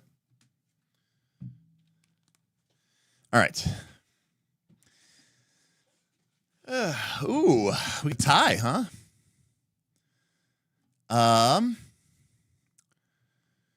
So now we ran out of Monster, so we're up to Diet Mountain Dew. All right. Well, looks like Null and Troubadour are basically tied. So we got an hour and change. Looks like we will start with the Null, and then if we have time, we'll take a look at the Troubadour. All right. So I do want to dig into this because let's be honest, this is where the meat of the game is going to be, and this is going to be important. All right. So a Null, disciplined and calm. The Null is an unarmed warrior who manifests an aura that quells the supernatural and hinders the offensive power of their enemies. They use psionics to make their body stronger than any steel and faster than any steed. Okay, so it's a psionic monk, which, to be clear, one of my favorite things about 4th edition is that the monk was part of the psionic power source, and it was a psionic striker, and I thought it was really, really cool. In addition, cool, Trey. Hey, Trey, what's up? Nice to see you, buddy. Each class has a number of subclasses presented in this book. These will determine many of your features and abilities, and further defines how you interact with the character's world. So subclasses.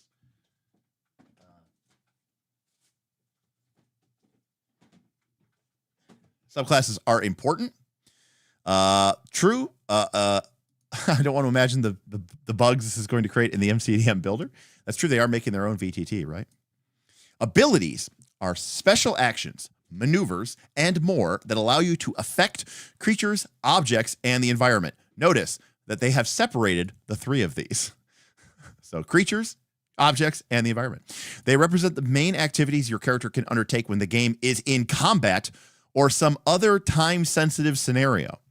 So they are very much clearly sort of designating that abilities kind of only matter during combat, and outside of combat, you can probably be a lot more sort of freewheeling.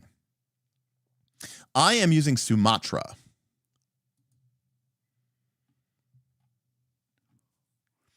All characters have access to a few basic abilities, including free strikes and maneuvers such as grab and knockback. But your class, ancestry, titles, and treasures, and other heroic options give you access to more powerful abilities that allow your hero to stand out. So we have our basic, everybody gets, grapple, push, attack of opportunity, basic attack. But our class, our ancestry, our titles, which is cool, our treasures, aka our magic items, and other heroic options will give us powerful abilities.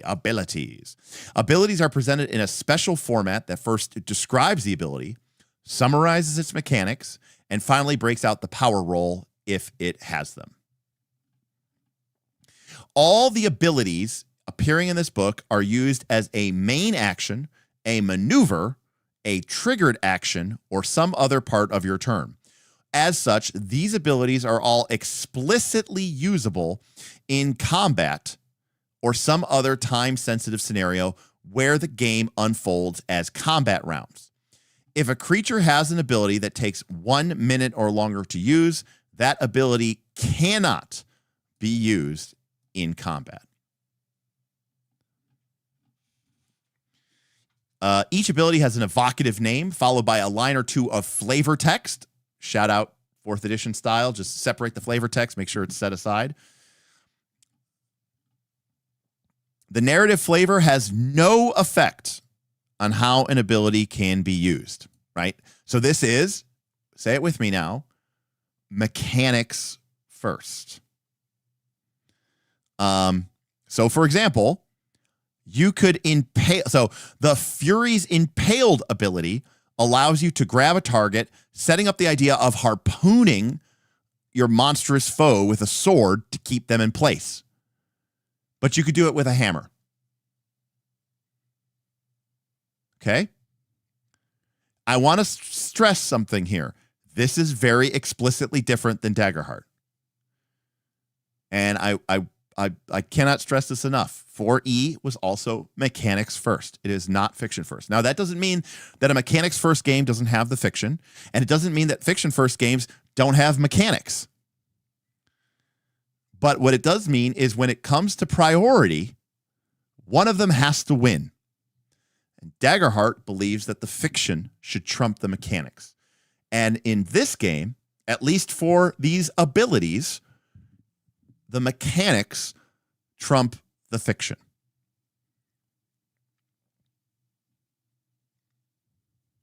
So just remember that and think about that. All right. And in fact, if anything, the pressure is on you to make the fiction fit the mechanics rather than the other way around. Level 2 Janitor, who, by the way, is the designer of TechTheQuest, if you want to go check that out. I want to give it shit for calling it impaled when you don't actually have to impale someone to use it. But I've done the exact same thing, so, you know.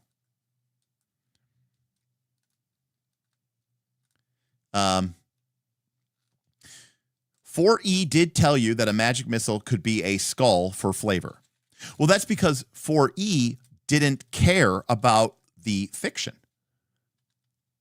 right? So it doesn't matter what you flavor it as. It's what the mechanics do what the mechanics do. Just full stop, right? Now, Glenn says, I think fiction should trump mechanics when necessary, and mechanics should support the fiction when able. And to be clear, that is basically the philosophy of Daggerheart. Now, as written, that is not the philosophy necessarily of Draw Steel. Right. Now, 3E made you take a feat to make your magic missile skulls. Because in 3E was kind of like the mechanics matter and the fiction matters. And no, that's not the way magic missiles work. You need to have something special to make them do that. So, you know, we've taken steps along the way, right? All right. Now, how you feel about this, you know, it depends on, you know, what your priorities are and what you want to do. I believe, Jess, I do think that metamagic feat, though, was a +0 level metamagic feat, if I recall correctly. I'm trying to remember the name of it. It wasn't like Disguise Spell, was it? It was, I'm trying to remember the name of that metamagic feat, but I do remember the name. I do remember it existing. So each class has a heroic resource, capital letters, that you earn during a combat. With some of your class features, typically your most potent ones, requiring them to spend heroic resource. So you have to do things to earn heroic resource. When you use one of these abilities, you spend some of the heroic resource bestowed by your class. Now, to my knowledge, there are 9 heroic resources in this game: Wrath, Piety, Essence, Ferocity, Discipline, Insight, Focus, Clarity, and Drama. But the names are mostly like a misnomer. Like, you earn them through your victories. Everybody kind of accumulates them in the same, not the same way. You do earn them differently, but they could just be called your heroic resource. Them giving it a name is just a flavor thing. Like, it doesn't actually change anything. If an ability has a heroic resource so in the case of our Null, we are going to be gathering Discipline, and we're going to use Discipline to pay for our, think of it like mana. We're going to use it to pay for our abilities, but we gain it through doing certain things during the combat. If an ability has a heroic resource to activate, as in you can't use that ability without using your heroic resource, then it's a heroic ability. If an effect allows you to use a heroic ability when it isn't your turn, you must still pay its heroic resource cost. Some abilities don't cost your heroic resource to use, but allow you to spend it to enhance or add effects, such as the Conduit's Healing Grace ability. These are not heroic abilities because you don't have to, spend your heroic resource. Signature ability. These are granted by your class, your kit, and other parts of the game. The rules specifically state when an ability is a signature ability. These do not require your heroic resource to use, but they sometimes let you spend it to enhance it. There are keywords that we will see in each ability. Area creates an area of effect. Many area abilities deal damage to their area, but such abilities are treated differently than strikes. Charge. They can be used with the charge action instead of a melee free strike. 4E also did this many times where it'd be like special. This can be used in place of a melee basic attack from a charge. Correct playthrough pulse. They are all builder spenders. Victories let you start with some, but the monsters get malice, right? So in other words, what I'm trying to say is all of the classes build their resource and spend it. None of them operate on a different dynamic where, like, for example, you could imagine a class that starts with a lot and then, like, can't regain it or something like that. You know what I mean? Like, there's no way for them to gain new points or something like that. Not that I don't know that you would do that, because that might not be a good play pattern. But, yeah. Magic is magic, and they do magical things, such as creating rays of fire or swirling portals. Weapons, use your weapon, use your blade or whatever. Ranged, psionic, melee. These are all pretty basic keyword abilities.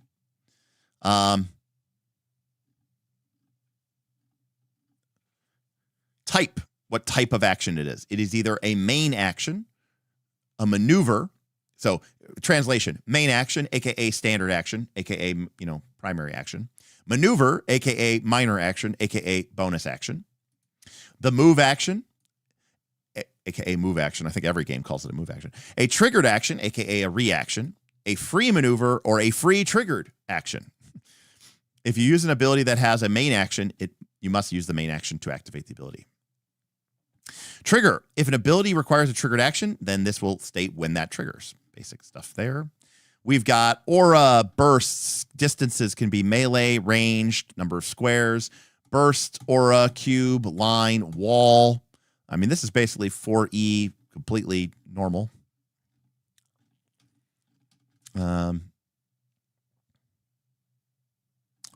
I will say it's a little annoying. In 4E, a burst was like a fireball. You'd pick a square, and it would irradiate out from that square the number of squares to the burst. So burst 1 said basically pick a square, and it affects that square and every square adjacent to it, right, within one square. Burst 2, which is what a fireball was, pick a square and pick out 2 squares in all directions. In other words, a 5x5. This, however, is what 4E would call a close burst, which means it originates from you.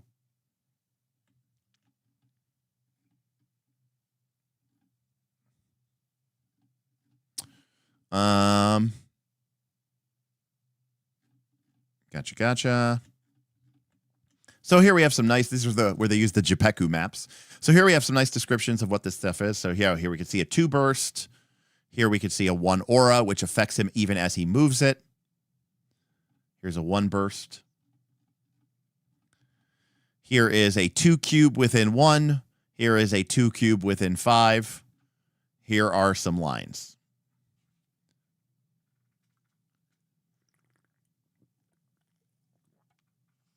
No line can bend back. Ah, yes, fire cube. Apparently a bunch of people made that decision. Same joke.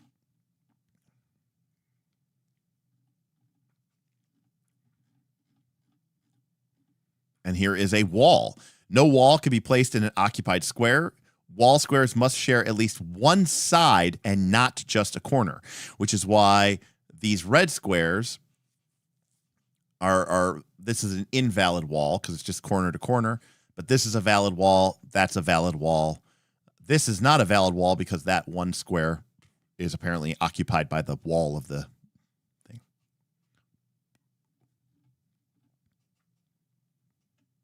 These are all 4 walls is what they would, the game would call this a 4 wall. These diagrams are very clean, level 2, and I like them. I mean, this is actually really, really good, clear design. We talk about what an ally is, what a self is. Unless you aren't an eligible talent target for your own abilities that target allies unless they also include self. Thus, explicitly answering, are you your own ally? And the answer is no. Beowulf says, I do not miss battle maps and grids at all. Well, if you want to play a really tactical, fun little miniature combat game, then we need them. All right. What an enemy is, what a creature is.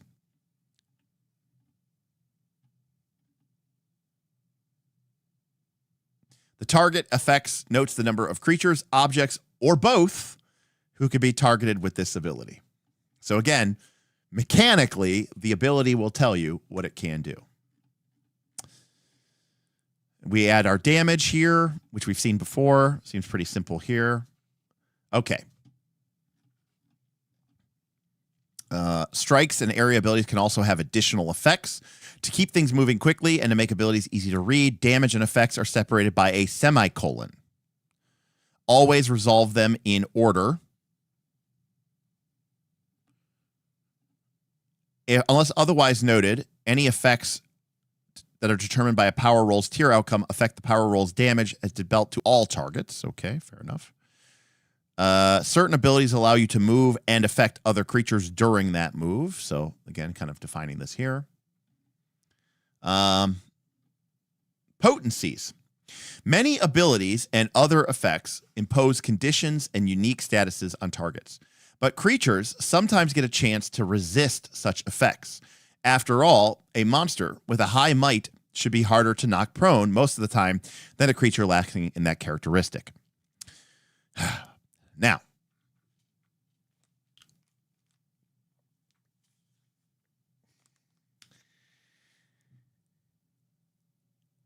I don't like this in this game, and I don't like this in Daggerheart.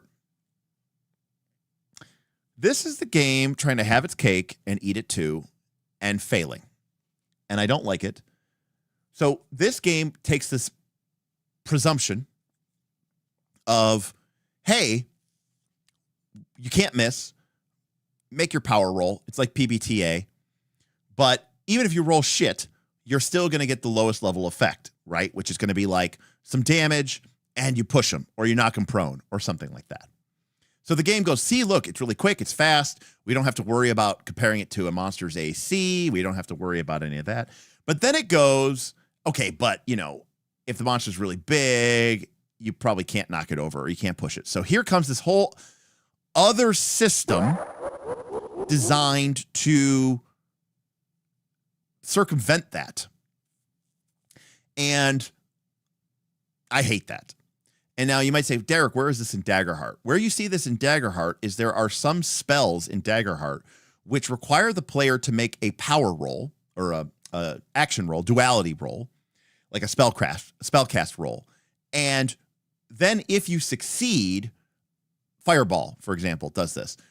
If you succeed, then each creature has to make a reaction roll, basically a saving throw. So we're rolling to see if we can cast the spell, and now we have to roll for every monster basically to see if they made their save or not.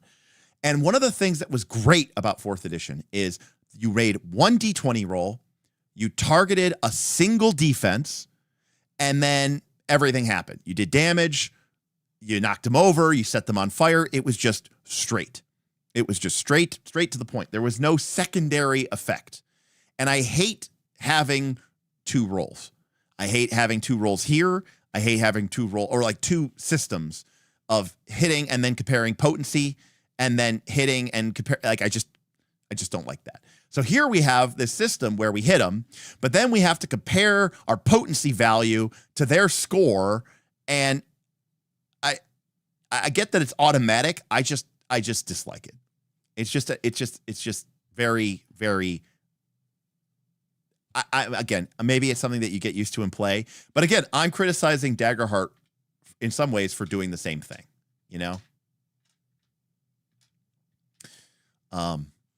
And by the way, 4th edition, or I'm sorry, Pathfinder 2, I realized this when I made a monster. I tried to make monsters in Pathfinder 2 like I would make monsters in 4th edition. And I realized there was a problem. Like I had trolls that threw chunks of their own flesh. And then they were disgusting, right? So the idea was I would throw, so I had to make a ranged attack roll, and I had to target your armor class because I was following the rules for Pathfinder 2. Now, to be clear, the way I would write that ability in Pathfinder in D&D 4th edition was a range attack versus fortitude. If you hit, do damage, and the creature's sickened. But in Pathfinder 2, you have to make a range attack that has to target armor class. Then, if you hit, the PC has to make a fortitude save, and then you can find out if they're sickened, if they're sickened 1, if they're sickened 2, you know, are they sickened 4, are they sickened 0 because they crit? Like, it required this, like, 2 levels of adjudication, and it's just slower. It's literally twice as many systems of resolution. So, anyways, self-confessed cynic. How do you like the D20 plus mod / power roll system? I mean, it's PBTA, right?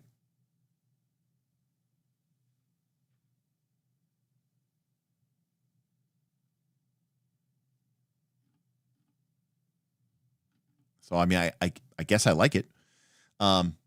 I mean, I guess it does evolve. It ironically avoids the issue of, oh my God, what am I supposed to do with complications by ignoring that in combat, and power rolls just do more damage, just do less damage, right? So it's, you know, totally fine.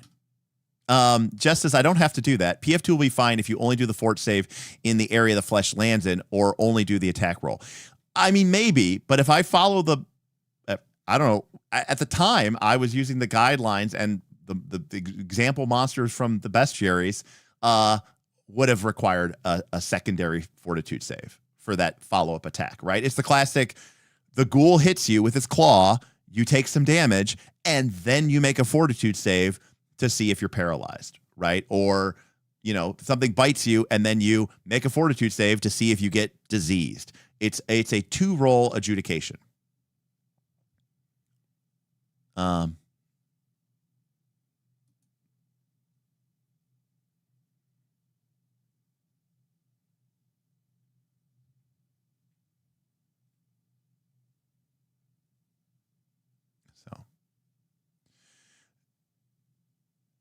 Well, Sanderson, yes, but if the attack in question is a ranged attack, like a hurled boulder, right? I think Pathfinder 2 would tell you you should be targeting their armor class. Because it's just a, you know, it's me, like, it's like me throwing shooting a bow at you, right? Okay. So ability effects have potency applied to a target only if the effect's potency value is higher than the target's indicated characteristic scrolls. The characteristic a target uses to resist potency is based on the ability used, while the value of the potency of your character's ability is based on one of the following characteristics as determined by your class. I see this as a midpoint between trad and PBTA, but they took out failure, which is odd to me. No, right. You can fail, just not in combat, right? You can fail on, what is it? You can fail on tests, but you can't fail on power rolls. Is that right? Am I saying that right? I can't remember it.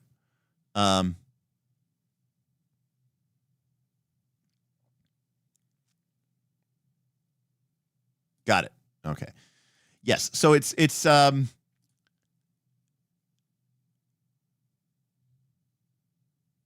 I know you can't fail a power roll. Is that right? I don't remember what the logic is. You can fail on ability rolls. Got it. Yeah, you can't fail to hit. You know what I mean? You can't fail to hit. That's the key. I can fail to flirt with somebody, but I can't fail to hit somebody. I mean, we're talking about like 8 things, because we're also talking about now we're debating about Pathfinder 2. No, I get that you could target a DC based off of the thing. The Succubus has one of my favorite abilities in Pathfinder 2. I'm simply saying that, like, you know, per the existence of the game, like, right, the ghoul attacks you with his claw, and then you make a fort save. That's all I'm saying. You know, the ghoul wouldn't attack you with his claw and target your fort DC, right? I mean, would you agree that that would be a little strange?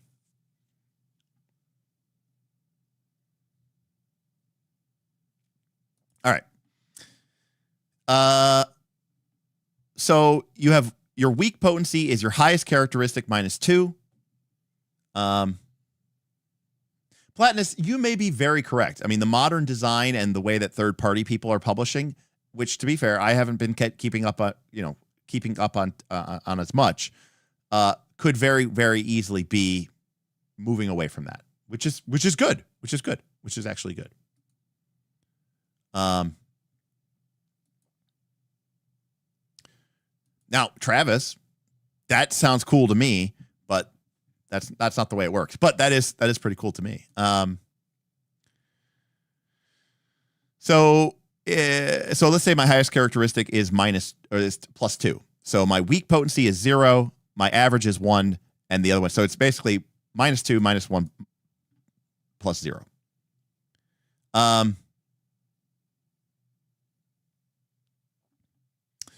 In abilities and other effects, a potency always applies as a single letter abbreviation for the target's characteristic, MARIP, for the various stats. That characteristic is followed by a less than sign with the value indicating the minimum score that they need to beat. So let's say that the conduit hits them with the Judgment's Hammer ability, which potentially could knock the creature prone. But it will only knock them prone if the creatures... since let's say our conduit uses intuition, that's the I, and they have an intuition score of 2, so their weak, average, and strong potencies are 0, 1, and 2, which means that if the creature we hit has a agility less than, not less than or equal to, by the way, the weak, which is 0, they are knocked prone. So if a creature has an agility of, say, 2 or 1, or 0, they will not be knocked prone if we roll our shitty tier 1 effect. One of the things that I don't like about this, I don't like this system. I'm not going to lie. I don't like it. It may solve a problem. I just think it solves it inelegantly. But honestly, my biggest problem with it is that it's not less than or equal to. I think not being less than or equal to is a fucking crazy decision. That's just crazy to me. Who the fuck is Mareep? Mareep is a cute Pokemon. Shoutouts to Mareep. Who the hell is Mareep? I don't even know what that is.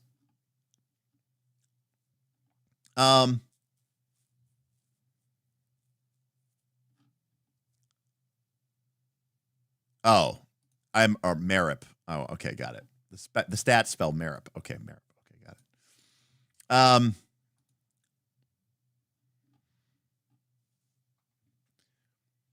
So, by the way,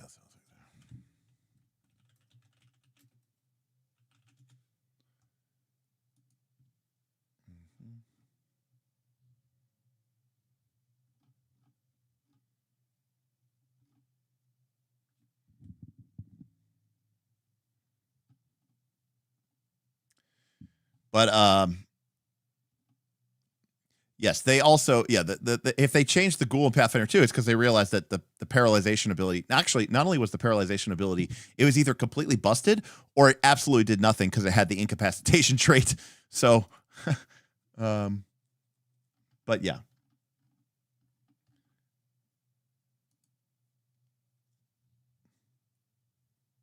But I mean, a good example of this, actually, if we look at the Ghoul Stalker, right, from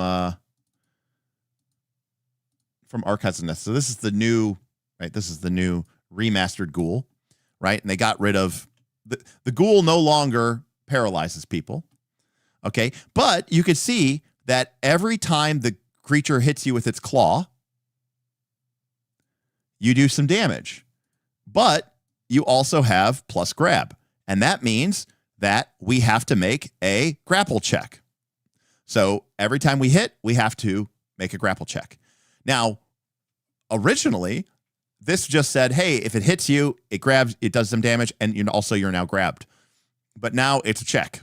So actually, they changed that rule in this grab. So if anything, they added this extra complexity. But this is the kind of, effect and language that I'm talking about here specifically. Oh, right. Actually, I forgot about that. Now it's an action. It was always an action. It was always a check, right? It was improved grab that was automatic. It just used to be a free action. Is that right? I think that's right. I think it used to be a free action that came as a result of hitting it. Point is, I like it, but it not being less than or equal to is crazy.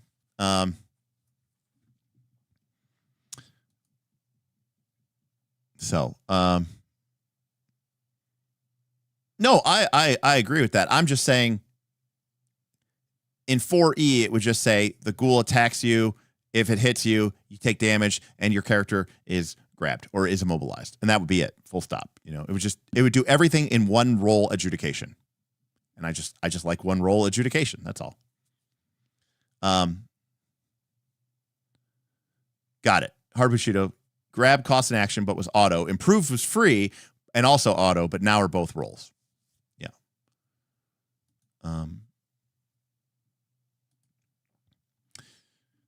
So any case, so they can update this on their chat. So instead of writing weak, average, strong, when you write it on your little power card, you would write A less than 0, A less than 1, A less than 2.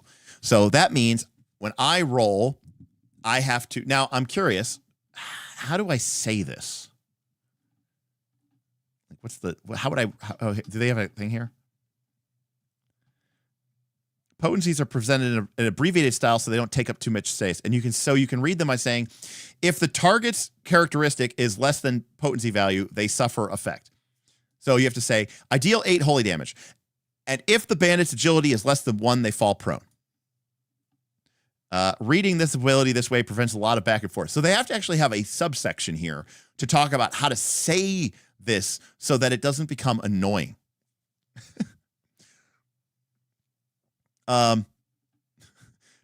Because, you know, they actually have to explain how they explain. No, I get it, but I'm just simply saying that now whenever you attack it, you have to, yeah, it's the actual, no, it solves the issue. It's just not really elegant and the way it involves, because now the GM has to check their monster every time. When you use your ability, you have to communicate to the GM what it is. It changes with depending whether you got a tier 1, tier 2, tier 3 result, and, you know, blah, blah, blah, blah, blah. And, you know, now if the player knew what the monster's agility was, it'd be really easy because they could just tell you that it's prone, but presumably they don't know what the monster's agility is.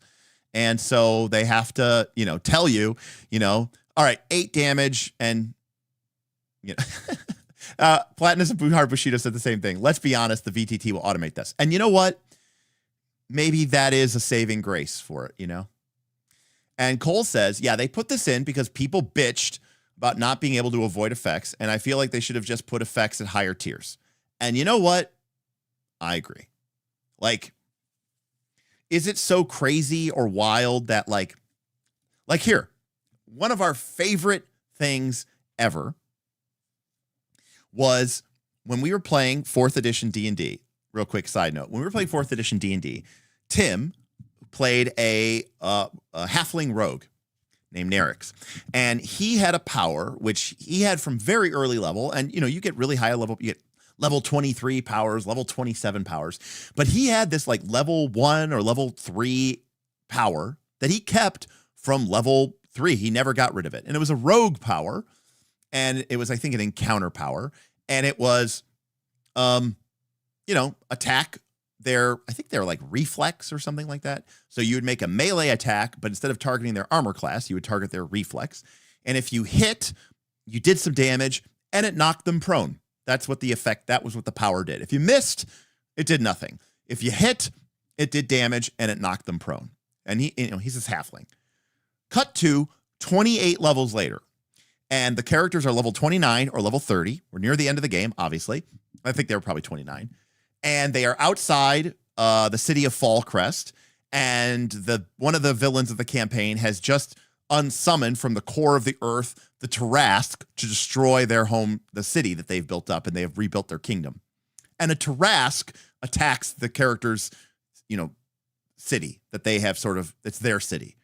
And the players go out, you know, the heroes get together to fight the Tarrasque outside, the city walls. And they're fighting and I've got this like 7 or like 8 square by 8 square Tarrasque mini, right? I mean, the characters got their normal 1-inch, 28 millimeter scale minis. They look positively tiny. And Nerix, the halfling, right?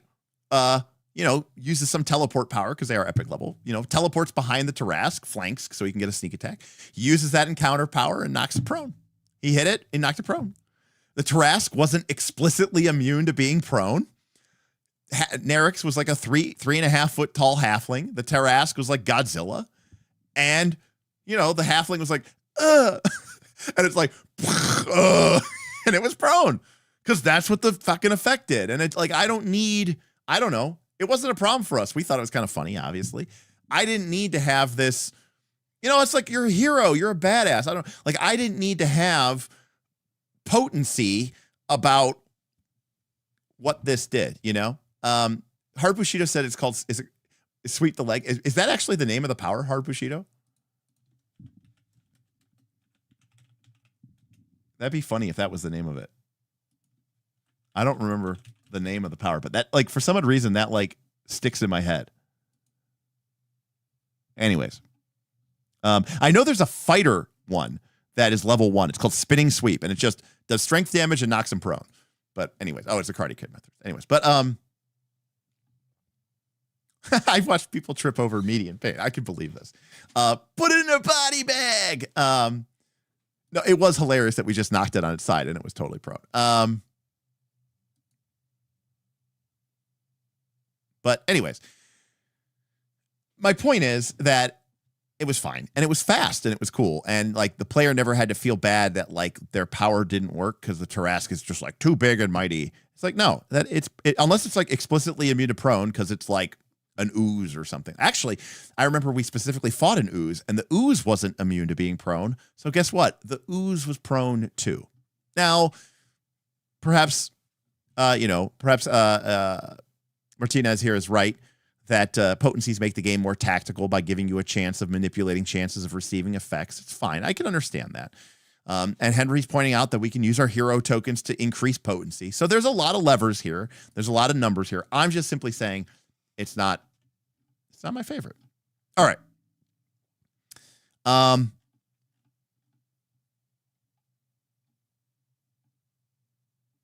Then they have another sidebar because they first talk about how do you actually even describe this in a way that won't be terrible. But then they have a second description, which is about adjusting it and not making it terrible. It was called Topple Over. That was it. Holy shit. Hard Bushido. Shout out. Yes, that is totally it. Yes. It was Encounter Power 3. Holy shit, I was right. Yes, that was 100% it. Yep, hit. 1 weapon plus dexterity damage, and the target is knocked prone. That is exactly it. Perfect. Topple over. Fantastic.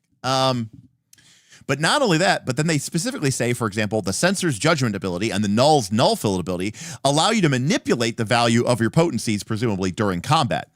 If you build a hero who can adjust your potencies, pay extra close attention in combat. You might be able to help take out a friend who needs a little boost, or help out a friend who needs a little boost to make their abilities take full attack and hinder an enemy about to lock down one of your enemies. So, they're basically saying it can get a little complicated when you start modifying them. So if you're one of the people who can do this, make sure you're paying attention because it's going to get confusing. Okay. Critical hit. Whenever you roll a natural 19 or 20, that is on your D10s, we score a critical hit. A critical hit allows you to immediately take an additional... By the way, this is the class section of the game. This is the classes chapter. Would you think to look up how powers work in the classes section of the... Like if I told you the chapter header was classes and they were explaining critical hits, would you be like, that makes sense? A critical hit allows you to immediately take an additional action after resolving the power roll, whether or not it's your turn or even if you're dazed. You can't score a critical hit when it's used as a maneuver or an action type, but you can score it with a main action. No, there's a combat chapter. There is a combat chapter.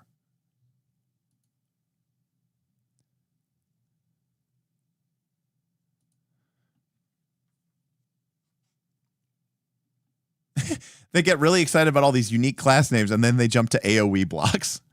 If we have a multiple targets, we make one power roll and apply the total to all targets. Now, 4E didn't do this, and I don't know that I loved 4E's decision. I kind of like one roll, and you either hit everybody, especially in this game, because if you miss, you can't miss, right? You can only do a little bit. But if you have edges or banes, they against some, but not all of your targets, you might do different outcomes to different targets, depending on whether you have edges against some, but not edges against another. And this is particularly weird because if you have edges against some, double edges against others, some of them will be at +2, some of them will be at the base level, but some of them will be at the base level, but with one higher level of effect. So that's not confusing. But, you know, again, it's the price we pay for a tactical game. Finally, we get to describe surges in the classes chapter. Right. Agreed. Edges against some, but not all, is going to be a very uncommon situation. Agreed. But, Don Pokey, because it is an uncommon situation, I'm sure we're never going to, like, fully, truly remember how it works. But I'm fine with it overall.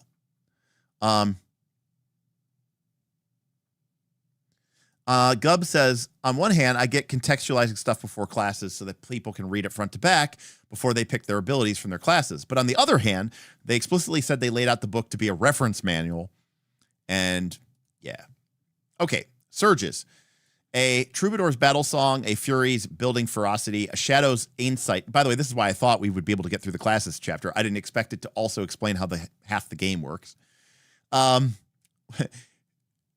Represent surges. When you gain surges, you keep track of them on your character sheet. They can be used in combat to deal extra damage to your foes and increase the value of your potencies. And if you're not keeping track at home, you can spend hero tokens, not hero points, I had to get it right. You can spend hero tokens to increase the potency of a roll, but you can also now affect surges to affect the potency of a roll. Whenever you roll damage, if you can spend up to 3 surges to deal extra damage. Each surge deals extra damage equal to your highest characteristic score. And whenever you target one or more creatures with an ability that has potency, you can spend 2 surges to increase the potency by 1 for 1 target. You can't increase the potency by more than 1 using surges, but you can spend many surges to increase the potency on multiple targets. And also remember that a hero token can be used for 2 surges. So, Keith, I think surges is sort of like a catch-all. It's like Bardic Rally die, but it kind of is like, and like Barbarian Rage is sort of like a catch-all, like generic resource. Yeah, it's like I like using a common buff language and as a resource that you can accumulate. As much as I hate to admit it, I actually really like the surges concept. I just think, we're already tracking, it's a personal resource. And I think it's actually going to be really fun and satisfying in play to grant surges either to yourself. Presumably the Fury, grants surges to themselves. No, Keith, I believe they build up during a combat. In fact, at the end of the combat, you lose all surges. Yeah, so it's just something, it's like, think of it as like an adrenaline surge that you gain. Yeah, it's like a universal buff, and I actually think it's a really cool thing. What about actions within actions? All right, I'm not going to be worried too much about that. Some abilities have spend heroic resources, and you can spend as much as you have if they have it available. So we have our heroic resource, our surges, our hero tokens. Stacking rules. Unique effects stack. However, the effect of the same ability used multiple times do not stack. Different effects that impose the same condition don't impose that condition twice.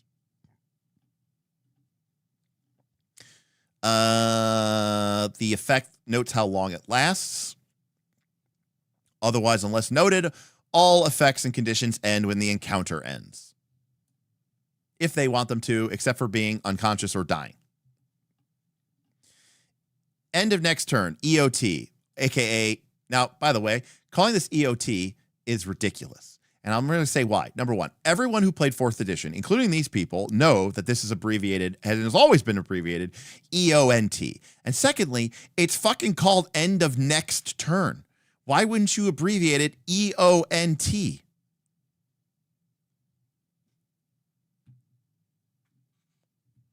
Anyways, especially because if you call it EOT, you're going to think that it ends at the end of the turn. But it doesn't end at the end of the turn. It lasts until the end of the target's next turn.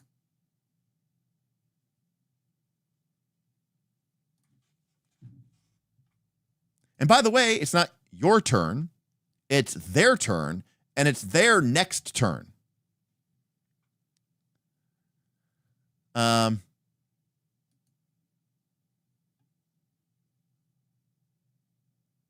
Anyways, or just call it the end of turn if you're going to abbreviate it EOT. Anyways, so a creature affects it, and then it ends at the end of that creature's turn, which is a standard 4E duration. Yeah. Grim Prison hated EONT abilities in 4th edition. Yeah, I mean, there's a lot of contentiousness about them. If an effect has save ends, instead, at the end of their turns, they can make a chance roll to end their turn. A saving throw represents the sheer luck of shaking off an effect. Basically, a target typically had a chance to avoid a save ends effect using a characteristic score, and now it's down to fate, and it's a flat check just like in 4th edition, where instead of a D20 and they had to roll a 10 or higher to make a save, they roll a D10 and they have to roll a 6 or higher. So 50-50. Although, by the way, this is a great example of 4th edition. 4th edition, technically, that should have been an 11 or higher, right? So it was an even 50%, right? 11 through 20 is 50%. 10 or higher is actually 55%. But it was just so much easier to say 10 or higher because it just feels much more intuitive to be 10 or higher rather than it be 11 or higher. 11 or higher is really weird.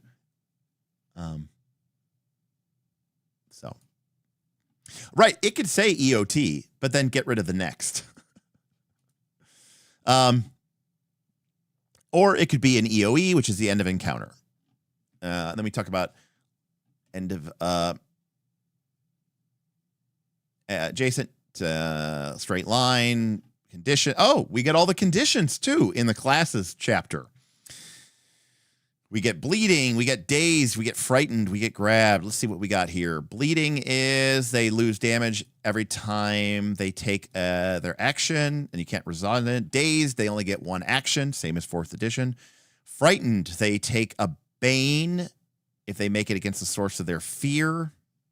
And if you attack them, you gain an edge, and they can't willingly move closer. Grabbed makes their speed 0. Okay, lots of rules. Lots of rules for grabbed. Prone. They're flat on the ground. Every strike against them gets an edge in melee. Any strike they make gets a bane. They have to crawl. They can use the stand-up maneuver in order to stand up. Restrained is 0 speed and can't stand up and can't be forcibly moved. A slowed is speed 2 and they cannot shift, aka 5-foot step.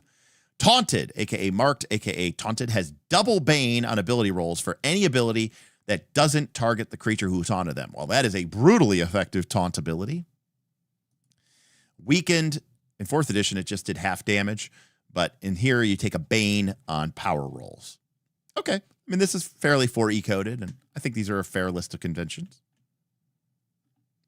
Prone doesn't seem to do anything against range. In 4E, it made your AC higher, but here it doesn't look like it affects range attacking at all. Oh, good to know, GubDM. Banes also prevent opportunity attacks.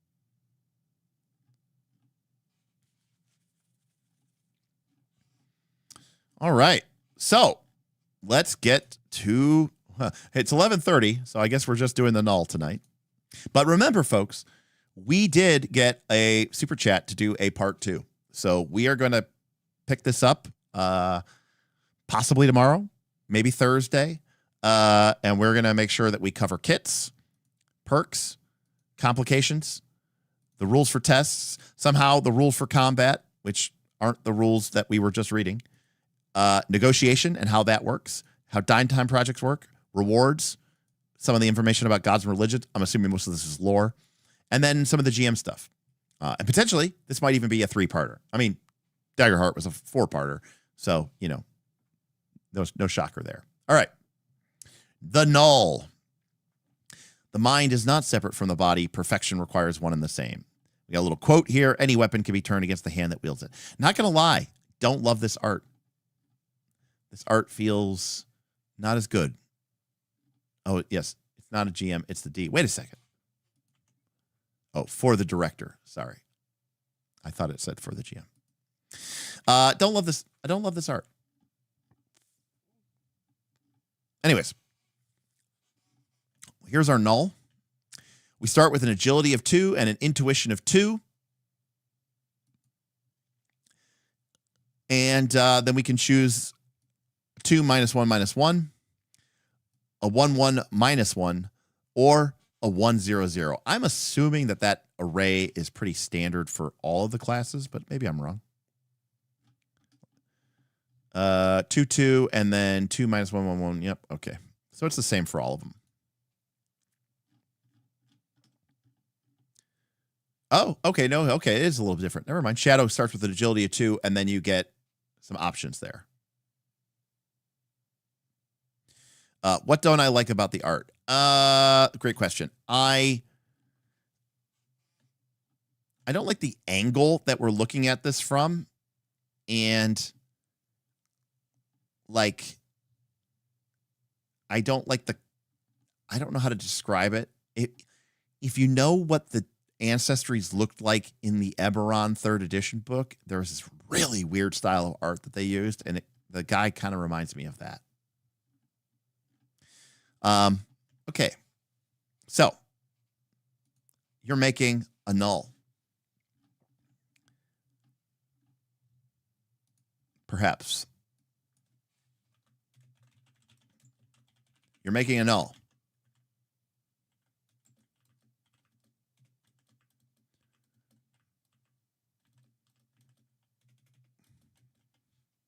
All right. Poll. Which ability array are you using? You going full min-max? You balancing it out? What are you going to do?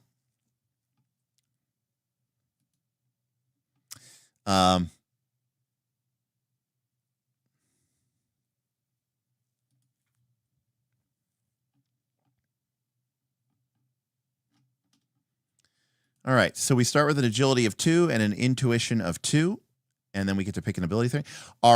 Because intuition is our kind of primary stat, again, even though I think they listed that all potencies always follow this, I think, but they remind us that our potency is -2, -1, and again, we get to write this down on our character sheet right here. You can't see it because I got the poll thing up, but I'm just going to hide the poll thing really quick. But so we're going to write this down right here. So if our agility is 2, our strong potency is 2, our average is 1, and our weak is 0. Ooh, a lot of 1 1 1 -1s. All right. New poll. Okay, so we're going to assume that we went with the 1 1 -1. So we got 2 at 2. So what ability is getting tanked? Is it might? Is it reason? Is it presence? Right. So this is assuming we went with the 2 2 1 1 -1, and we know from being a null that we get a 2 in agility and a 2 in intuition, and so one of our abilities is going to be -1. That isn't intuition or agility. So we got to pick with.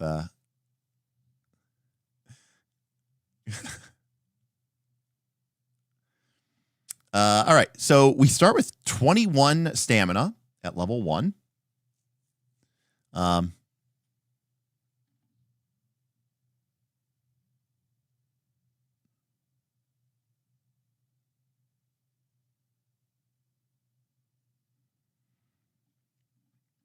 What was Philomere trying to say? You always start with a +2. Yeah, I know. Our agility is 2, our intuition is 2, and we have to figure out what our other 3 ability scores are. The chat voted for 1, 1, -1, which means one of our ability scores is going to be, one of our 3 is going to be a -1.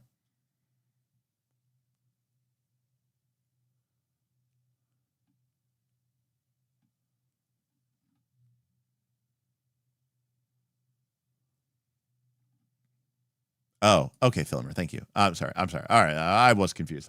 Ooh. You know, I got to be honest with you, folks. I thought you guys were going to tank charisma for sure, but apparently reason is edging out the vote a little bit. Nobody wants a weak monk, huh? All right, cool stuff. All right, folks. We gain 9 every level. We get 8 recoveries. That's a third of our hit points back every time we use a recovery. We gain the psionics skill. Then choose any 2 skills from the interpersonal group. And as a reminder, there's a lot of skills, but we've gained skills from our background, our career, our ancestry, our culture, right? And now we're gaining some more from our class as well.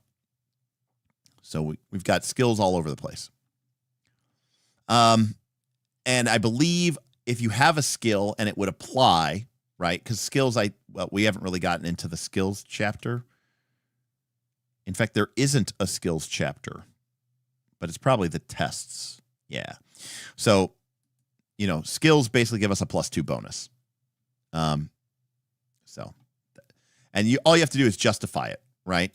And like they said, the skills I don't think are, the skills are not prescriptive, right? I think they're descriptive. And that being the case, it's more of like, hey, you make it make sense based on the description that you're giving, right? And so it's more of a descriptive thing than a prescriptive thing. So, which is cool. I mean, I like that. Actually, I like that. Why aren't skills in the classes chapter? I don't know. They're not even in the skills chapter. They're in the tests chapter.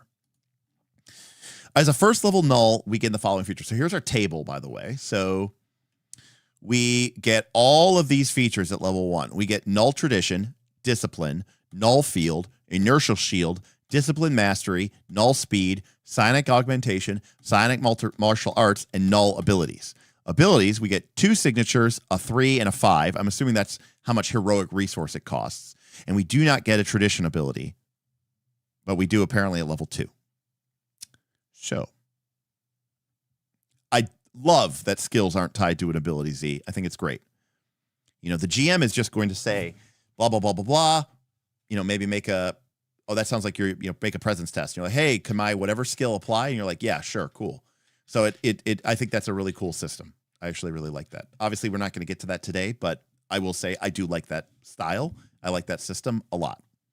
Now, some people are not like that because they're like, oh, my players are going to constantly be bullshitting about, what skill they should use or whatnot. And it's like, don't be a weasel, that's it. But yeah.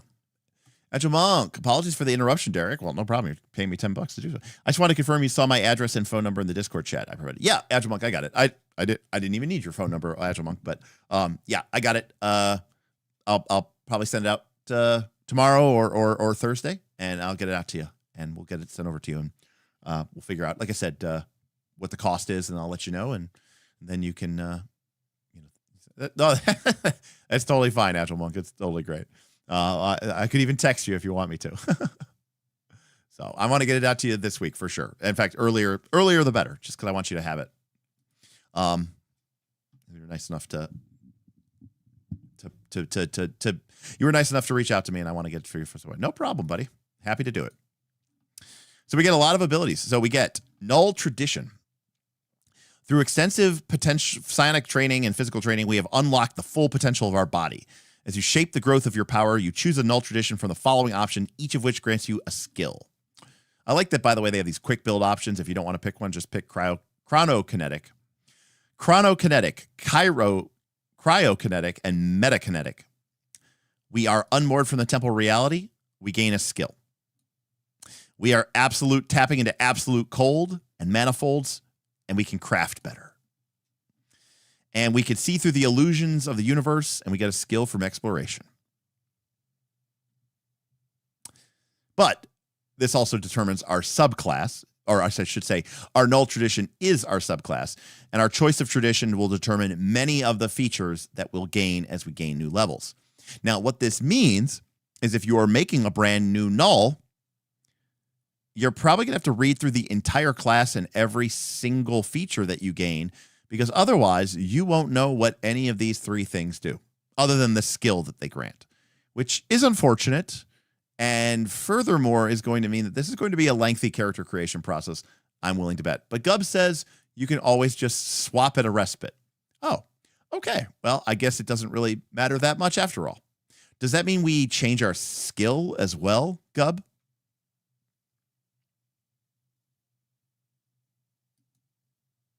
Does that mean that we would swap out our entire class feature? We can do a rebuild every time we take a rest? Not like a rest, but like a respite. That's pretty crazy. It's a DM optional rule. Got it.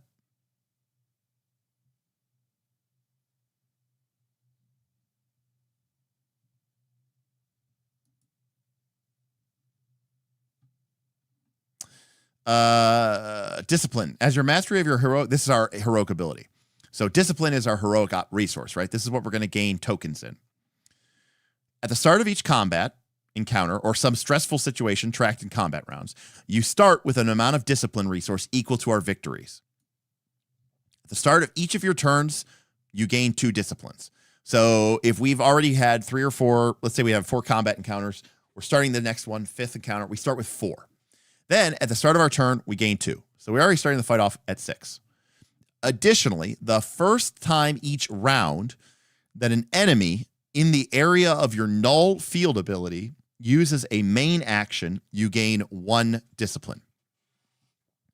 The first time each combat round that the director uses an ability that costs malice, which is like a GM meta currency, you gain 1 discipline. So this means that we want to make sure that there are enemies nearby us in our null field so that when they start using actions, we gain additional discipline. We lose our discipline at the end of the encounter. So the play pattern here is make sure that we have at least 1 enemy in our null field that is going to want to use a main action. And ideally uses a malice. Outside of combat.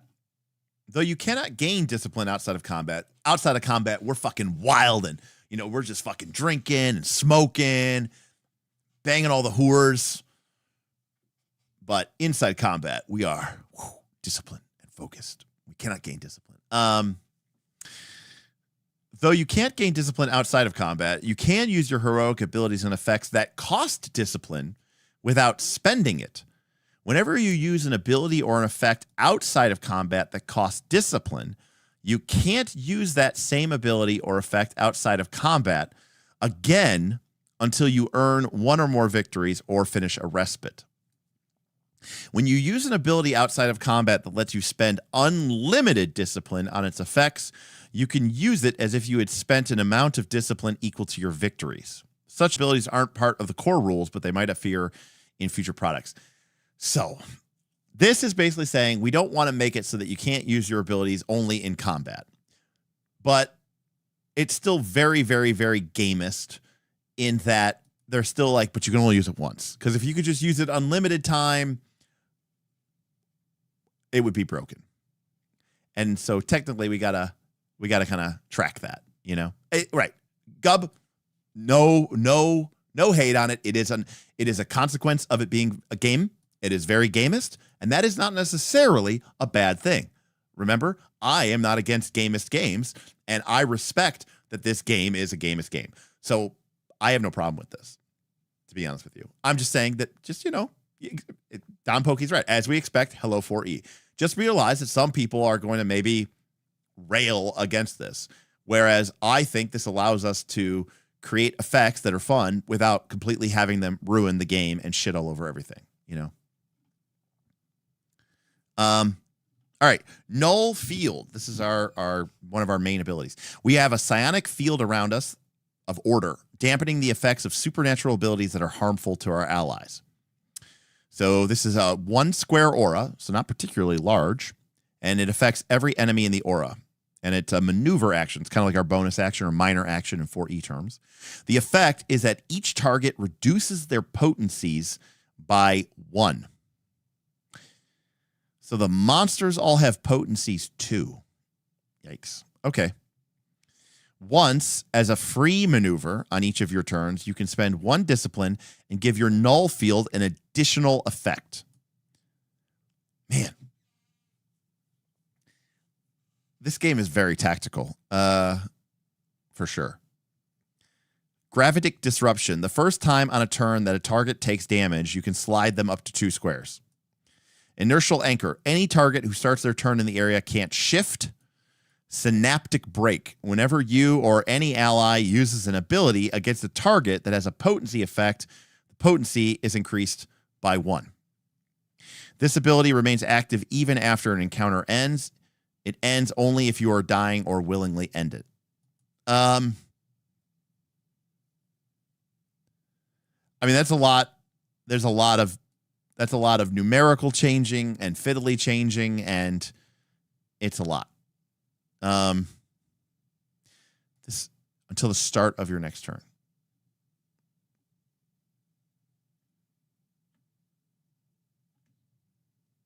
Okay.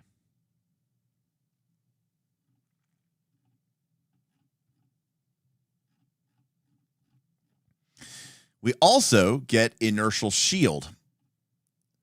Your instincts for danger let you predict attacks before they happen. So we have a triggered action. It's a reaction, I'm assuming.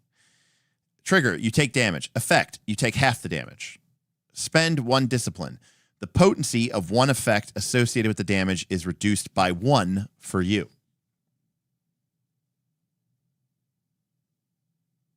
Okay.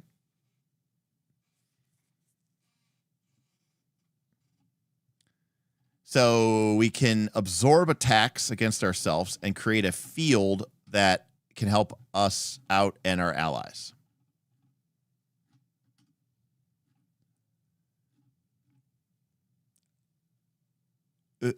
This I'm trying to think of what this equates to in 4E terms. I don't know if it really applies to anybody. I don't know if there's a close analog to this. As you advance in your null tradition, you gain certain benefits in combat, including benefits based on the amount of discipline you have. Oh. Benefits based on how much discipline you have last until the end of your turn. Oh. Even if a benefit would become unavailable because you spent it. Ah, so we sort of have a benefit to now. Okay. The only problem I have with this is you know what? So this is an example of an interesting choice, but not a fun one. So the reason why I say this is exactly what Mark Rosewater talked about when he talked about Threshold from Odyssey block. And the idea of Threshold was that if you have 7 or more cards in your graveyard, some of your cards get better. And so they gave abilities that let you discard your cards so that you can get them out of your hand. And what they discovered is that it turns out people didn't like throwing their cards away. They put their cards in their deck because they wanted to cast them. So giving them an ability to just throw their cards away was kind of interesting. It was a really interesting decision. Like, are you willing to throw your cards away in order to gain this benefit? But it wasn't necessarily fun. The reason why I say this is an interesting but not a fun choice is because when you gain discipline, you want to gain your discipline so you can spend it so that you can do cool things with your discipline. But then the mastery ability makes it so that you're incentivized to keep your discipline, right? And that means that there's a tension between wanting to do cool shit with your discipline and keeping your discipline so that you can get the mastery ability, which is a very interesting tactical decision. But it may not be necessarily a fun one because you're like, I have my cool discipline. I want to spend it. I want to do my cool powers. And you're like, no, I'm not going to spend my discipline because I currently have, you know, this power activated or whatever. So if we are a chronokinetic, whenever we use our inertial shield ability, which is the one that lets us take half damage, we can disengage as a free triggered action. So basically, if we block damage, presumably, we can move away for free.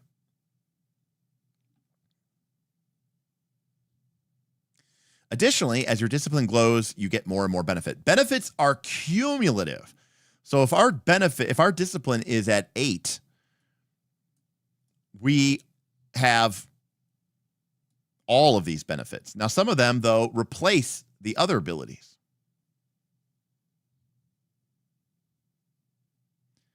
So it's not entirely clear. But whenever we use knockback, we can disengage before or after. And then the first time on our turn that we willingly move one or more squares, we gain a surge. And then we gain an edge on those knockback. And then the first time we gain 2 surges. So the 2 surges replaces the 4 ability. No. I'm sure it varies from. I'm not saying that this is all. I'm not saying this is all disciplines. I'm not saying this is all classes. I'm just simply saying that in this particular case, and this might be what that class wants. They want this class to be able to, you know, make interesting decisions. There's no doubt that this is a very interesting decision. And for some people, that is why they play the class. They don't play the class to have fun. They play the class to be interesting. You know, they play the class to think, you know. So I'll give you a great example. It's a classic example is the champion from PF2, right? The champion from PF2 is there to protect the party, right? They're the paladin. The champion is there to protect the PF2, their allies, which means that the champion has a cool power. And everyone knows what that cool power is, right? It's the champion's reaction, champion's aura. And when your ally gets hit, you can spend your reaction and make them take a lot less damage, and you get some sort of additional benefit, right? And don't get me wrong, using your reaction is cool, right? Using your reaction is fun, right? As a champion, that's why you're a champion. But this creates a really weird incentive. It means that as the player of the champion, there's a part of you that kind of wants your allies to get hit. You want your ally, PC, to get hit by an ability and take damage so that you can use your cool reaction and make them take less damage. And in a weird way, you're kind of disappointed if your ally doesn't take damage because you wanted to use your cool champion's reaction and you didn't get to because your ally didn't get attacked or the enemy missed and they didn't take damage. Like in theory, you're like, oh, I'm excited. My allies are getting missed and none of my people are getting damage. That's cool. But then you're like, but then I don't get to use my champion reaction. I kind of want to use my champion's reaction. So that's like this weird tension that we're talking about, like where sometimes abilities create this kind of strange, perverse incentive where you are secretly like going like, I hope my ally gets hit. And you're like, wait, I'm the champion. I should be not wanting my allies to get hit, but you know, they do. All right. What if we are a cryokinetic master? Instead, if we use our shield ability, we can then grab them, right? So when our shield hits them, they like freeze or something like that. In addition, we get all this stuff here. A lot of stuff with knockback maneuvers. So it's all tied to knockback maneuvers, which is cool. But this one lets you target an additional creature. So we can hit multiple people with knockback. And we also can deal cold damage instead of psionic damage. And yeah, cool. And then the meta kinetic matter. So it's all tied to the inertial shield ability. So that's kind of cool. You can use the knockback as a free triggered reaction. Additionally, as your discipline grows, your psionic potential is amplified, granting these benefits. So now we push them really far. So that's kind of cool. So yeah, so if you're a chronokinetic mastery, when you use your inertial shield, you can move. If you're a cryokinetic mastery, when they hit your inertial shield, you can kind of grab them and freeze them in place. And then if you're a metakinetic mastery, when you hit them with when they hit your shield, they bounce off of it and go flying back. And you can actually pump this up so that they just go flying back. And you know what? That's pretty sweet. I kind of like all three of these, actually. I think I'd be like, damn, maybe like someone was saying, like you can respec. I don't like the idea, by the way, of respecing your subclass. I think that's crazy. I have strong coding to the Guild Wars Monk, and I didn't want to say it, but I was like, a lot of this class design feels very like Guild Wars-y or Path of Exile-y in some ways.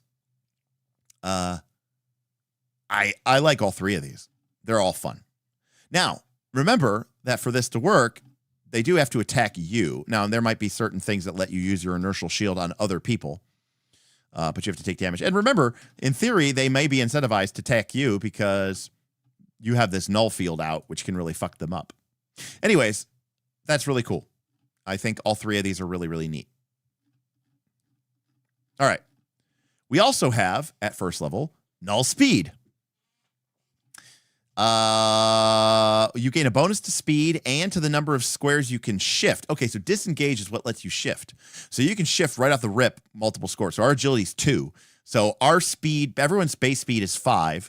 So our base speed is 7. And when we disengage, presumably normally disengage lets you shift 1. This lets us shift 3. That's awesome. That's really cool.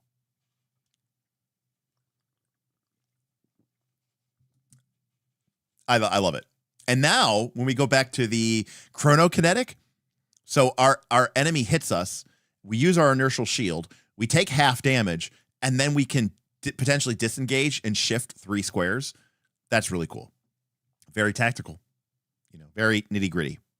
There's a lot of people playing Pathfinder 2 right now that should probably be playing this game. Just say, not everybody. Not saying that this game is better than PF2. I'm just saying there's a lot of people who play Pathfinder 2 because they really love the super hyper crunchy combat and all the interaction of the gamingness. And a lot of people play PF2 as a very like combat gamey thing. Yeah.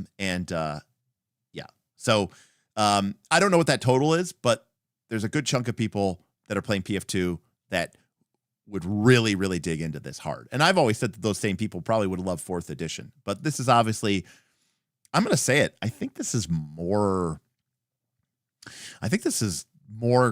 I've only looked at one class, but it's more complex than 4th edition. That doesn't mean it's more complicated than 4th edition. Don't get me wrong. 4th edition was really complicated. Thousands and thousands of powers, hundreds and hundreds and hundreds and hundreds and hundreds and hundreds of feats and paragon paths and all this other stuff. But this is a very complex game that really leans into the movement aspect. And one of the things that Smith and I always used to talk about is that we thought that 4th edition should have done and could have done more with the force movement. And tactical positioning tactical games are really all defined by movement. And a lot of these abilities, at least for the null off rip, seem to be focused around movement. So, all right. Choose an augmentation. You can change this as a respite activity by undergoing meditation. We can do a density augmentation, gets us a +6 extra hit points with +12 extra hit points at 4, plus another 18 at 7 and 24 at 6. So we can have additional hit points. Or we can do additional damage. Or we can have additional speed. Oh, shit. Another +1. Holy crap. So our base speed is 7 because of null speed. And then we could have a speed of 8 with a disengage of 4. That's pretty sick. We also have Sonic Martial Arts. Whenever we use knockback or grab, we can use intuition instead of might. Cool. So we can actually do the things that I was wondering if they were going to do this. So this is like a stat swapper where, they're like, hey, normally use strength or might, I should say, is in this game for knockback or grab, but your class is an intuition class, so we're going to let you use that instead. Additionally, whenever you use a knockback maneuver, you can choose to slide instead of pushing them. Sick. So not only do you push them away, you can assuming it uses like 4E, but push means that they have to move a square. It has to be further from the square that you can. And slide means you can basically move them any direction. So that's awesome. I mean, this is like it's like a melee controller, right? from 40 abilities. All right. Then we get our null abilities. Now, this is where we actually get our abilities. Now, I believe we got 2 signature abilities. Yep. And then we got a 3 and a 5. So this is what we start with. Well, it depends what the rules for pushing them, blendering them through walls is, Pinball, Lionhead Gaming. Obviously, before they changed that errata in 4th edition, that was definitely part of the meta, right? Create a wall and then just ping, ping, ping, ping, or an aura and just ping, ping, ping, ping, ping, ping, ping, ping them. Anyways. Choose 2 signature abilities. These can be used at will. Note they don't call them at will abilities, but then they say that the abilities can be used at will, and they call them signature abilities instead, meaning that people will be okay with this. But in 4th edition, they were called at will, and people had a conniption fit because they were like, it's too gamists. Right. Dance of Blows. A 1 burst, so that's every square adjacent to us, targeting every enemy, and we just do damage. Then we can slide 1 enemy up to a number of squares equal to our intuition scores. So it's an AoE melee damage. I have no idea how this damage scales. So, I mean, our guy starts with like 24 hit points or something, or 24 stamina. So I have no idea if that's a lot of damage or not. That's something I have no insight into, but it's pretty simple. But it is an AoE, so I respect that. And we get a reposition, right? Regardless of whether we miss or hit or anything like that. So I will say, full stop, this game already is way more tactical than 4th edition, or way more tactical than any game that you've ever played. And the reason is the lack of randomness, right? There's a reason why chess is considered a very tactical game, because like so often in RPGs, you'll have a really cool plan that involves repositioning an enemy, and then you miss, and the whole plan goes to shit. Now, I get that randomness is fun and being able to sort of explore it, but randomness is the death of tactics, you know? It's real, especially when your combat is only 3. Like, for example, when we used to play 4th edition, one of the reasons why my players would go out of their way to choose abilities that always had an effect. Because that way, even if they missed, they would still do something, not because they wanted to not do nothing, but because they wanted to really affect that element. Now, that's not to say that missing isn't, you could make that part of your tactical game. Games have been doing it forever. Warhammer, 40K, D&D, all these games. But I think that there is something very unique to not missing. And Hard Bushido mentions Gloomhaven, right? Gloomhaven has a single miss card in the entire deck, in your base deck, unless you got cursed. And that means that you can trust, you can make plans and reliably trust that something's going to happen as a result of it. And I think that's really satisfying, especially when the game says the combat is only 3 rounds long, or maybe 4.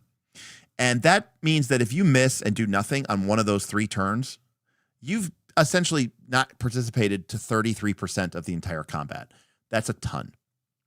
If combats were like 20 rounds long,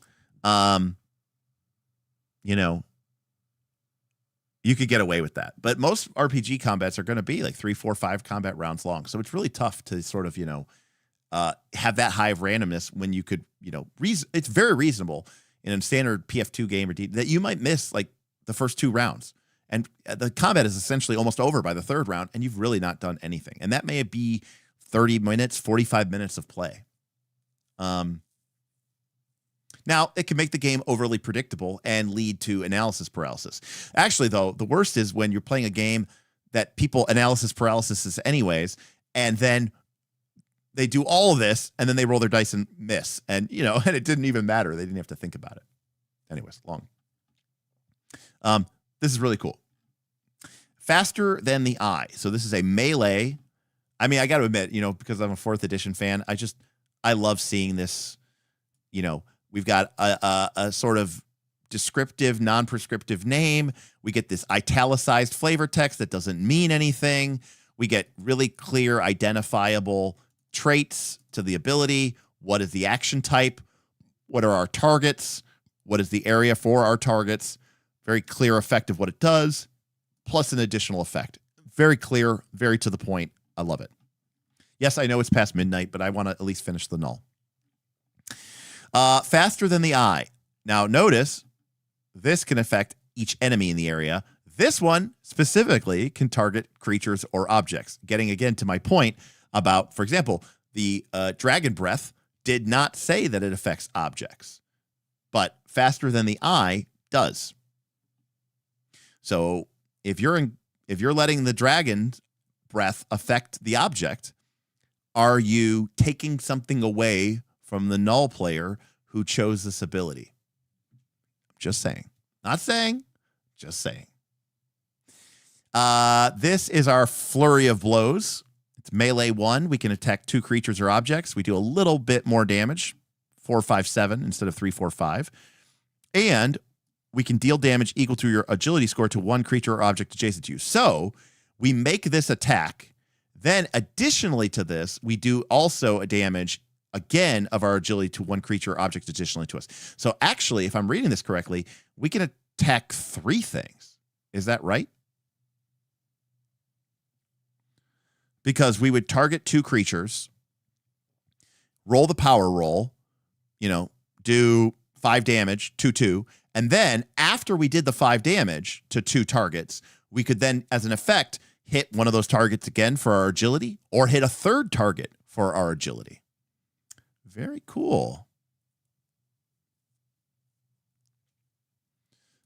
Good night, Agile Monk. Thanks so much. Again, I'll be in touch. Hopefully get that out tomorrow to you. I love the templating on this. I love that we get to make another decision in the middle after making our initial decision and seeing how much damage we did, right? Very cool. Well, especially as a GM too, like I'd probably keep my hit points public just because that's how I roll. And so like you roll and you happen to roll a 7 and you're like, doom, to 2 targets. And the one guy's left with, 2 hit points and you go, finish him off, which is really cool. All right, so another signature option we could take is inertial step. This is a main action, a melee, and it lets us do 5 plus our agility damage. So as our agility scale, so this does a lot more damage, right? This did 4, 5, 7. This, assuming our agility starts at 2, so that's 7, 9, 12, and we can shift up to half your speed before or after you make a strike. Now, I only have one problem with this, which is that in 4th edition, if you could do something before the roll, it would put the effect before. And if you could do something after the roll, you would put it after. I don't like that this says you can shift up to half your speed before or after you make your strike, but it doesn't tell you the effect until after you've made the roll. It's just a minor templating thing, and I get that they're trying to say that you can do it before or after, but not both. But I always appreciated in 4th edition that sometimes you had the effect before the roll.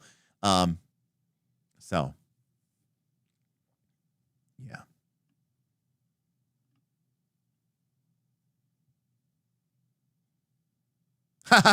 That's true. You can hit it again because you can keep punching them while they're down. Joint lock. So here we have our first potency ability. So it's a melee 1, and we can do some damage to somebody, but we also hit them with the grabbed condition. Again, their agility has to be under our potencies. Lastly, our kinetic strike, which gives us the taunting. Taunting and a slide. So we get 2 of these. Oh, nope. We have more signature abilities. Grim says, if you hadn't shown that EOT was end of next turn, I would have assumed it was the end of turn until someone said something. Yes. Magnetic strike. So this has a range of melee, but it's 2 squares away. And then it's a vertical pull 1. Does somebody want to explain? Now, obviously, I understand that what pull is. Does this mean this doesn't pull horizontally? It only pulls them down? Is that how I'm supposed to read this?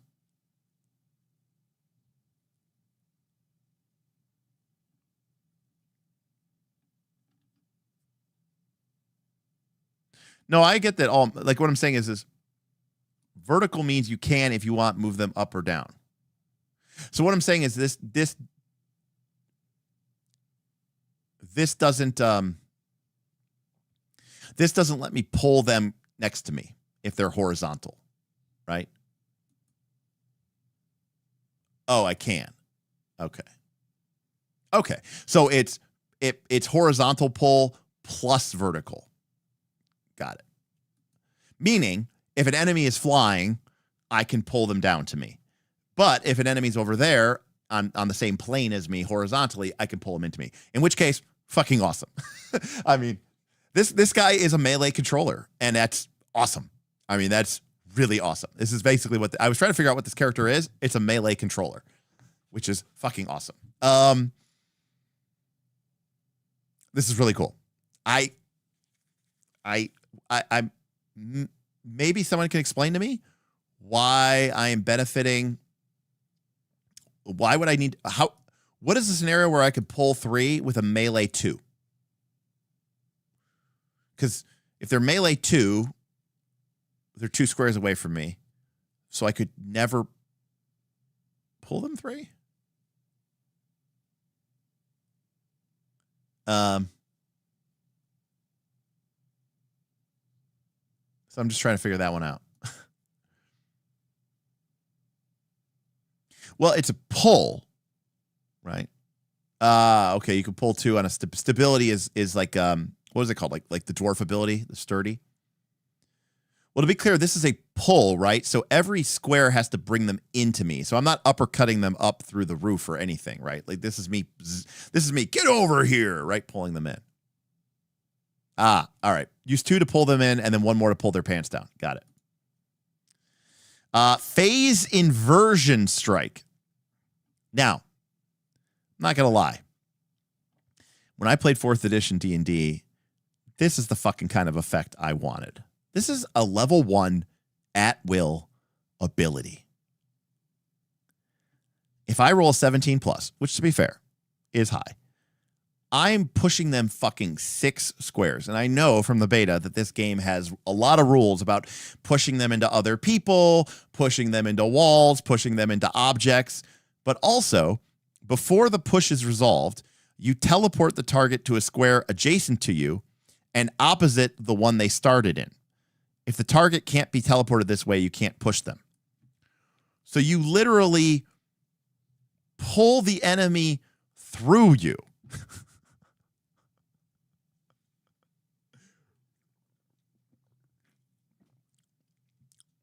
So you teleport, so you hit them, and then you basically teleport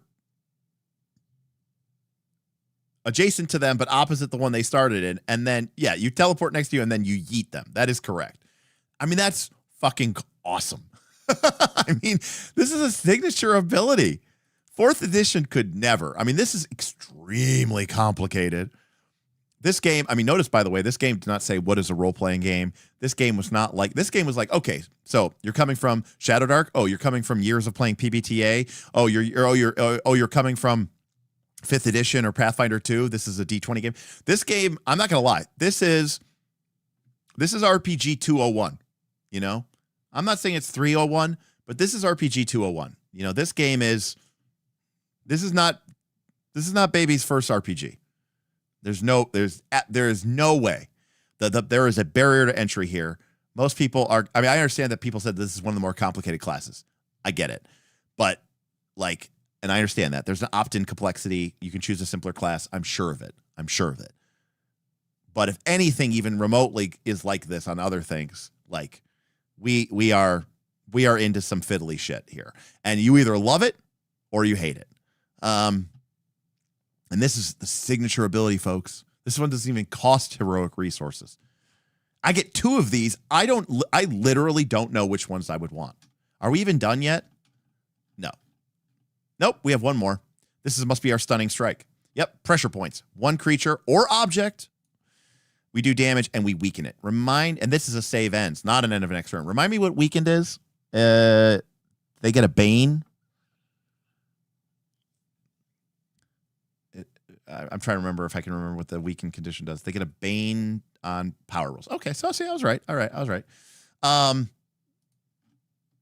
Jacob Online says you need to be a level 18 character in D&D and Pathfinder to do all this shit. Now I'm scrolling back up because I really want to see. So we never get more signature powers? Aw. That makes me sad.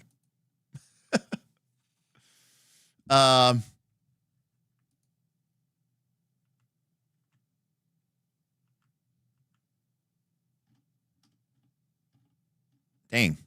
Even in 4th edition, you eventually got 3 at wills. Oh, you can? Downtime project. All right. Sick.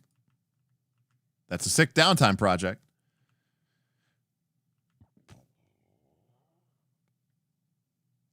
All right. People are saying you can, in which case. So to be clear, I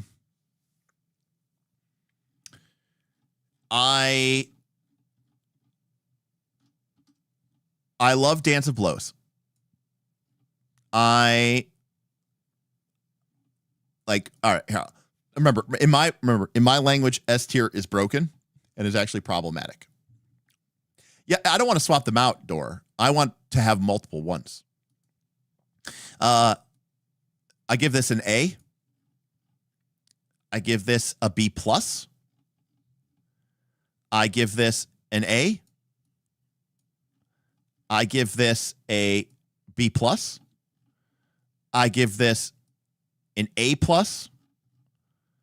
I give this an A+. I give this an A++. And I give this an A+.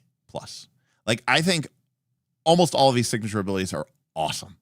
And I am applying a lot of 4th edition heuristics here. I agree. I mean, again, I don't understand everything about this game, but I played a lot of 4th edition, and I played a lot of tactical combat RPGs, and I can tell you, all of these are legitimately great. Like, these aren't niche abilities that are never going to come up. Again, I don't know the exact scaling. I can't, maybe it turns out after, 3 months of playing, everyone's like, oh, the damage should have been a little bit higher on that one ability or whatever. But in terms of the overall approach to these abilities, this is very, very powerful. There's a YouTube stream. So there is a problem, I think, with my internet that happens at like 12:30 at night for some odd reason. I'm going to drop my...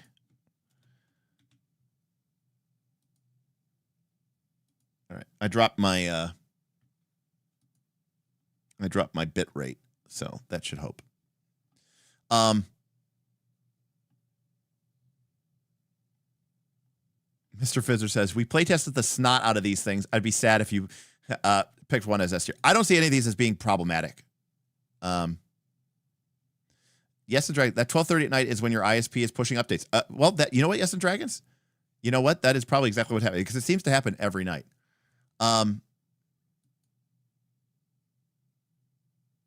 Yeah, these are all the at-will abilities. Anyways, these are all awesome. And I think they're all fun. I would be pumped and excited to do all of this. Yeah. So now at level 1, we get 2 of these signature abilities, and then we get a 3 and a 5. Oop, what happened here? Here we go. So we get a 3 and a 5, but we don't get a 7 yet. So let's take a look what we can actually do with our heroic resources. All right. Now remember, in, let's say, the first fight of the day, we're going to start with 0 discipline. So we're going to get 2 in the first round, or 2 in our first turn, and then our second turn we'll have 2. So we could potentially use one of these in the second round of combat, but we might be spending discipline to do some other things, so maybe not. And of course, we get more discipline if we are setting up people in our null field. All right. Chronal Sprite. We foresee the future. This costs 3 discipline. You have mastered a range of heroic ability, all of them channeling through your discipline. So a lot of damage, high damage roll. It's melee 1, creature or object. Effect. You can shift up to half your speed before or after you make the strike. Additionally, whenever an effect lets you make a free strike or use a signature ability, you can use this ability instead, paying its discipline cost as usual. So, basically, by itself, this really doesn't do anything. But what this lets you do is if you have people in your group, like maybe the tactician, who can grant you free strikes or let you use signature abilities for other things, or an opportunity attack, instead of doing your little, that base opportunity action that we saw, the free strike or whatever ability that we saw a while ago, you can do a shitload of damage. Now, it still costs, or charge, which normally can only be a thing. So this lets you do a ton of damage where you would normally be forced to use kind of quote unquote your shitty attack. Now, it still costs 3 discipline, but this could potentially be a very, very, very powerful thing. And a niche thing, you're not going to use it every time, but having this is pretty powerful.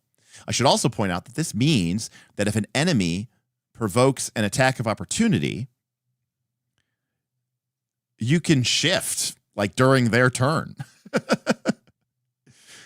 Or could you charge someone and then shift around them? Yeah. Yeah, I mean, that's pretty sick. So that's very cool. Now, this is a little bit more niche, but that's okay because this is not your go-to signature ability, right?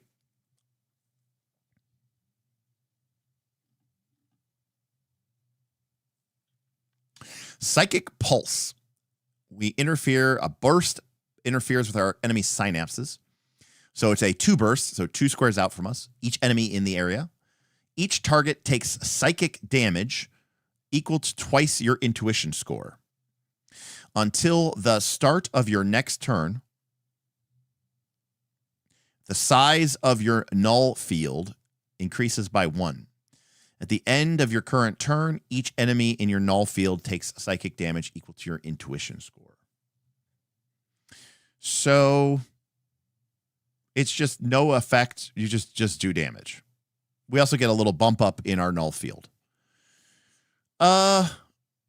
Obviously it's a good minion clearer. I don't exactly remember how minions work in this game, but I mean, assuming it's a 1 hit point minion. That is what I missed, James. Thank you, James. James pointing out this is a maneuver. So we could use one of our signature attacks and still do this thing. Wow. Okay. Fucking awesome. I missed that. Right? This is a minor action. This is a bonus action. You just do a burst 2 psychic damage, twice our intuition score, and then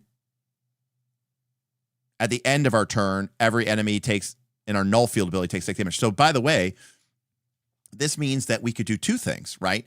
We could stay where we are, and everybody will take damage equal to 3 times our intuition score, basically.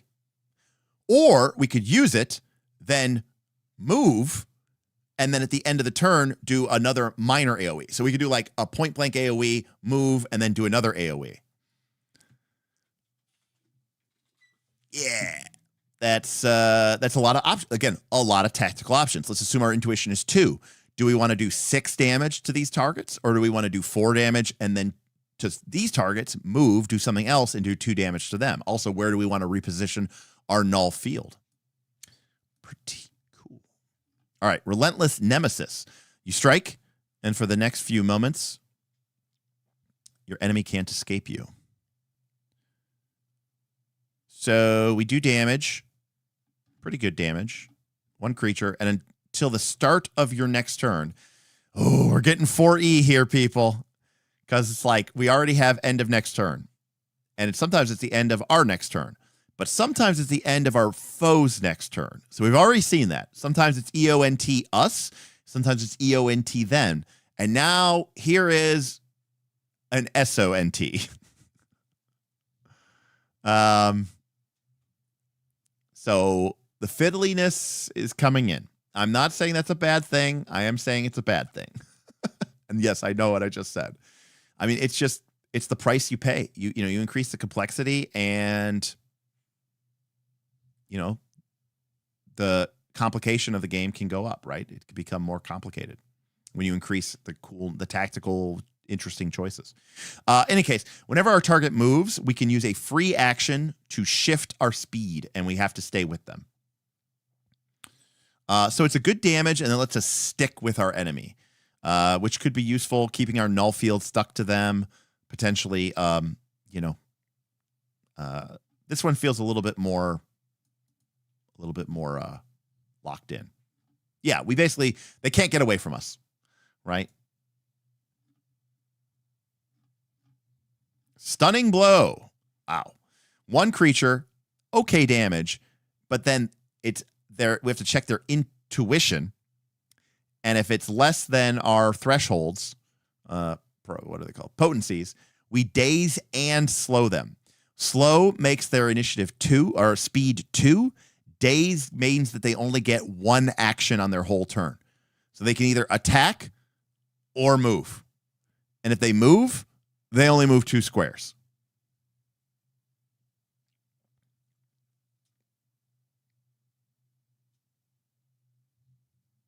Wow. That's a stunning blow. That's pretty good. I mean, obviously, stunning blow used to stun them, which was actually completely busted, right? They got no actions and couldn't move. That was a little too good.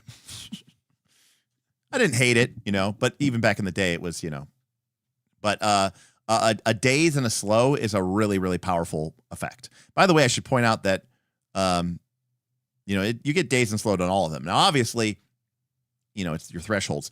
But I'm willing to bet that a lot of the monsters, that are big and dumb and idiot probably have a fairly low intuition score. So maybe this isn't really effective against the mage or like the really perceptive creature, but against the big dumb idiot, probably. So those are good choices. Which one do I like it most? I like Stunning Blow. I think that's really good. Officially, Popcorn Initiative officially is you go and then you pick who goes next. And then they pick who goes next. So the way Popcorn Initiative works technically is PC1 could choose PC2, who chooses PC3, who chooses PC4. PC4 can't choose any of the PCs again, so they choose Monster 1. And then Monster 1 goes Monster 2, Monster 3, Monster 4, Monster 5. But the PC1 could also go, I go. Now I am picking this monster to go. And now that monster goes, and the GM picks who goes next. Could be a PC, could be a monster. That's officially how Popcorn Initiative, when it was originally designed, works. Yes, it's the current player picks the next player. That is officially Popcorn. I don't like Popcorn Initiative. Like that specific Popcorn Initiative where you pick the next player. I do like alternating activations. I actually don't mind that. I don't think I would take Relentless Nemesis. Again, it's difficult to understand the game without really dipping into it. I like Chronal Sprite a lot. I don't like Popcorn. I do like alternating activation where I like you go, I go. Sometimes called you go, I go. I like that. I don't like necessarily Popcorn because Popcorn Initiative could just end up being we all go, then they all go, and then we all go, and they, you know what I mean? It's just kind of weird. I like Chronal Spike. I like Psychic Pearl Pulse, especially with that maneuver. It's a great way to get some action economy advantage. I don't know. It's tough. But I like Stunning Blow. I'd probably choose Stunning Blow because I'd probably lean more into the controller role. Yeah. So then we also get a 5 discipline ability at level 1. Arcane Disruptors. We reorder their foe's body, causing pain if they attempt to channel sorcery. This is, it's a shitload of psychic damage. And then we weaken them, giving them a bane to all power rolls. So it's good against everybody. But if, while they are weakened this way, by the way, it's also save ends, not end of next turn, the target takes damage equal to your intuition score whenever they use a supernatural ability that costs malice. So it's kind of a damage over time. It's kind of a dot if they are using anything supernatural. I mean, but this is also just a really good, powerful attack with a strong debuff. Also note that this targets might, which this is kind of the opposite of the other Stunning Fist or Concussive Force, right? This is going to be really good, probably against the sort of more glass cannon-y spellcaster types that tend to probably have a lower might, right? So you can see how you can, right? Like Stunning Blow is good against creatures with a low intuition, and might, this is good against creatures with a low might, right? So there's kind of an effect here, you know, where you kind of want to maybe spread out your potencies. GubDM, we did see supernatural earlier. It basically means magical, psionic stuff.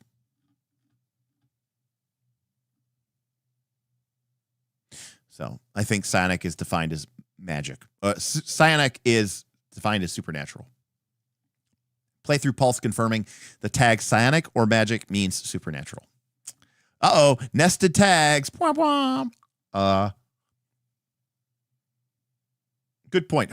Good point, Bushido. Good point. But what I'm saying is I like the idea, potentially, that I might have Arcane Disruptor and I might have Stunning Blow. That way I can lock down people who have a low intuition, but I can also lock down people who have a high might.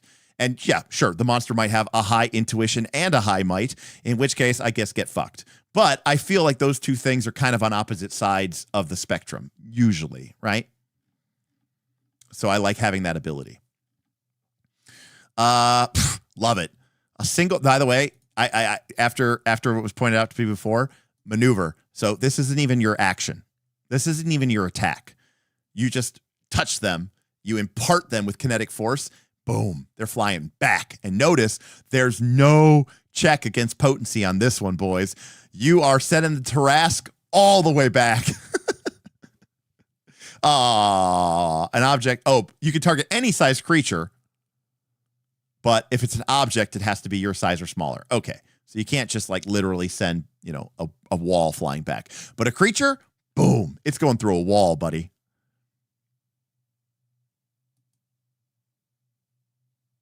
An object you target must be your size or smaller.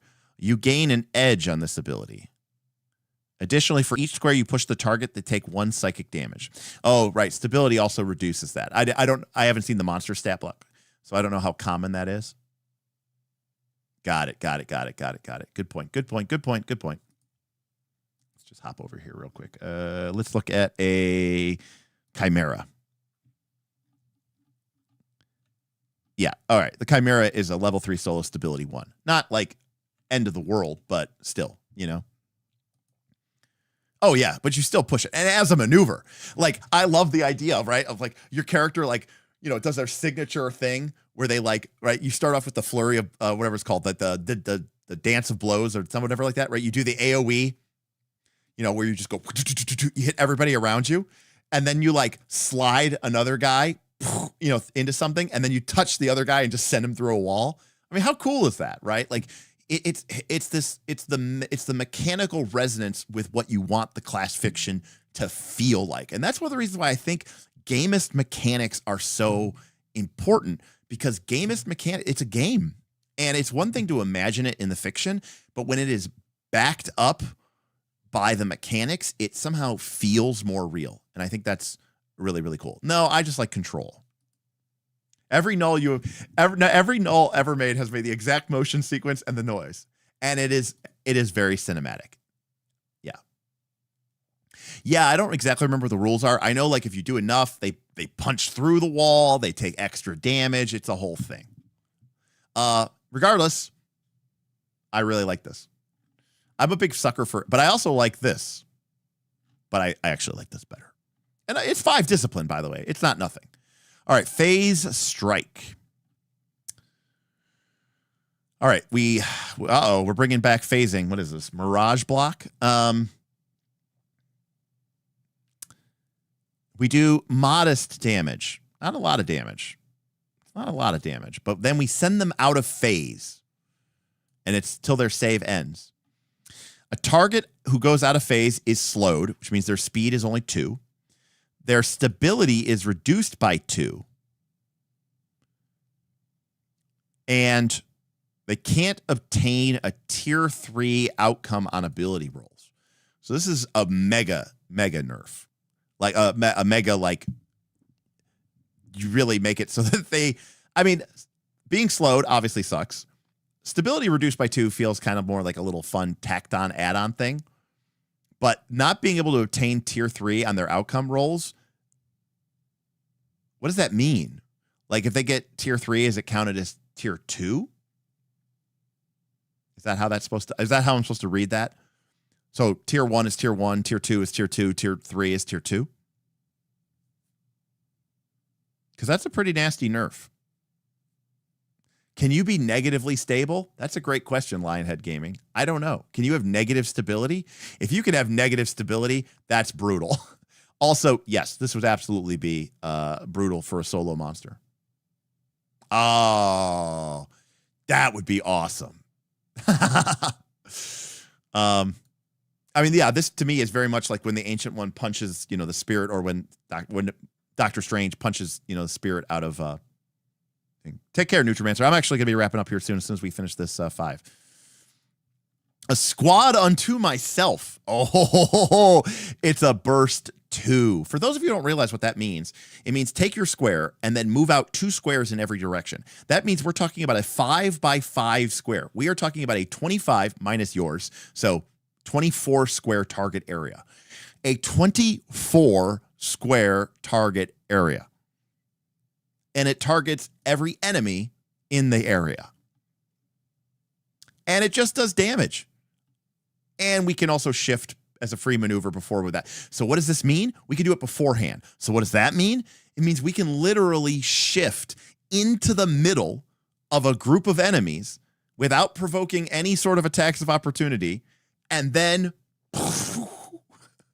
move so quickly that it seems as if an army has assaulted your foe. And this is an example of what I call mechanics-based fiction.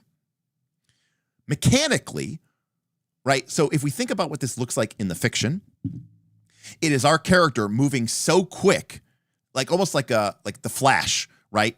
Attacking so many people. Mechanically, it's treated like a fireball. But in the fiction, it's that it's us, and we're just zipping around like faster, blurring, and we're literally punching everybody. But we don't worry about, like, are we actually moving? Are we triggering attacks of opportunity? No, mechanically, this is treated the same way as if a blast of psychic energy or a blast of fire shot out from us. We are treating our melee attack as a point-blank emanation AoE. And that is how Mutants and Masterminds, one of my favorite games of all time, handled. Mutants and Masterminds was what they call an effects-based game. And this is the same way. 4E was the same way. Mutants and Masterminds is the same way. Both games I love. This is a perfect example of mechanics informing the fiction. Mechanics informing the fiction. And I fucking love it. Because it allows you to do cool shit without getting caught up in minutia. I love this one. All right, we got more. Okay, this is getting into second level. Okay, so we don't get these yet. All right, so that's level 1 for the Null. So we get one of these 5s. We get one of these 3s. We get 2 of the signatures. We get our changeable psionic augmentation, either more speed, more damage, or more hit points, stamina. We get bonuses to speed constantly. We get our subclass mastery, which gives us a bonus to our inertial shield ability, and also more bonuses as we stack up discipline. And we also get inertial shield to absorb damage, and we also get the null field to debuff our enemies and also gain more discipline. Can we look at... Now, I'm not going to go all the way to level 10, or all the way through the levels. There are 10 levels. But, good night, Victor. Good seeing you, buddy. Thank you for stopping by. I will drop to level 10. Yes, the subclass mastery abilities do seem a lot cooler after seeing the effects. Let's go take a look at level 10, just so we can see where we get. All right, level 10. Our agility and intuition are now 5. By the way, if people want to know, do you reach the max limit? You do at level 10. We get additional perks when we get to level 12. When you gain discipline, we now gain 4 discipline at the start of each round instead of 3, which presumes at some point it went up to 3. Manifold resonance.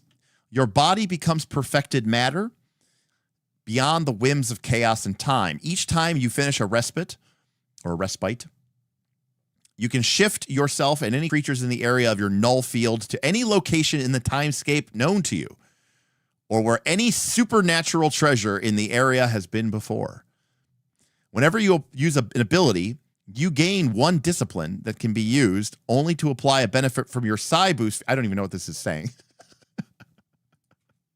Also, you and our allies in the area of our null field ignore banes and double banes on our power rolls. Okay, well, that's sick.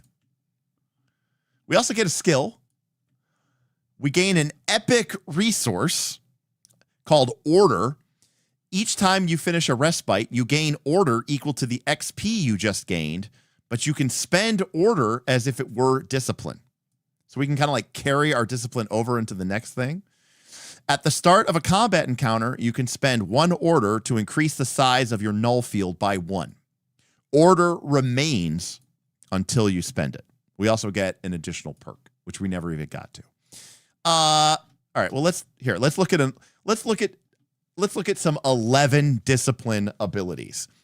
Time loop, free.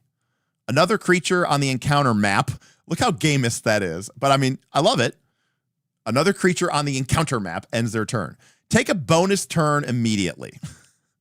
You can only use this once per round, not once per fight.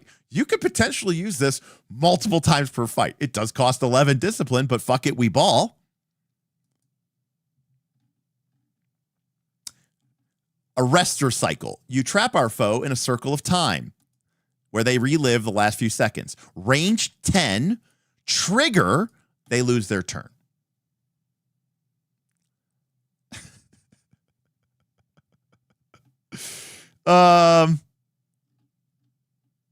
This is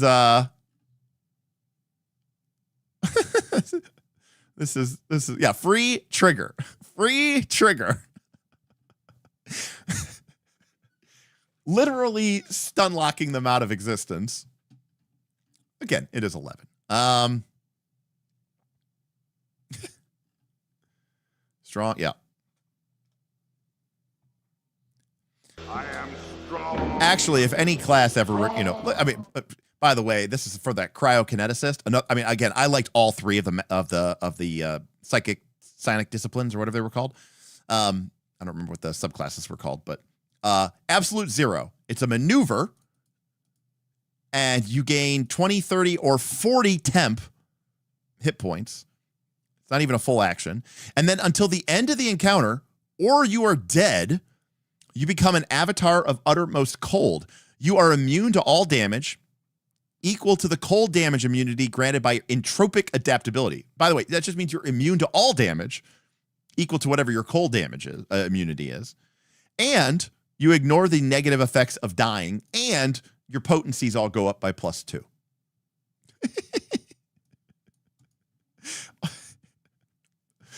At that point, what are we even doing here?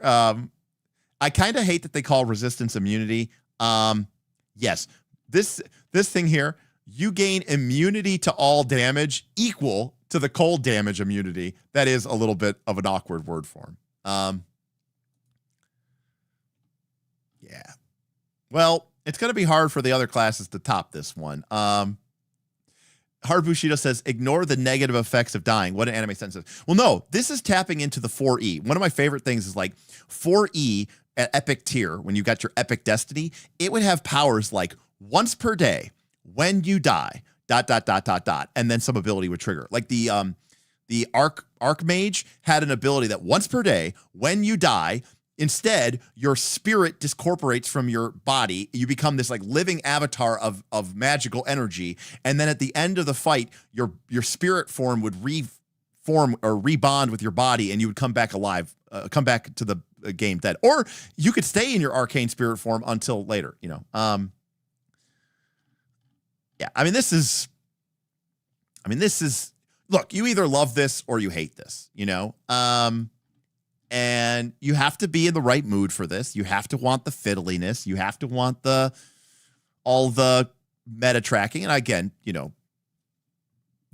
this is you have to like the gamist language, and I think it's important that you have to respect the gamist language. The reason you chose to play this game over others is because, don't fail on me now, because you like fighting monsters. And you want a game that is going to be fun and engaging and have a lot of cool, crunchy, tactical options to make that part of the game as exciting and engaging and as mentally stimulating as possible. And if that's not what your bag is, then obviously all of those crazy abilities aren't going to be interesting to you. You know, this game really hand waves the equipment, the off-screen stuff, the ammunition, the torches, the adventuring equipment.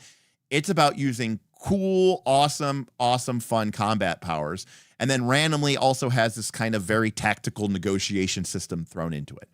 And that's okay. You know what? Some of the most popular video games in the history of ever have essentially been that. I mean, every MMO is essentially that.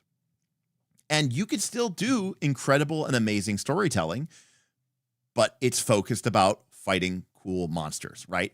About larger than life, extraordinary heroes plunging into battle against terrifying, monstrous enemies. And anybody who likes this kind of game knows that when you are a badass hero like that, the only thing disappointing is when the monsters aren't equally as badass.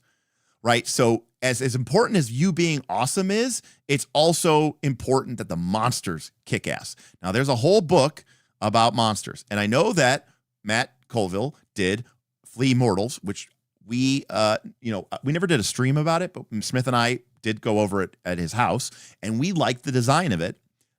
I think if because one of the 4E initially kind of got their monsters wrong. For this game to be good, the monsters have to be good too. Now, the problem with the monsters being good is this is a lot of complexity for a player. When the GM has to manage multiple monsters, that could be overwhelming. And one of the tendencies is to make the monsters too simple, which can make it fall flat. We'll see how they do eventually. But, I mean, this is like 4E enhanced. You know, and it gets rid of some of, and I like, it gets rid of some of the more, 4E. I know a lot of people said it was a video game, and it wasn't. It was D&D. At the end of the day, the skills work just like D&D. Feats work just like D&D. All this stuff was just D&D. And instead of having, power attack, where you could do some more damage for a reduction in your attack roll, you add a literal at-will power called power attack. It was basically D&D. Now, the powers were really cool, and they were really exciting, but it did have this problem, which is that once you use your cool power, you couldn't use it again. Draw Steel, I think, improves on that model hands down. That's what I talked about at the beginning of the stream, where this is the mechanic. This is taking Iron Heroes. I don't even remember what we did with Iron Heroes.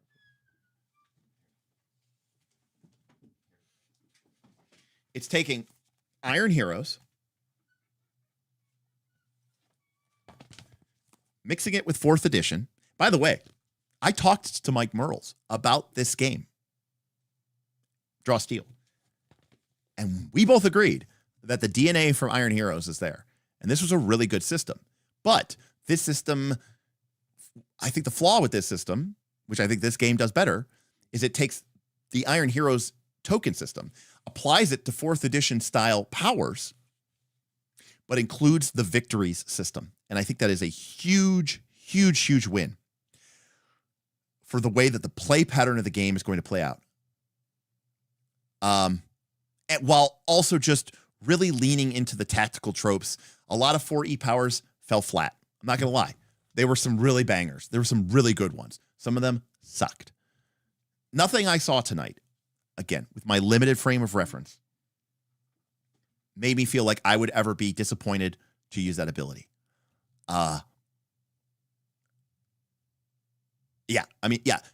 Action point, right. 4th edition did have you gain those action points, which you gain with the milestones. This is a lot better. Now, there's still going to be some wonkiness with meta currency tracking and all this other stuff. But between the heroic tokens, the hero tokens, your surge resource, your personal discipline resource, you're going to have so many different tactical options. And remember, these are choices you're making. It's not hope and pray that you roll high. The reason that these resources are really cool is because you get to make a meaningful choice. One of the reasons why I like board games like Agricola or Caverna is because there's no luck. You're making a choice, and you are getting to see the impact of that choice play out. Now, there is a random element to here. Do you do, the less effect? Do you do the middle effect? Do you do the super effect? Which is cool. It adds a little bit of uncertainty to it, which is fun. But I like that you and your team can really say, this is our plan, and we are going to execute this plan, and we're not going to get fucked because we rolled bad to a certain extent. And I think that's going to create a really, really fun experience for a lot of people. Now, they have to be the right group. This game probably would benefit from being played online as a VTT. I'm not going to lie. Tracking all these different conditions, and God help them trying to build that, would be a lot cooler and more fun online. Because I'm just lazy now. When I played 4th edition back in 2008, 2009, I was in my, mid-late 20s, and I was fine to learn all this shit and memorize all this shit and have all this stuff on a board.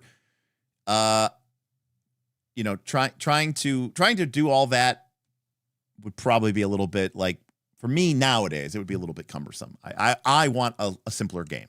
And again, right now, I am not super into the tactical grid-based game. But I can tell you, this is the kind of thing that I love. I love Magic the Gathering. It's a very complex game. And this does a lot of things right. And I mean, obviously we were geeking out over the Null. I think it's great. I love the ancestries, the build to ancestry. I think that's cool. But the fundamental play pattern of the game is going to be the most important thing. And I think they nailed it. I really do. And they had that even back in the beta, but it's been refined a little bit better here. I think that structure and a focus and an unapologetic focus on cool monster fights in a cinematic, heroic, story framework. That's awesome. And you know what? That's what a lot of people play these games for. It's what they play them for. And I know some people say it's dismissive and say it's like a video game. Well, I don't know how to tell you this, but no video game yet can handle all of the myriad solutions that a GM can have. So there's that advantage.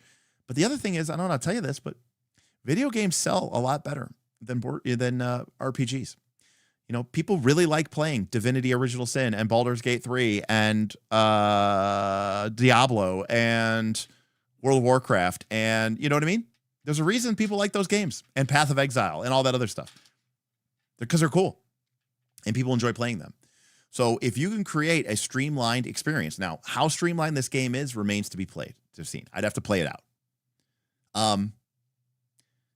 But I feel fairly confident in saying right now that if I wanted to play a tactical, if I really wanted to lean into the game about fighting monsters, it would be very hard for me to pass up this game. Now, I'd have to be playing with a fucking crack squad. You know what I mean? A crack squad. You know what I'm talking about. We all play with people in our group who can barely handle,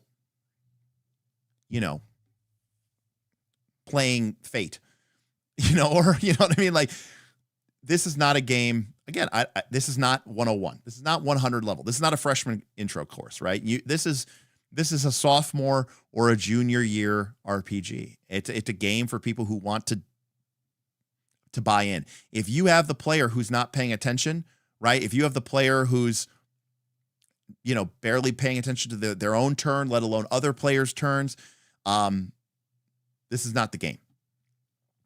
Now, yes, and Dragons, you may be right, but to be fair, 4th edition kind of was designed that way too. And it played all right. I mean, it played fine. We played at the table, but was it a little bit overwhelming at times? Yes. And that I'm not going to apologize for that. The cost for an increased complexity in a game is that you have to increase the complexity of the game. And that's just the price we pay. So now someone said you need a lot of tokens, which is why I have all these cool tokens. I like tracking that stuff. I like resource management.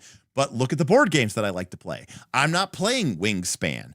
I'm not playing Settlers of Catan, right? I'm playing Caverna, and I'm playing Agricola, and I'm playing Kalis, and I'm playing,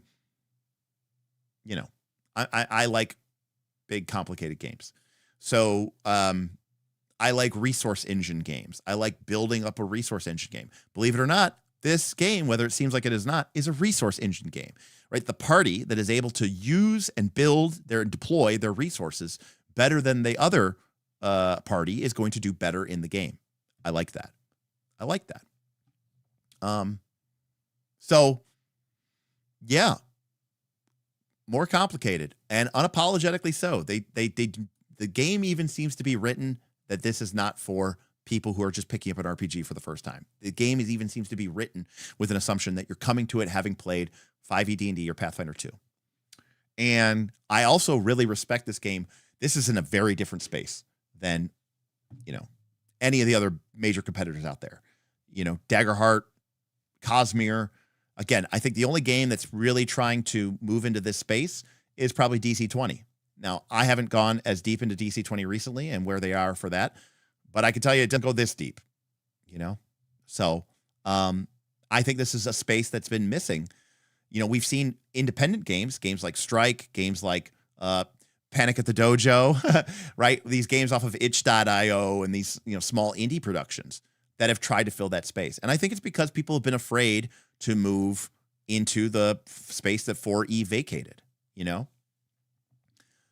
Hard Bushido, exactly. You don't start your nieces and nephews on Twilight Imperium, right? You play Settlers, you play, Seven Wonders, you play Splendor, and then you move into that, right? Trespasser is an incredibly great game, but, Tundalus released it. It's a solo project written in MS Word. It's amazing. It's awesome. It's fun. It somehow combines 4E combat with old school exploration. So even, I would say, Trespasser still lives in its really own cool niche, which is a 4E OSR game.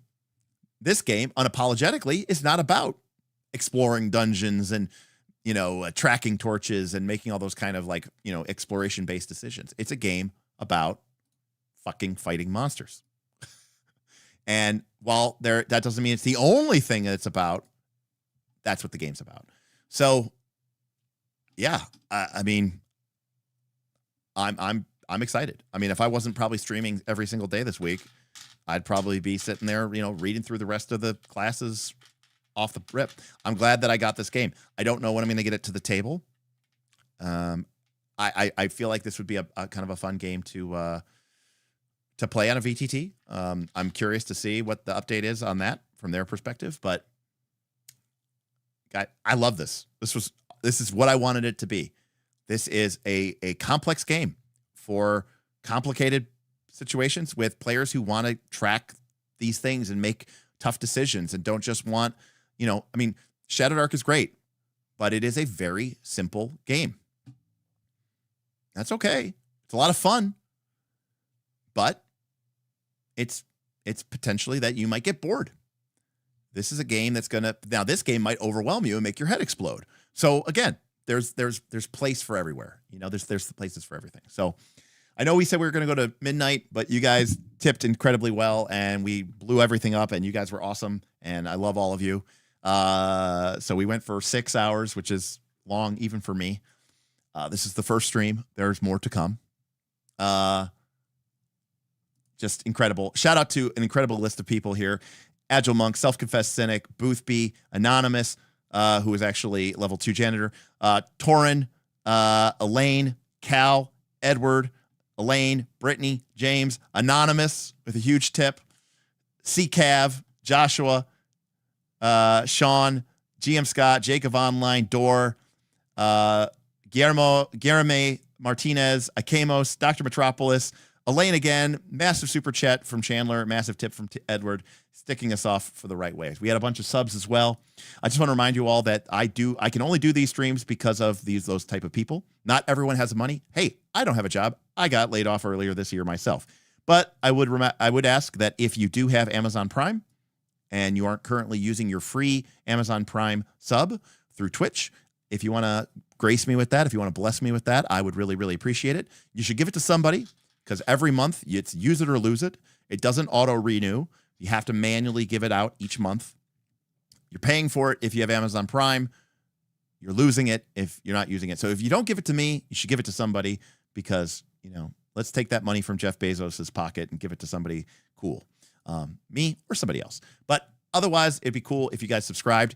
If you want to talk more about this game, if you want to join a really active and fun community, we do have a Patreon, and that gives you access to our Discord server with what I consider to be, and after this most recent Gen Con last week, I'm pretty well sure is probably the greatest Patreon community in existence. You know, I spoke to a lot of content creators, and I can actually kind of say with evidence that our Patreon community is the best. So check us out, patreon.com/Knights of Last Call. You can find us here on Twitch, on YouTube, on Twitter, and we'd look forward to seeing you next time.